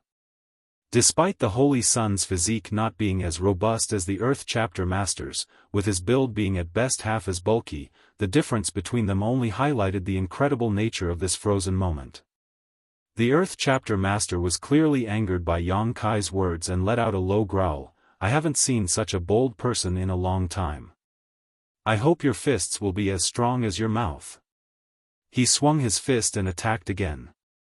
Yang Kai faced the incoming fist with casual indifference and replied, "I was just about to say the same thing." Hong hong hong. The violent impact of their fists created deafening noise, and the visible shockwaves rippled outwards from where their fists met. The disdain on Earth chapter master's face gradually dissipated, replaced by a look of seriousness and confusion. He couldn't fathom how such a frail body could contain such immense power. He even had a vague suspicion that Yang Kai wasn't even using his full strength yet. This thought frightened him, which he dared not dwell on any further. As for Yang Kai, he was also equally frustrated. The suppression from this independent world was too great. Not only had his strength fallen from the 9th order open heaven realm to the true element boundary, but even his dragon vein couldn't be fully accessed. To paint a clearer picture, if the power from his dragon vein were to be described as a lake, the amount of power he could currently access would only be equivalent to a mere drop of water. If not for this, he could easily crush an Immortal Ascension master with just one finger. At present, his strength was slightly greater than Earth chapter masters, but not by much. Their fists collided again and again, gradually covering them in bloody wounds with fresh blood splattering every time they clashed. Suddenly, Xianxia taunted the Earth Chapter Master by tilting his chin up, "You and your black ink cult's endless pursuit. I wonder, if I kill you, will the rest of our path become peaceful?" The Earth Chapter Master felt insulted and roared, "If you can kill me, then you'll get what you want." His expression then turned ferocious, "But are you capable?" As he spoke, a pitch-black mist enveloped him, and his body swelled up, his muscles bulging as an even greater power erupted from within. Following this, he unleashed a punch that was far more powerful than his previous ones. This punch was almost equal to Xianxia's current limit. However, facing this attack, Xianxia remained calm as he used his fist to meet the punch head-on. A loud explosion resounded. Xianxia's body shook slightly while the Earth Chapter Master stumbled. His previously determined expression became uncertain. Without giving him a chance to catch his breath, Xianxia's attack suddenly became even more intense. The Earth Chapter Master also roared continuously, shifting from offense to defense as he tried to fend off Xianxia's relentless assault. After a moment, his eyes trembled violently as he shouted, "What kind of monster are you?" He had always been the one to overwhelm others with his physique and strength, dominating the entire primordial world without anyone in this domain surpassing him. Yet today, even with the help of his black ink strength, he found himself falling behind. It was simply unbearable. What made it worse was the strange power of his opponent's punches, each strike penetrating through his physical defense and hammering his body from the inside out, causing damage to his 5 viscera and 6 organs. Amidst his roar of anger, a sharp divine sense suddenly erupted towards Xianxia's mind, followed by the voice of a woman saying, "I told you this guy was not easy to deal with, but you had to be careless. Now you're in trouble." Shui. She had also arrived, and she had been concealing herself nearby. A crimson blood mist suddenly manifested and rushed straight at Xianxia, wrapping him up completely. Shuiji's insidious voice rang out from within the blood mist, "Bastard, it's your honor to die under the combined efforts of us 2 mighty chapter masters. Now, offer up your physical essence. With a vigorous man like you, the taste would certainly be heavenly." As she spoke, fresh blood gushed out of the wounds on Xianxia's fists, seemingly drawn out by some unknown force, and merged into the blood mist. When Xianxia saw this, he just smirked mockingly and said, "You want to eat me?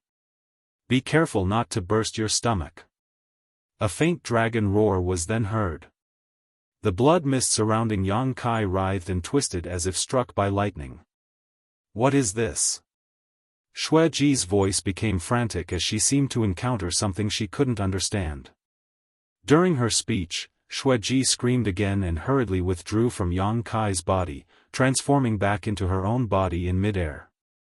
However, it was difficult for her to maintain her body's stability, like a storm was rampaging inside her, causing her flesh to suddenly expand like a ball and then twist like a rope.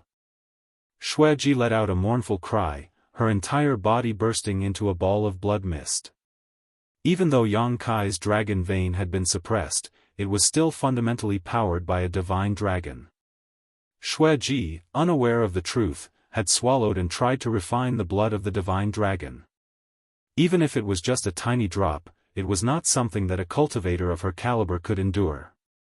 The burst blood mist once again gathered into Shuiji's figure, only to burst again in her agonizing screams. This endless cycle of torment seemed as if it would carry on forever. On the other hand, the Earth Chapter Master, who was fighting Xianxia, couldn't help but shudder with fear. Xianxia was already beyond him in terms of physicality and strength, a fact that he struggled to accept.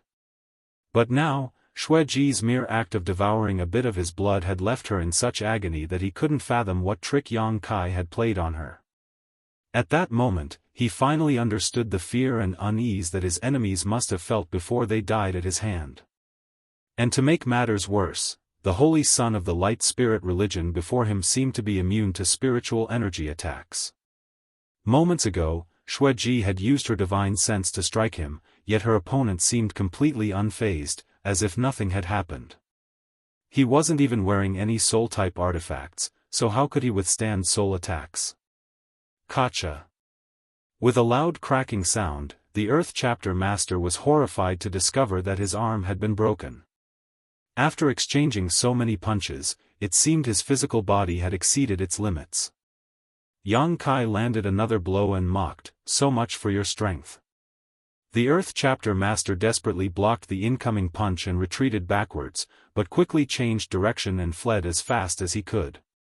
Along the way, he took several more punches from Yang Kai, spewing fresh blood from his mouth and looking pathetic. Martial Peak, Chapter 5937, Spirit Religion's Reinforcements. Yang Kai dashed forward relentlessly, determined to capture the Earth Chapter Master. However, he was intercepted by a group of Black Ink cult members midway, forcing him to deal with them first. And by the time he was done, the Earth Chapter Master had already vanished into thin air, leaving him with no choice but to backtrack. Zuo Wuyu was still there, having fought against some Earth Chapter members during Yang Kai's battle with the Earth Chapter Master. He now appeared worn out, his body slumped against a pile of rubble, his breath ragged, and his body covered in blood. "Where's Xueji?" Yang Kai glanced around but saw no trace of the seductive woman. "She escaped when you went after the Earth Chapter Master," Zuo Wuyu replied. Yang Kai pondered for a moment and said, "Never mind, she won't live much longer anyway."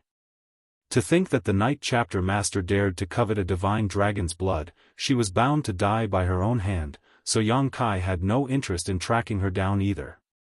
"Can you still move?" Yang Kai asked Zuo Wuyu. Zuo Wuyu replied, "Please, Holy Son, go ahead first."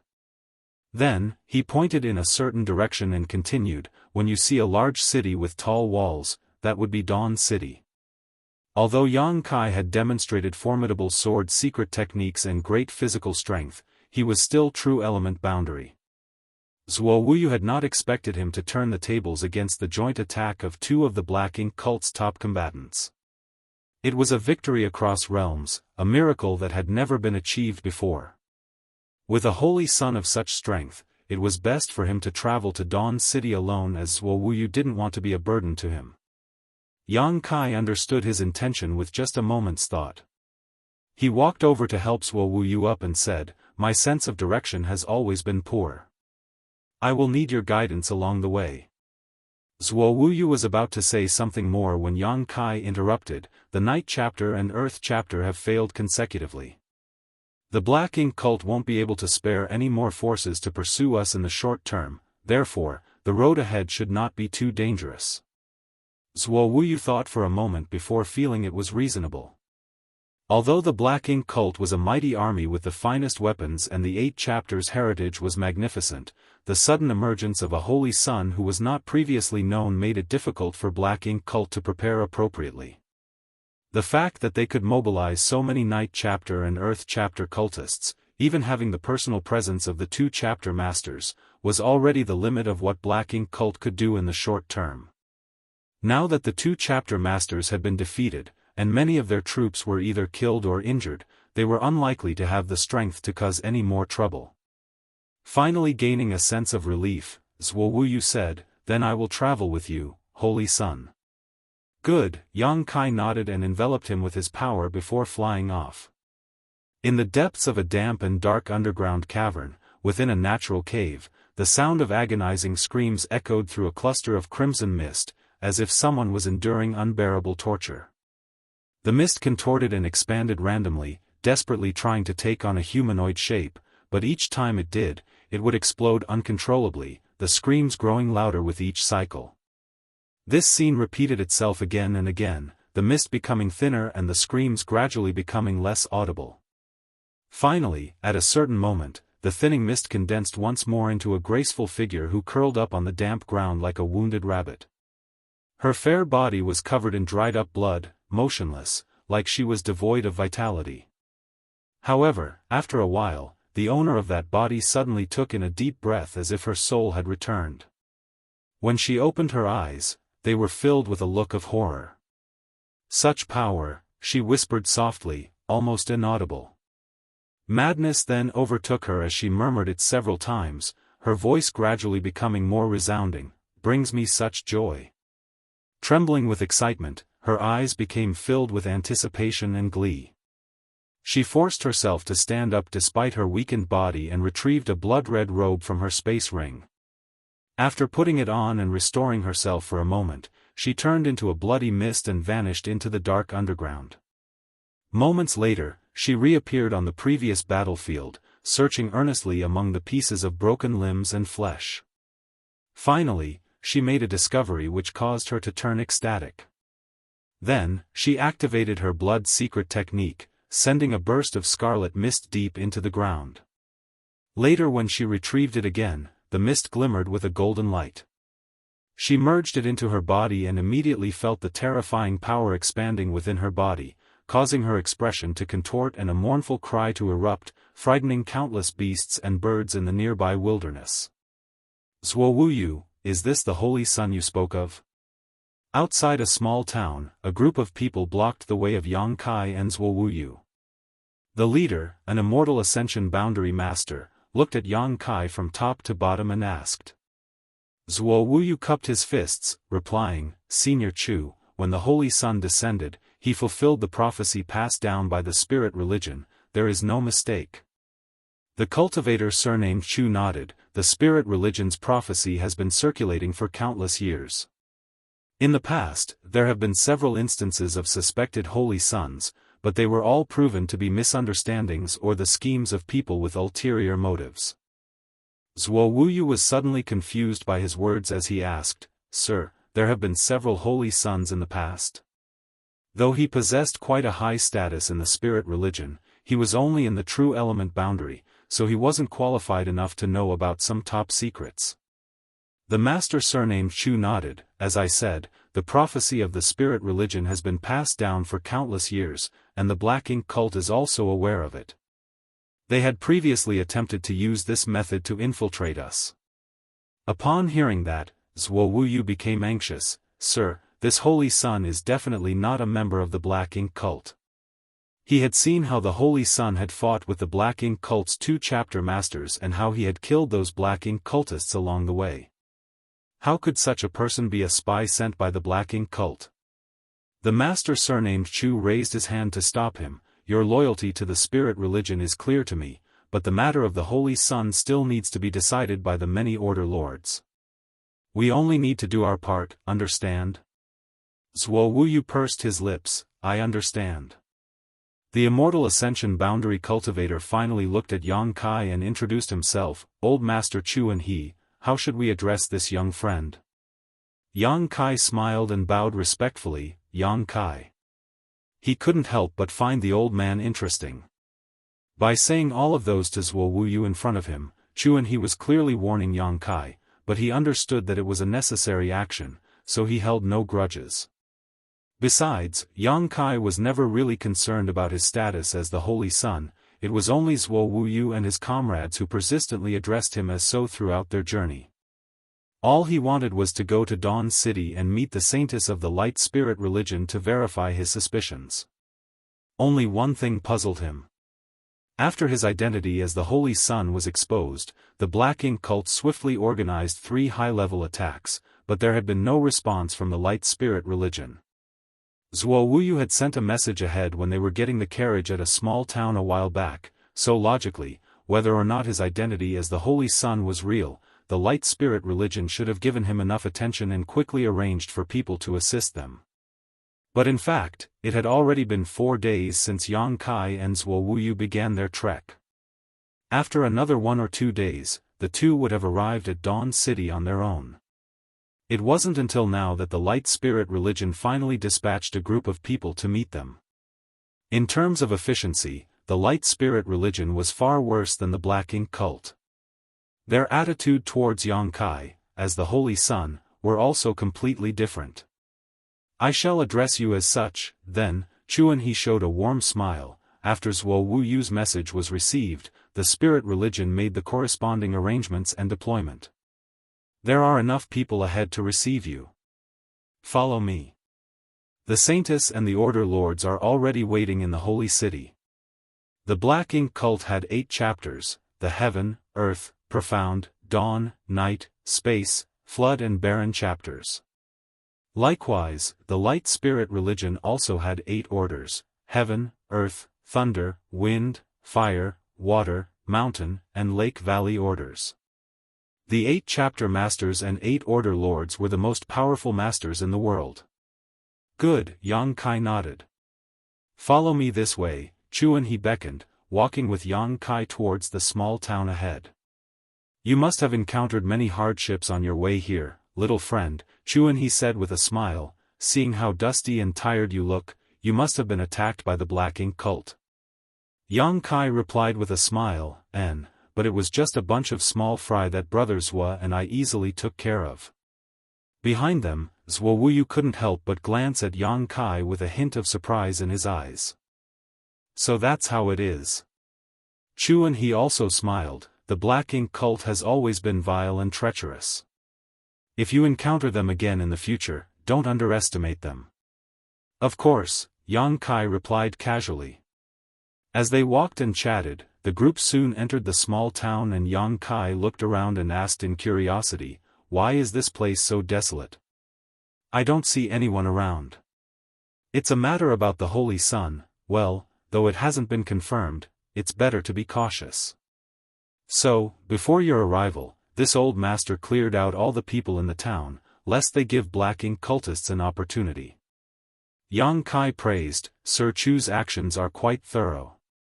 Saying so, he suddenly stopped and turned around, reaching out to grab Zhuo Wuyu's shoulder while smiling. Brother Zhua, you must learn from Sir Chu. Zhuo Wuyu was in a daze at the sudden instruction. Though he felt something was off during their journey, he couldn't quite put his finger on it. When Yang Kai pulled him over, he instinctively nodded and said, "As the Holy Sun instructs." Chuan he, on the other hand, stroked his beard and smiled without saying a word. The group passed a corner of the small town. Suddenly, Zhuo Wuyu froze in place and looked around. "Senior Chu?" Yang Kai stood beside him with a smile. "Be careful, Holy Sun."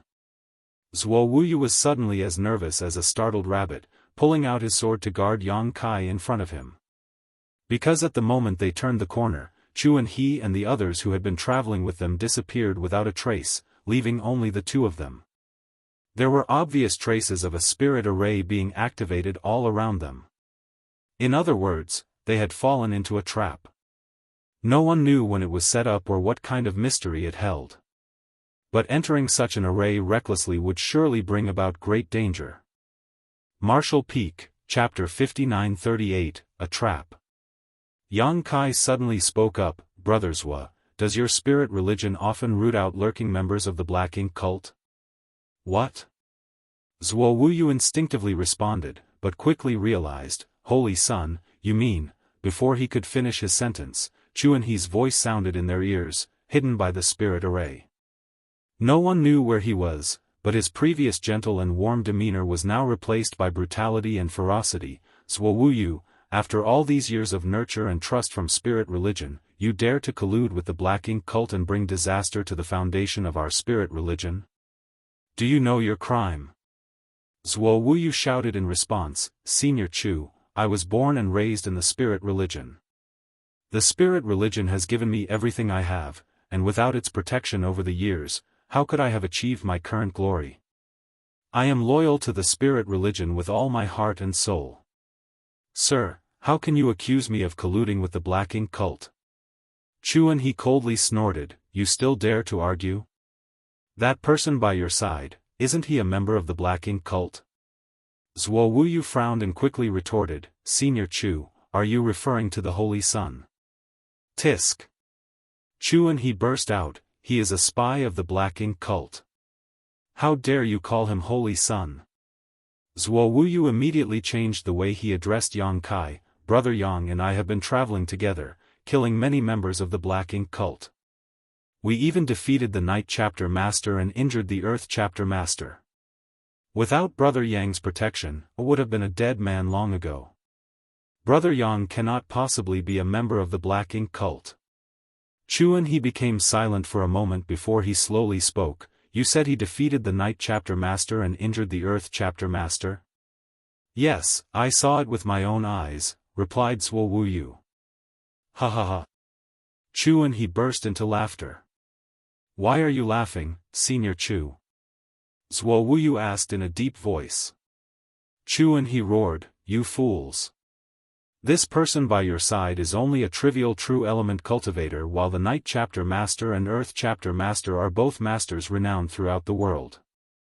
Even this king at the Immortal Ascension boundary can only admit defeat before them, so how could he possibly defeat them? Zuo Wuyu, how can you not see through such a simple trick? Zuo Wuyu suddenly became suspicious and couldn't help but turn his head to glance at Yang Kai. Zuo Wuyu was in a daze, reminiscing on the events that had transpired. He was once amazed by Yang Kai's impressive strength, being able to fight beyond his realm and even take down 2 chapter masters of the Black Ink cult, but what if all of this was just a part of the enemy's plan to gain his trust? As he thought back on it now, the timing and location of the appearance of the supposed Holy Sun seemed questionable. He was now momentarily lost in thought. Yang Kai simply smiled faintly in response to his gaze and said, Old sir, to be honest, I'm not very interested in being your holy son.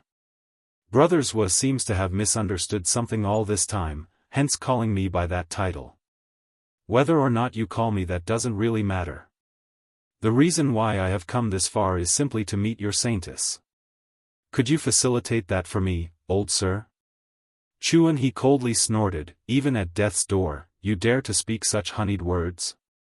The saintess is a noble figure, not someone a Black Ink cult spy can simply meet. Upon hearing that, Yang Kai became displeased. You keep calling me a Black Ink cult spy, but how can you be so sure that I am one? After a moment of silence, Chuan he finally spoke, it doesn't matter now that things have come to this. I'll tell you the truth. Spirit religion's true holy sun was found 10 years ago. If you're not part of the Black Ink cult, why pretend to be the holy sun? What? Zuo Wuyu was shocked at the news.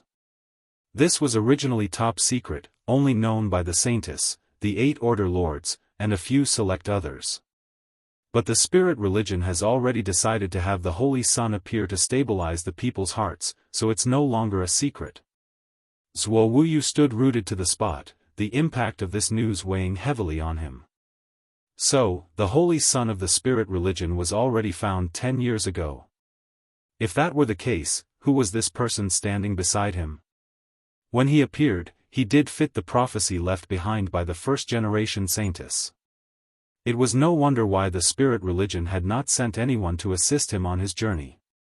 While the Black Ink cult had already dispatched 2 chapter masters, the spirit religion had been slow to react, sending only a single elder in the end. At that moment, Zuo Wuyu understood many things. It wasn't that the spirit religion didn't value their holy sun, but it was because the true holy sun had been found 10 years ago already. Zuo Wuyu. Chuan He's voice softened, no one doubts your loyalty to the spirit religion, but you're the one who has caused all this trouble, so it's up to you to solve it. Zuo Wuyu cupped his fist and said, please give me your orders, sir. It's simple. Kill this impostor who dares to impersonate the holy sun. Cut off his head, and show it to everyone. Zuo Wuyu was taken aback and turned to look at Yang Kai again, struggling with conflicting emotions in his eyes.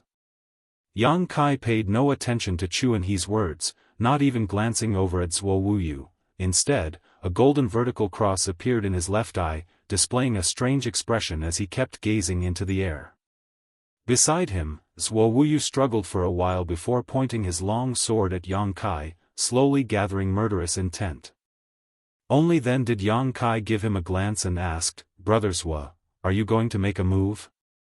Zuo Wuyu nodded and then slowly shook his head as he asked, Brother Yang, I only have one question for you. Are you a spy for the Black Ink cult? I've said I'm not, do you believe me? Yang Kai smiled at him. Although I may not be the strongest, I have a keen eye for judging people, Zuo Wuyu replied. If Brother Yang says he's not a spy, then I believe it. However, what? There's another thing I would like Brother Yang to explain. Say it. During the siege of the cave, you were contaminated with Black Ink strength, so why were you unscathed? Do you know anything about the World Tree clone? Or the 4 universe pillars? Yang Kai thought to himself. He couldn't explain it to Zuo Wuyu, so he could only say, if I tell you I have a natural resistance to black ink strength due to my innate talent, would you believe me? That thing can't affect me at all. Zuo Wuyu slowly lowered his sword and gave a bitter smile. I've encountered too many unbelievable things on this journey. Brother Yang, what you said will be verified by me in the future. Oh? Yang Kai raised an eyebrow. At this point, shouldn't you trust the people of the spirit religion, rather than someone you only met a few days ago? Zuo Wuyu shook his head bitterly. Are you not going to make a move? Have you been contaminated with black ink strength that twisted your nature and become a member of the black ink cult? Chuan he couldn't help but shout when he saw Zuo Wuyu still hadn't attacked. Zuo Wuyu suddenly raised his head. Sir, whether or not I have been contaminated with black ink strength, I only need to meet with the Saintess and have her use the purifying heart secret technique on me to know for sure. However, there is one thing that I don't understand at the moment. Please enlighten me. What is it? Chuan he asked impatiently. Sir thinks that Brother Yang is a spy of the black ink cult, and this operation is aimed at him. I can understand that, however, why was I also included in this array then? Sir, this array is very dangerous. Although I only have some faint knowledge of spirit arrays, I can still see some of this one's mysteries. Are you trying to kill both me and Brother Yang with this array? Yang Kai raised his brow and couldn't help but pat Zuo Wuyu's shoulder. You have a sharp eye, indeed. He had used the demon eye of annihilation to penetrate the illusion and could see all the mysteries of this array. It was a killing array, and once fully activated, anyone inside would undoubtedly die without burial unless they had the ability to break out on their own. Zuo Wuyu had keenly perceived this, which was why he couldn't fully trust Chuan he. Of course, since the matter involved the Holy Son of the Spirit religion, it was impossible for him to easily believe in Yang Kai either. Ignorant fool. Chuan he didn't explain anything. It seems you have been twisted by black ink strength.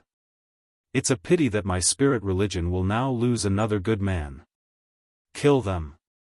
As soon as the words fell, both Yang Kai and Zuo Wuyu sensed a change in the atmosphere. A fierce murderous intent emerged out of nowhere, surging in all directions. Zuo Wuyu shouted, Chuan he, I want to see the Saintess. You will never see her. Zuo Wuyu suddenly realized, so you guys are the spies of the black ink cult. The black ink cult is nothing. Are they worthy enough for this old master to serve them? Zuo Wuyu, nothing in this world is as simple as black and white. Unfortunately, you won't have a chance to see it anymore. Chuan he coldly snorted. You old fart. Zuo Wuyu muttered under his breath and then reminded Yang Kai, Brother Yang, be careful. This array is powerful and not easy to deal with. We may both die here. The Tao of spirit arrays was not something any ordinary person could study. Although Zuo Wuyu had seen Yang Kai's strength, he feared that it would be difficult to display that strength once he fell into this trap. However, Yang Kai simply smiled lightly and sat down on a nearby stone pillar, as calm as ever. Rest assured, we will not die here today. Zuo Wuyu was stunned and could not understand how this man could be so calm at a time like this. While he was still puzzled, a sharp and miserable scream came from outside, one that was abruptly cut off. Zuo Wuyu was no stranger to such screams. That was the cry of a person just before their death. The screams continued one after another until finally Chuan he's voice rang out in utter panic, It's you. No, please spare me. I am willing to serve the black ink cult. Please spare my life. Zuo Wuyu was horrified when he heard those words. After all, Chuan he was also an elite in the Immortal Ascension boundary. He did not know what he had encountered at this moment to be begging for mercy so desperately. But obviously, it was in vain. The next moment, his screams echoed once again. After a while, everything fell silent. The people from the spirit religion outside were probably all dead. With the absence of their control over the spirit array, the illusion that had enveloped Yang Kai and Zuo Wuyu disappeared along with the breaking of the array. A graceful figure, carrying a shriveled-up body, then lightly floated down in front of Yang Kai. Her beautiful eyes were filled with an unusual light as she stared at him without moving, her crimson tongue licking her lips, as if the man before her was some kind of delicious delicacy. Zuo Wuyu was horrified as he lifted his sword, Xueji. Martial Peak, Chapter 5939, Greetings, Chapter Master.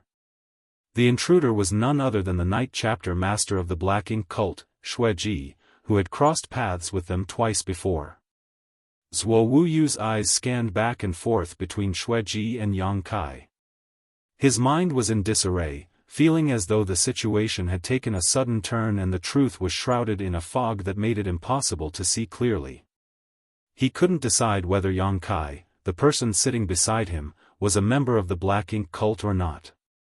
If he wasn't, then why did Xueji suddenly appear in the middle of a life-or-death crisis and break the array to save them? But if he was, then many things couldn't be explained. At this point, Zuo Wuyu had completely lost his ability to think and felt that there was no one trustworthy in this world. While he was on high alert, Yang Kai and Xueji ignored him completely. The two of them locked eyes, one full of interest and the other filled with longing. "You dare to show up in front of me?" Yang Kai sat casually on the stone pillar, arms folded, not at all flustered by the peak Immortal Ascension Boundary Master standing in front of him. He didn't even show any signs of guarding himself as he spoke, leaning forward with an oppressive aura. "Aren't you afraid that I'll kill you?" Xueji giggled. "Are you willing to?"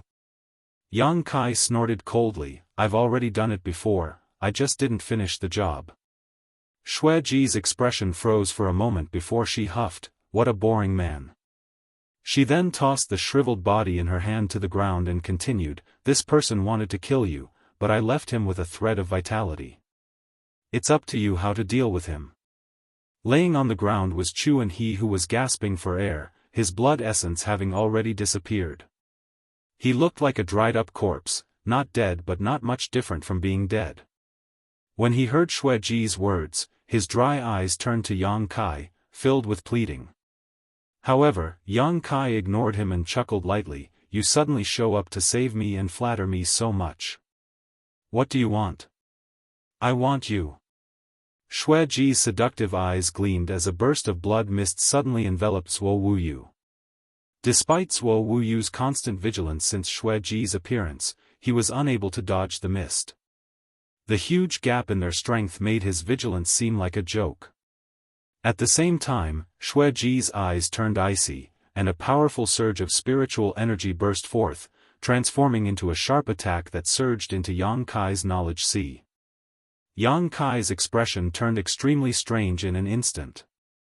He suddenly realized how wonderful a trap appearing to be in the true element boundary was. These Immortal Ascension Boundary Masters would come to suppress him with their divine sense at the slightest provocation, even using their soul avatars to determine victory or defeat. He then turned to Zuo Wuyu, only to see him stiff as a board and covered in a thin layer of blood mist that flowed around him like water. "Don't move," Yang Kai told him. Xueji's secret technique clearly did not intend to take Zuo Wuyu's life, but if he made any unusual movements, he would surely be devoured by that blood mist. Zuo Wuyu's forehead began dripping with sweat as he spoke hoarsely, "Brother Yang, what's going on?" When Xueji appeared to rescue them, he almost believed that Yang Kai was a spy for the Black Ink Cult, but then Xueji clearly used her soul secret technique on Yang Kai, sending her soul avatar to enter his knowledge sea. This meant that Yang Kai could not possibly be on the same side as Xueji. Zuo Wuyu was now completely confused. "It's probably because she has taken a liking to me and wants to capture me. As you know, her blood secret technique requires her to devour blood essence from others, so my body is a great supplement for her. But, what about her now? What happened to Yen Peng will happen to her."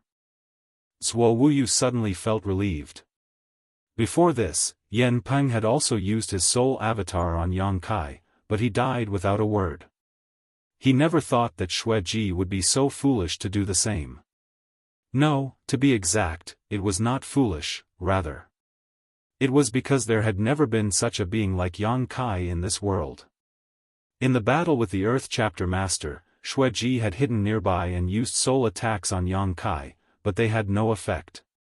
Xueji probably thought that Yang Kai had some special method of resisting those soul attacks, so this time she decided to use her soul avatar to go all out. She achieved her goal of rushing into Yang Kai's knowledge sea and swiftly landed on the seven-colored island. Immediately afterwards, she witnessed a scene that she would never forget. "Greetings, Chapter Master Xueji." A figure stepped forward and bowed respectfully. Xueji looked at the figure in surprise, confirming that it was also a soul avatar and one that she knew. She couldn't help but ask, "Yanpeng? What are you doing here? Aren't you dead?" "Am I already dead?" Yanpeng asked with a heavy heart. "You were beheaded by a sword," Xueji responded with a dazed look. "So, I am already dead." Yanpeng's face was now filled with sorrow and grief. Although he had anticipated that he wouldn't end up well, it was still hard to accept the truth. He had been a brilliant leader, cultivating hard to reach the Immortal Ascension boundary, and subsequently held a high status in the Black Ink cult. Yet, he died in such an unclear and meaningless way. What is this place? Who are these divine beings? Xueji looked at the young man and the panther next to him. Yanpeng sighed, "It's a long story." "Enough nonsense." The panther suddenly spoke. "Big Brother said you aren't being obedient and asked me to educate you on how to show proper respect." Saying so, the leopard's body flickered with lightning as it pounced toward Xueji. "Wait." Xueji hurriedly stepped back, but the lightning came so fast that it immediately wrapped her up. On the small, seven-colored island, her screams echoed. Meanwhile, Yang Kai still sat on the stone pillar, while Zuowuyu remained motionless in a stiff posture, with beads of sweat dripping down his face. Opposite Yang Kai, Xueji also stood like a statue. After about a cup of tea's worth of time, Yang Kai's brow rose slightly. At the same time, Zuowuyu also sensed a burst of spiritual energy emerge. The next moment, Xueji gasped for breath and fell to the ground, her body drenched in sweat. Yang Kai propped up his cheeks and looked down at her. As if sensing Yang Kai's gaze, Xueji struggled and crawled on the ground, her tender body trembling while she begged. This servant was overconfident and offended Master's dignity. "I beg Master to spare my life." She, who was once one of the greatest masters in this world, now looked like a whipped dog, begging for mercy. Zuowuyu glanced at this scene from the corner of his eye, feeling like the world had gone crazy. Yang Kai replied calmly, "First, retract your secret technique to avoid accidentally injuring Brother Zua." "Yes." Xueji quickly responded and gestured at the direction of Zuowuyu. Then, the blood mist surrounding him immediately flew back into her body like it had a life of its own. Once she was done, she prostrated herself on the ground again. Zuowuyu was finally free, but the bizarre events of the day had left him dazed, so he didn't know what to do next. Yang Kai spoke in a calm tone, "It seems that you understand your situation now." Xueji hurriedly responded, "Master, your words are the heaven's command which this servant will never disobey." "Good." Yang Kai jumped off the stone stool and walked leisurely towards Xueji as he commanded, "Stand up." Xueji slowly rose to her feet, with her head down and hands clasped at her side. She looked like a noble lady, not at all like the arrogant and wanton woman he had met twice before. "You're quite lucky to be alive. I thought you were doomed to die." Yang Kai suddenly said something that Zuowuyu couldn't understand. Xueji responded with her head still down, "This servant indeed had a close brush with death. It was pure coincidence that I survived." "And afterwards, you came to me to try and control me?" Yang Kai joked. Xueji's expression froze, and she almost fell to her knees again. This servant wouldn't dare to dream of such a thing. This servant understands your greatness and will not dare to overstep her bounds. Yang Kai snorted lightly in response. Having been dealt with by Thunder Shadow naturally caused a huge change in Xueji's mentality. After all, the power possessed by him and Fang Tianci was far beyond that of this world.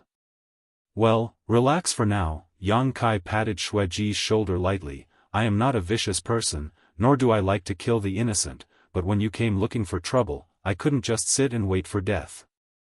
Just think of it as having bad luck today. Yes, Master, Xueji replied, I now understand that the world is so much bigger than I thought. Yang Kai felt a connection to Chuanhe's last words and said, this world isn't as simple as you think. Xueji didn't understand. You are the chapter master of the Black Ink Cult's night chapter, aren't you? Yang Kai suddenly asked. Yes, Master. Do you need me to do something? Xueji looked up at Yang Kai. Yang Kai waved his hand, no need to do anything special. Just do what you need to do. He had never intended to subdue this woman, but when she suddenly used her soul secret technique on him, he casually accepted it as a move in his game. As they traveled along the way here, he had a sense that their journey to the spirit religion would not be smooth sailing. No matter what the future held, the Black Ink Cult's chapter masters could still play a role. Xueji was taken aback but quickly responded, understood, this servant will comply. Then go ahead. Yang Kai waved his hand to dismiss her. However, Xueji remained motionless, looking hesitant. Is there anything else? Yang Kai asked. Xueji suddenly knelt down again, pleading, this servant asks for a little bit of blood from Master. Worried that Yang Kai might refuse, she added, just a little bit, please. Are you not afraid of being overwhelmed? Yang Kai asked. Xueji lifted her head, a charming smile on her face. As a woman who has made it this far in life, I don't know how many times I have passed through the gates of hell. Yang Kai looked at her momentarily, until her expression became anxious before he snorted lightly, as you wish, but don't blame me if you die. With a flick of his finger, he drew a small wound on his own hand. You can't handle too much of my blood, so this should be enough for you. Hey, what are you doing? Yang Kai was shocked as the woman in front of him suddenly pounced on him and sucked hard on his finger. Zuo Wuyu, who was standing nearby, couldn't help but frown at the sight, not sure where to look. Martial Peak, Chapter 5940, Doubts. Xueji left in the form of a twisting blood mist that quickly vanished into the distance, accompanied by heart-wrenching screams. Zuo Wuyu watched the scene unfold and, while he didn't know the exact details, he had a hunch about it. Yang Kai's blood seemed to harbor a terrifying power that even an elite like Xueji, incredibly proficient in the blood Dao, couldn't withstand. That was why Xueji had such a peculiar reaction after devouring Yang Kai's fresh blood. Is it alright to let her go like that? Zuo Wuyu looked at Yang Kai. All the members of the Black Ink Cult are cunning and deceitful. Brother Yang, don't let her fool you. It doesn't matter. She can't deceive me even if she wanted to. Even if Xueji could break the soul imprint planted on her by Fang Tianci, which was frankly impossible, she was now obsessed and addicted to Yang Kai's blood, so she would never betray him no matter what. Seeing Yang Kai's confident expression, Zuo Wuyu stopped talking and looked down at the withered corpse on the ground. After being attacked by Xueji, Chuanhe had only been barely breathing. With so much time passing without anyone attending to him, it was only natural that he died. Zuo Wuyu's expression was somewhat desolate, and his tone conveyed a sense of confusion. What exactly is going on? Chuanhe had set up an array in this small town ahead of time, and after drawing him and Yang Kai into it, his murderous intent was revealed. Despite constantly accusing Yang Kai of being a spy for the Black Ink Cult, Zuo Wuyu was not stupid and could naturally sense something wrong with the situation. Whether or not Yang Kai was a spy for the Black Ink Cult, Chuanhe clearly intended to kill him and Yang Kai together. But, why? If Chuanhe was a member of the Black Ink Cult, that didn't make sense, especially since he was killed by Xueji. Brother Yang, I suspect that the message I sent earlier was intercepted by someone with ulterior motives, Zuo Wuyu suddenly spoke up. Why do you say that? Yang Kai asked with interest. In the message I sent back, I explicitly stated that the Holy Sun had emerged, and I was heading to Dawn City with him while being pursued by Black Ink cult elites. I requested that the reinforcements from our side come to meet us. If this message had truly been delivered, the spirit religion would have taken it seriously and sent people to help us. In addition to that, they wouldn't have just sent someone at Chuanhe's level, there would undoubtedly be Order Lords as well. Yang Kai spoke, but according to Chuanhe, your holy son emerged 10 years ago and was kept secret for some reason. Perhaps, due to this, the message you brought back was not taken seriously? Even so, we should not have been targeted here. We should have been brought back to spirit religion for investigation. Zuo Wuyu said with his head lowered, his thoughts gradually becoming clear, but in reality, Chuanhe had already set up a killing array here, waiting for us to enter. If it weren't for Xueji's sudden appearance and the subsequent destruction of the array, we would have been doomed here today. Yang Kai smiled and nodded, N. The array was indeed enough to deal with ordinary masters, but not him. When Yang Kai opened the demon eye of annihilation, he had already seen through the flaws in the array. The reason he didn't just break it then and there was because he saw Xueji's figure and wanted to see how things played out. He never expected that Xueji would kill Chuanhe and others so decisively, saving him the trouble. Zuo Wuyu spoke again, although Chuanhe is a high-ranking member of the religion, with his identity, he is not qualified to act so boldly. There must be someone else instructing him. Chuanhe was an immortal Ascension master and already highly regarded within your spirit religion. There are probably not many people who can command him, Yang Kai said. Zuo Wuyu's forehead was sweating at this point as he said, he belongs to the Earth Order and is under the direct command of the Order Lord of the Earth Order. Yang Kai nodded lightly, indicating that he understood. Chuanhe said that the Holy Son of the Spirit religion was already found 10 years ago and kept hidden ever since. If that's true, then Brother Yang, you can't be the Holy Son, Zuo Wuyu said. I never said I was your Holy Son. Yang Kai was not interested in the identity of the Holy Son, all he wanted was to meet the Light Spirit religion Saintess. If Brother Yang is not the Holy Son, then why do they have to kill so ruthlessly? What are you trying to say? Zuo Wuyu clenched his fists, although Chuanhe had ulterior motives, he wouldn't lie about the Holy Son. So, the Holy Son of the Spirit religion should have really been found 10 years ago and kept secret. But I only believe what I've seen with my own eyes. I witnessed Brother Yang descend from the sky out of nowhere, fulfilling the prophecy that has been circulating in the spirit religion for many years. I also witnessed Brother Yang defeating many members of the Black Ink cult, even immortal Ascension boundary masters were no match for you. I don't know what the true, Holy Son of the Spirit religion looks like, but I think that the Holy Son who can lead spirit religion to defeat the Black Ink cult must be someone like Brother Yang. With that, he solemnly bowed to Yang Kai, so Brother Yang, please forgive my boldness. I want to invite you to come with me to Dawn City. Yang Kai smiled, I intended to go there in the first place. Zuo Wuyu suddenly realized, of course, you want to see the Saintess. But Brother Yang, let me remind you that the road ahead will not be peaceful. Yang Kai replied, since when has our journey been peaceful? Zuo Wuyu took a deep breath, I also have to ask Brother Yang to confront the Holy Son who has secretly emerged. That is not a simple matter. If someone is truly obstructing us in secret, we cannot simply stand by and watch. Do you have a plan? Yang Kai asked. Zuo Wuyu froze for a moment before slowly shaking his head.